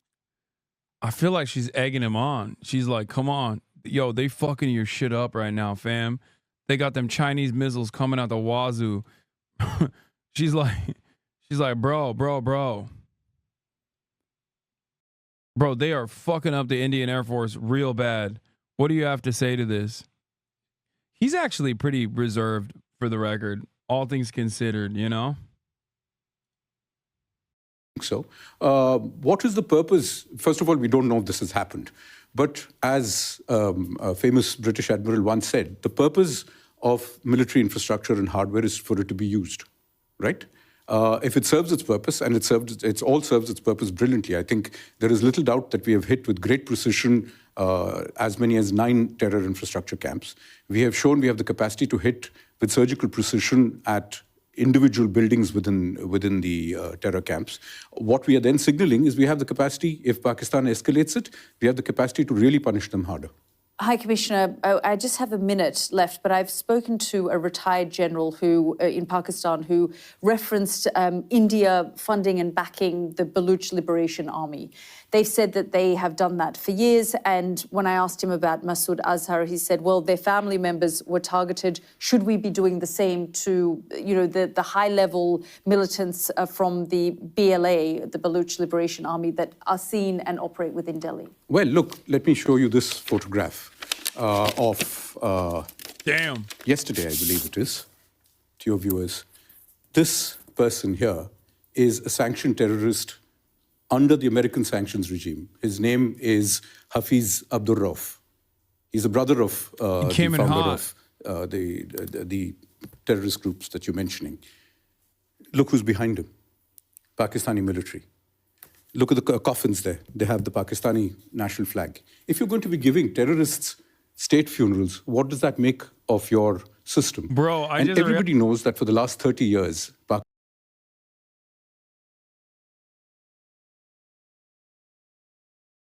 the fuck? Why am I muted? I just realized this guy is the chatter. This guy's the chatter. He dropped every talking point that the chatter's been blasting.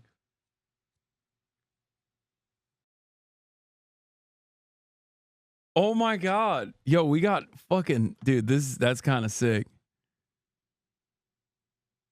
That's kind of sick. Are you him?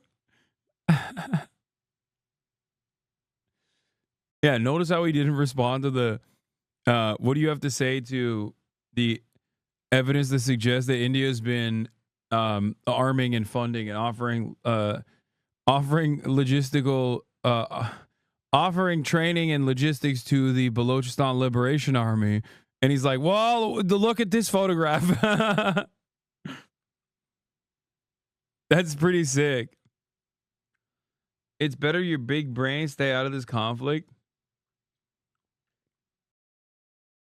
I don't know who the fuck the dude is, and I don't know what the context is, but what I do know is he did not respond to the question, because the question has nothing to do with whether or not Pakistan is allowing fundamentalists to exist and to even train within its borders. That is true. We know that that is true. Okay? The question is what you do about it. This is precisely the reason why I kept saying, like, okay, well, you know, there's Balochistan separatists that India has offered training to. Okay? Like, is it okay if Pakistan strikes India? And when I ask that question to people, not funny, no funny, also truth is same. We are not doing that. We are not funding them. Just people of India are sympathetic to BLA. Bro. Okay. Well, then people of Pakistan are sympathetic to those guys. Okay. What do you mean? What is happening here?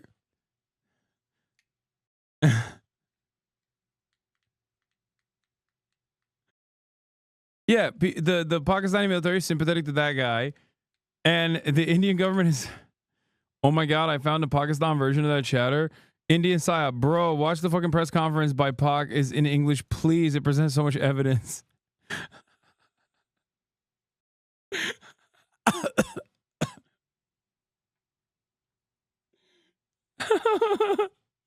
Dude, okay.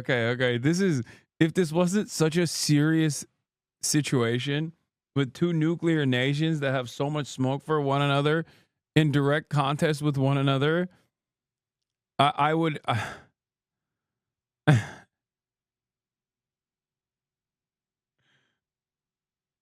I would joke about this more, but goddamn.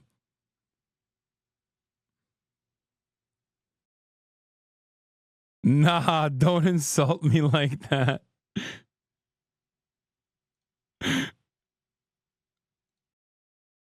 I mean, Hindutva, average India, like Pakistan being screwed. We don't support terrorists attacking trains and attacking innocent people. What do you mean?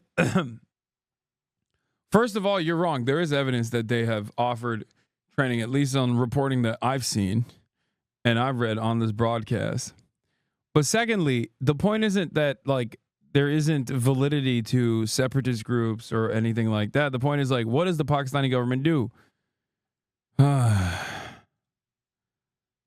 BLA attack trains and innocent people. Yeah, it doesn't matter. They're getting training from the Indian government because separatist movements are beneficial for India against Pakistan, just like separatist movements are beneficial for Pakistan against India.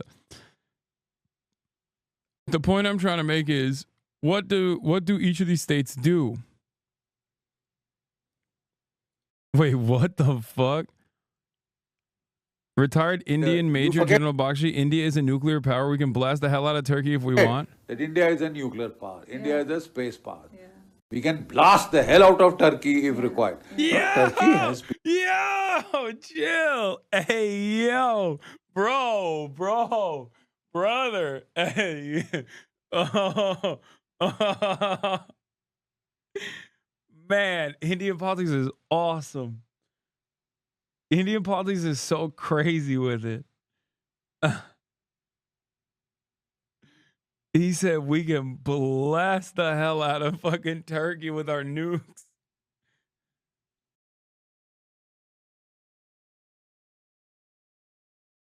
Okay, bro. Benchod. Misbehaving for quite some time. For misbehaving. You know, they recruited Erdogan, and you forget that India is a nuclear power. Indian anchors have also threatened to nuke Canada on television as well. That's fucking dope. That's pretty sick.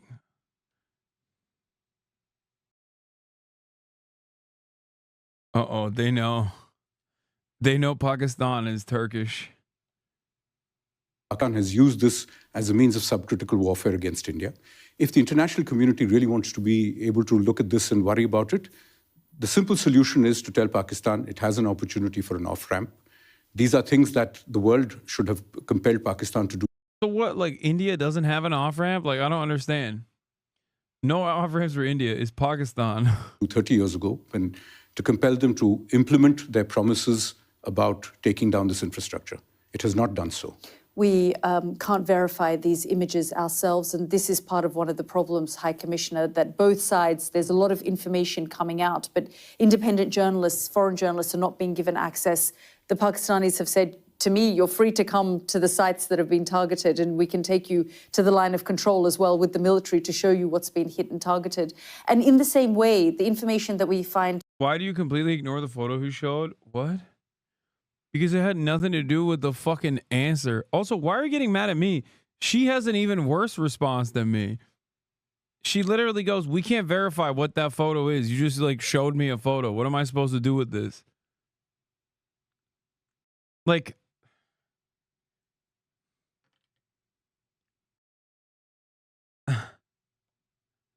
that we're getting out of, and this image that you've shown was shown at a press conference that the military in Delhi put out as well.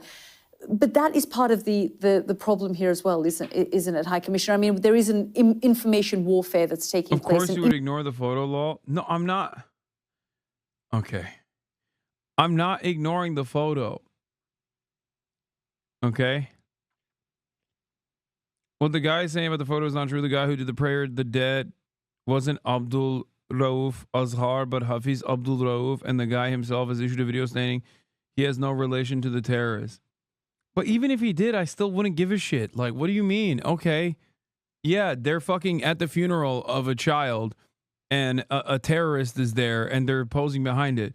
My point is that photo is completely and utterly irrelevant to the question she asked, which was, okay, you're in a unique situation here as a member of the Indian government, where the Indian government also has links and ties to the separatist movements that are operating inside of Pakistan, in the same way that the Pakistani government has links that you're suggesting to terror groups that are operating inside of India. And he literally turned around and was like, well, look at this photograph. And he did not answer the question at all. Independent journalists can't seem to get access to either side. Well, look, it is a fluid situation out there. I don't know how helpful it would be to have independent journalists or any kind of journalists wandering around in an area where there is active military operations happening.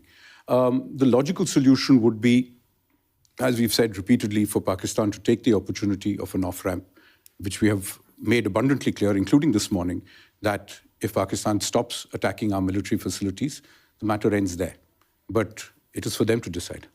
All right, we're going to have Arun on now so that you guys can yell at an Indian dude instead of me, because I'm sick and tired of you yelling at me, okay?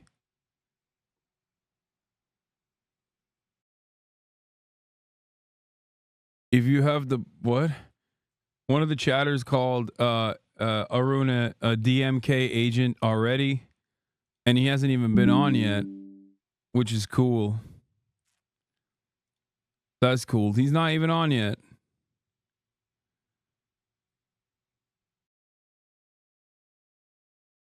Okay. All right. Hold on. What's up? Is your microphone Hold on, fixed? I got you. What's up? Can you hear me? Can you hear me? Yeah, I can hear you. Can you hear me? I bought a new microphone, but I need a Rodecaster still. I need to buy that. Okay. Hold on 1 second. I'm gonna fix my. I can't hear you. Wait, you can't hear me? I'm not talking. I'm talking now. Wait, I can't hear you. Wait, what the fuck? Hold on. Like I can hear you through stream, but I can't hear you. Hold on, in the hold call. on. It might be Discord. Hold on, I'll fix it. Input device, default microphone. What about now? Can you hear me now? Hello, hello. No, you can't hear me that way. Mic test, mic test, mic test. Oh no, it's not showing. Mic test, mic test, mic test, mic test. Nope, that's not working either. I can hear my voice in the stream. Yeah, right? If I no, unmute the stream, then I can hear myself. So No, no, chat hold can on, hold obviously on. hear me. Hold on. No, we can hear you. Oh shit. Let me double. What if I use this? Okay, I'll Oh. just use this. It's dog shit, but I'll just use this as a for now. You know what I mean? Because it's just Yeah, not. let me turn you down. I got you. I got you. Because it's on my laptop, and I'm on my laptop. I don't have the. Okay. Got you. I also pulled myself up on camera if you want to. Yeah, hold on. I'm gonna show you. I have you. Hold on. Where the fuck? How do I hide myself? Okay, whatever. I'll just show myself. Hold on. Disable video? Nope. It's the wrong one. I'm trying to hide myself on the pop-up, but I can't figure it out. But it's fine. Okay. Whatever. Fuck it. All right. We'll just do it live. We'll just do it live. All right. Aruna now, everybody. What's up, everyone? What's up, everyone? There you go. Okay, I talk to see me. myself on the Why are you defending Pakistan? It's a good question. I don't know. They How much did they I don't know. pay Their you? food spice here. How much did they The pay cost you? per murgi is less. I don't know. The cost per chicken is much less. No, I'm just joking. The chicken cost in Pakistan is much less than in India. You know. How much did they pay you? Be honest. Well, you're a secret Muslim. We found out. Yeah, totally, man. Totally. I think it was like 5 million rupees, which is like $5. Okay, so let me ask you this: do you feel like my analysis on the situation is crazy when I say like both of these nation states have their faults, have their own scandals, have their own corruption, have their own supremacist ideologies? Having said that, I feel like so far I'm seeing a level of bloodlust from India, both the population and the government, and a need for escalation from the Indian government that I am a little bit worried about. Do you feel like it's No, unfair? you're not off. You're not off base. No, you're generally in the right. So yes, India has been I've been keeping up with the news lately, or with the Indian news coverage of everything. And Murtaza Hussain over at Drop Site had a really interesting take that I thought was happening for a little bit, but looks like I was wrong. But you're generally right. Yes, both Pakistan and India are effectively states that were created by the upper crusts of the subcontinent. And there's a lot of history behind how like Pakistan and India were actually like created. Pakistan has since devolved into effectively a far right-wing military dictatorship that funds militant groups, sends them over to the border into Kashmir, right? And India has also, for decades upon decades upon decades, there is a marked difference between India under Modi and India under, Congress leaders such as Manmohan Singh and other leaders preceding Manmohan Singh, in that India was at least like, there was always an undercurrent of Hindu nationalism happening underneath, which came to a head in the 90s when the Mandal Commission happened. Okay, hold on. I need you to address the Indian chatter. Can we address the elephant in the room of Arun Anno's Russia won't invade moment from the last collab? Yeah. Okay. Listen. I didn't think it was going to happen. I'm going to be 100% honest. I did not I didn't think it was going to happen. I didn't. Look. Okay. Don't worry about that. Here, listen to him. He said India became this way because of Muslims. Muslims did this. Pakistan started this bloodlust. Dude, Pakistani army has done a genocide. Ask him to show how this started. India was made like this because of Pakistan. Hindutva existed before Mandal Commission. Hindutva started with Muslim League. Okay, he's right in that Hindutva existed before the Mandal Commission. What the event that I'm referencing is the demolition of the Babri Masjid in the 90s that happened in the wake of the Mandal Commission. That's what I'm talking about. Okay, that is Hindu. Okay, so going back to what I was saying earlier, right? What Hindutva is at its ultimate core, like if you've noticed, almost every leader, I think every leader of, the RSS, the Rashtriya Swayamsevak Sangh, has been Brahmins, right? They've always come from either some sort of upper caste or they're Brahmins, right? And why is that? And the reason is the way Hindutva or Hindu nationalism, they're the same thing. They're effectively the same thing. The way they operate and their modus operandi is by blurring the divisions, the caste antagonisms that exist within India to basically attack Muslims and Christians, right? RSS is caste extremist organization. Okay, so I think this dude's like a lib or something, I'm assuming. He sounds like a lib to me. But Hindu-Muslim happened before Babri. Dude, let's talk about how India and Pakistan got partitioned a little bit, okay? A little bit of history. So you had one group of people called the Muslim League that was basically saying, hey, Muslims are going to be persecuted under a Hindu majority India. Now, that reasoning on its own is not incorrect, especially if you look at Modi right now, right? That's not an incorrect reasoning. But what was happening is that most of the Muslim League, if you actually look at the leadership of the Muslim League, especially Muhammad Ali Jinnah, right, who is the founder of Pakistan, right? They all came from basically upper caste Muslim backgrounds, upper class Muslim backgrounds. And there was a counter movement to the Muslim League at the time that was basically, no, what about 70 years of secular rule? Dude, I just said that earlier, boss. Boss, I said that, yes, everyone else was, everyone that was from the Congress party and up until Modi, until Modi took power, and also Vajpayee took power. Vajpayee is BJP, right? Until those two guys took power, the Congress leaders are at least secular. They claim to be super secular, and they are considerably more secular than, yes, both the Hindu Mahasabha and the Muslim League were going and telling people to mark their religion as Hindu or Muslim. Now, the problem is both Hindus, the caste system in Hinduism is extreme, right? It's the worst in Hinduism.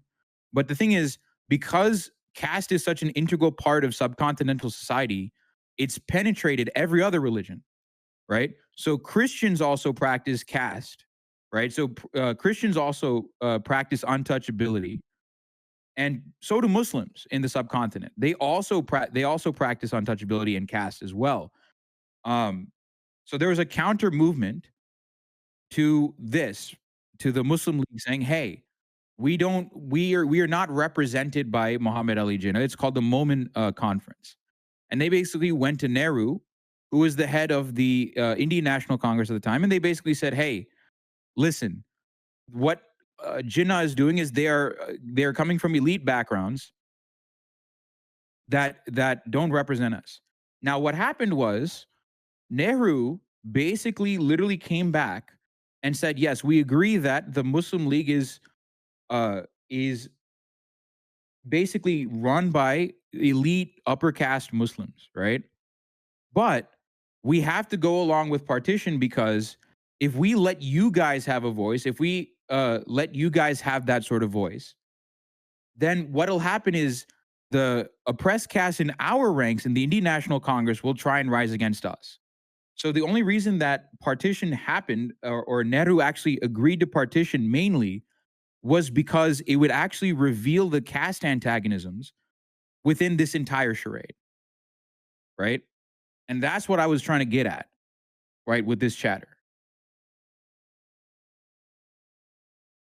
By the way, we don't have to listen to this guy. I'm just No, I know. It's up to you. It's all up to. I mean, it's cathartic watching you yell at chatters. I mean, I do. I mean, this is what I do. Nehru brought Hindu code bill even after RSS opposition. Okay, dude. Whatever. All right. Anyway, go on with what you were going to talk about. So that's how partition actually kind of happened. So why are you hiding the truth that Pakistan is actually striking back extra hard and so much harder than India ever struck Pakistan? Oh yeah, totally, man. It's not like I've been saying in chat this entire time that Pakistan has been hitting Kashmir this entire time. They've been hitting Kashmiri villages in Jammu and villages in Indian-controlled Kashmir on the other side of the border. Yeah, totally, man. Totally, man. I've never said that. Dude, I'm so pro-Pakistan that I have genuinely backed the Baloch Yagjeti Committee, have criticized Pakistan for imprisoning Mahrang Baloch. I've also criticized Pakistan vehemently for literally selling weapons to Sri Lanka. Like, they're also complicit in the Tamil genocide. Maybe not to the same extent India is, because India actually committed war crimes against the Tamils. But yeah, I'm totally pro-Pakistan. Totally, man. Yeah, I'm totally pro-Pakistan. I've never criticized Pakistan before. Absolutely. Also, the funny thing is, so when you had me last, right? You also had Pakistanis criticizing me for saying, "Oh, Pakistan cares about Kashmiris. Kashmir is actually the jugular of Pakistan. You don't understand. We are ideologically aligned with Kashmir." Yeah, totally, dude. That's why the Pakistani army just slaughtered 10 civilians across the line of control. Absolutely. Totally, man. Okay. But in terms of attacks, where the attacks are landing, what the severity of said attacks are, regardless of Pakistan also striking across the line of control, it seems as though India is directly striking inside of Pakistan in a way where Pakistan, as far as I understand, and maybe I'm wrong, in a way that Pakistan has not returned the favor on. See, sorry, one more thing. Indian speaking on Pakistan, great. You're fantastic. Okay. Well, you pissed off everybody. At least Pakistan's how do you say it? Zinzabad? It's called Zindabad. Zindabad means long live. Zindabad. Pakistan Zindabad Andes weren't yelling at me. Now they're yelling at me too. Yeah. My life for Pakistan, chatters. You know this. Okay. Yeah. This is so stupid. Okay. Now you see the kind of brain rot that I have to deal with. No, regularly. It's awesome. It's dope. I love it. It's like Balkan chatters. It's exactly like Balkan chatters. I've said this before. It's like Balkan. This is like if Balkan chatters are like turned up times 10. Oh yeah, it's worse. It's worse than it's way worse. Because at least the Balkan chatters don't have a caste system. Like, it's ethnic conflict, it's religious conflict, and there's hundreds of years of history. But at least they don't have a caste structure on top of that. Oh yeah, and also like Pakistan also has a caste structure. Like every nation in the subcontinent has some sort of caste structure. Sri Lanka has it. India has it. Pakistan also has it, but it operates obviously very differently depending on the country and depending on the region. but every like caste Someone is said you're wrong. Albania is on the bottom of the cast. Yeah. Okay, fair. That's awesome. There's also Indian Muslim politicians. There's a guy called what was it, Asaduddin Owaisi, who was literally like yelling. He had like a. Does anyone have that link of Asaduddin Owaisi? Literally going up and yelling like Hindustan Zindabad, Pakistan Murdabad. Right? Murdabad means death to. Owaisi is a. So there is a broader Indian nationalism, though, like that goes beyond Hindutva fascism. That is very scary because it feels like they're emboldened and galvanized through like state versus state violence. So they've been able to reframe the conflict not against like Hindus versus Muslims, but instead to India versus Pakistan. Yes. I mean, that's the thing. So the thing with Indian civic nationalism, as a lot of people call it, or is just Indian liberalism, right? So basically, like Indian liberalism has always been, basically pro-Indian state no matter what when it comes to issues like Kashmir, right? Like Kashmir is like the one issue you cannot really, or Pakistan for that matter, you cannot you really cannot question like even in the wake of the Pahalgam attacks, the way Indian liberals basically framed the entire discussion was, hey, why was there such a security breach? Which is correct, right? It's a correct thing to question, right? Why was there such a security breach in Pahalgam? No, that's why I think that's why I have a tinfoil. My tinfoil conspiracy is that Pakistan and China have too sweet of a deal, and that America wanted. I mean, I'm making this up. This is wee speculation. I don't think America's involved in this. I think I think they were like, yeah, get in there, do some crazy shit, and then they were like, India, go ahead, India Zindabad, fuck them up. I'm false flag pilled. Instead of Hindustan Zindabad, you might hear Jai Hind. Jai Hind. Or like if you really want to turn up the fascists, you can say Bharat Mata Ki Jai. What does that mean? Bharat Mata Ki Jai? Bharat Mata Ki Jai is long live or victory to Mother India, basically. Okay. Bharat Mata means Mother India. Jai means victory. So victory to Mother India. Okay. Chatters are actually getting mad at me for saying, this is not about you, man. Please talk about the issue, then go. You're so unserious, really losing credibility. Actually, they might be yelling at you, not me. I don't know. I thought they were yelling at me. I mean, let them yell at me. It's fine. Everything is not about America. I mean, I got called a DMK agent, so let them. Like, it's fine. Anyway, been called. Yeah. Okay. So it's not. You don't think it's America related. You think it's just like tuned up fundamentalists that did this. And India is striking without. I have a conspiracy theory of my own. All right, let's hear yours. So recently, this is, I don't know if there's any proven basis in this, but very recently, over like the past several years, there's been a push for a caste census in India, right?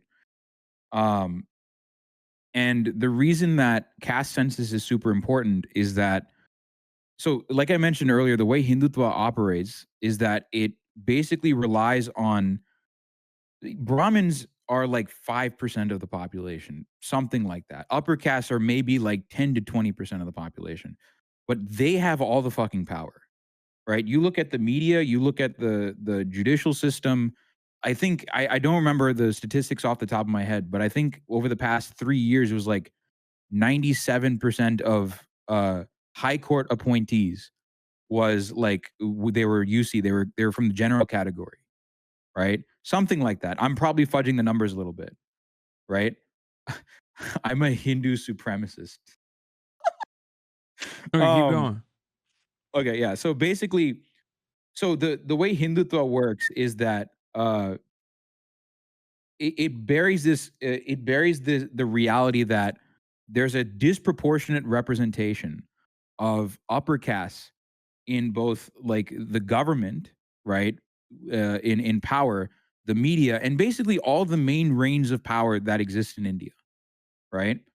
So that's the actual reality, right? And especially if you look under the British, right, and you look at the Madras presidency, Tamil Brahmins made up 3% of the population, but they held, depending on the occupation, anywhere from 50 to like 90% of the jobs. So it's always been a huge problem in India, and it's still a problem, right?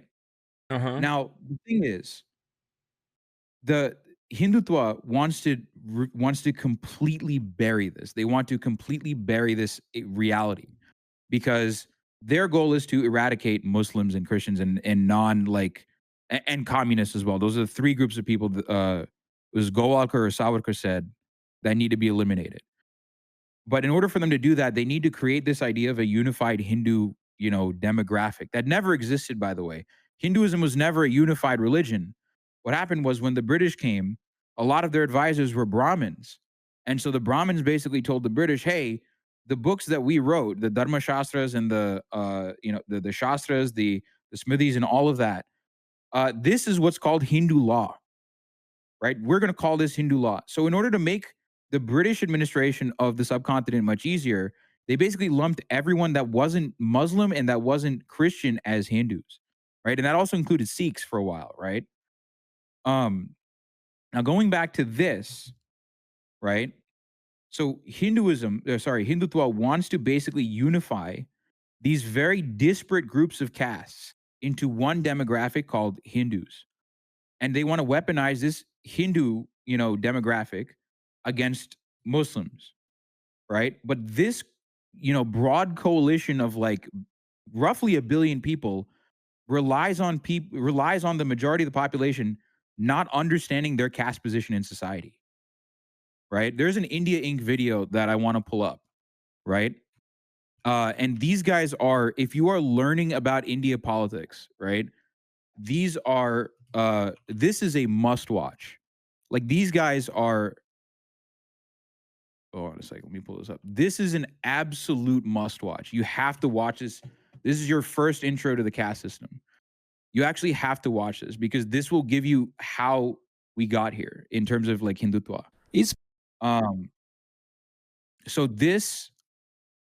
So basically the long story short is that they invent this idea of a Hindu majority, not the Hindu nationalists per se, but these Brahmins that were the advisors of the British, they invent this idea of a Hindu majority, and the Hindutva crowd wants to basically weaponize this against Muslims. Now, the fatal flaw in that is if everyone realizes, if most of the people in India realize that they're being fucked over by the upper castes, right? That they're just being used by the upper caste. And one way of indicating that, one way of collecting data and showing that to the broader population is through the caste census, is through collecting caste data through the Indian census, right? Because that way, people are able, the government collects how much land, how much power, or what the representation of government jobs each and every single broad category of caste actually has. And the idea behind that is when the OBCs, scheduled castes, who are the Dalits, the most oppressed caste, and the Adivasis, once they find out that they're being constantly fucked over, that they have zero representation, they have no land whatsoever, then they're basically going to rebel against the upper castes. So now Modi just recently released, they recently said, hey, we're going to implement the caste census after a lot of political pressure. Now, my conspiracy theory is that this is a diversion tactic. This is a diversion tactic from that. That's my conspiracy theory. So he's using the terror attack as an opportunity.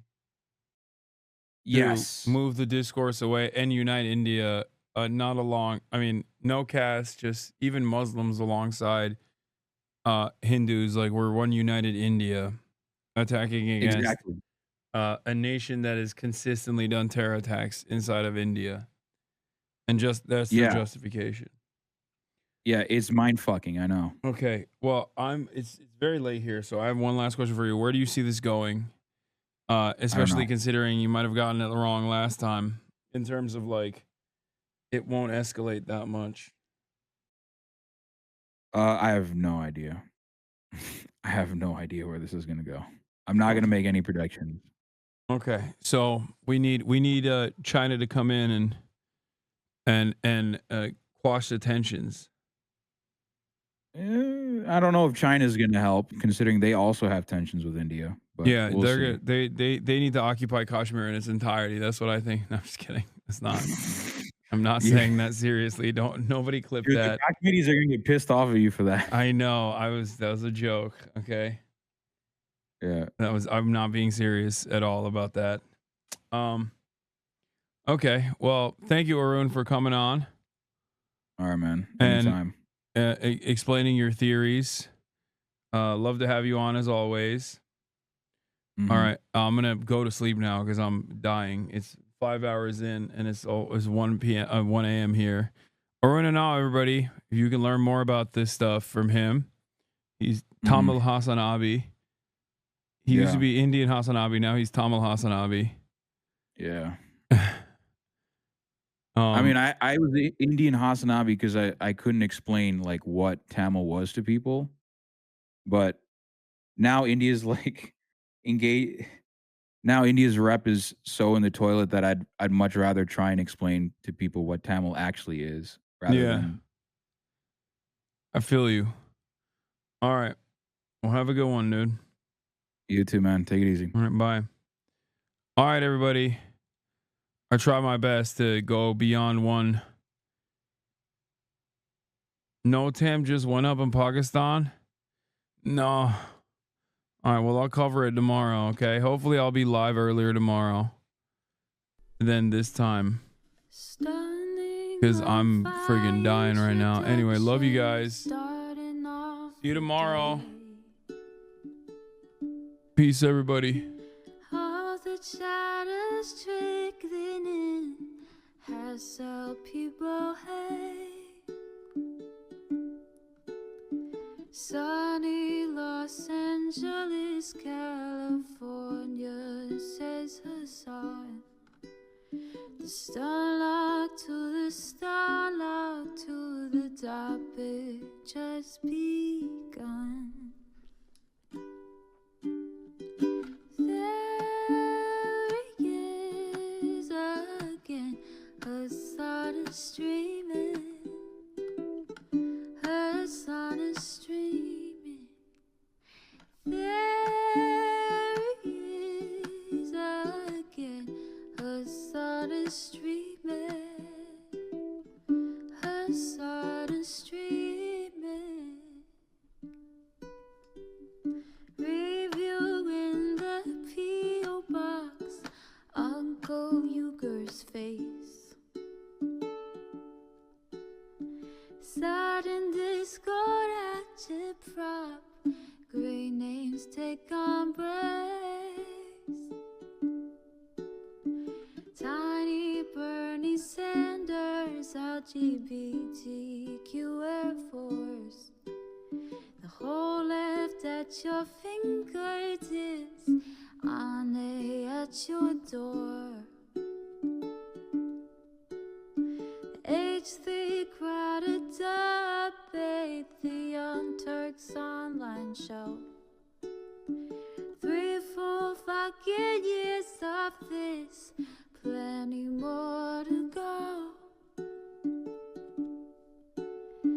90-day fiance talks of champagne bourgeoisie.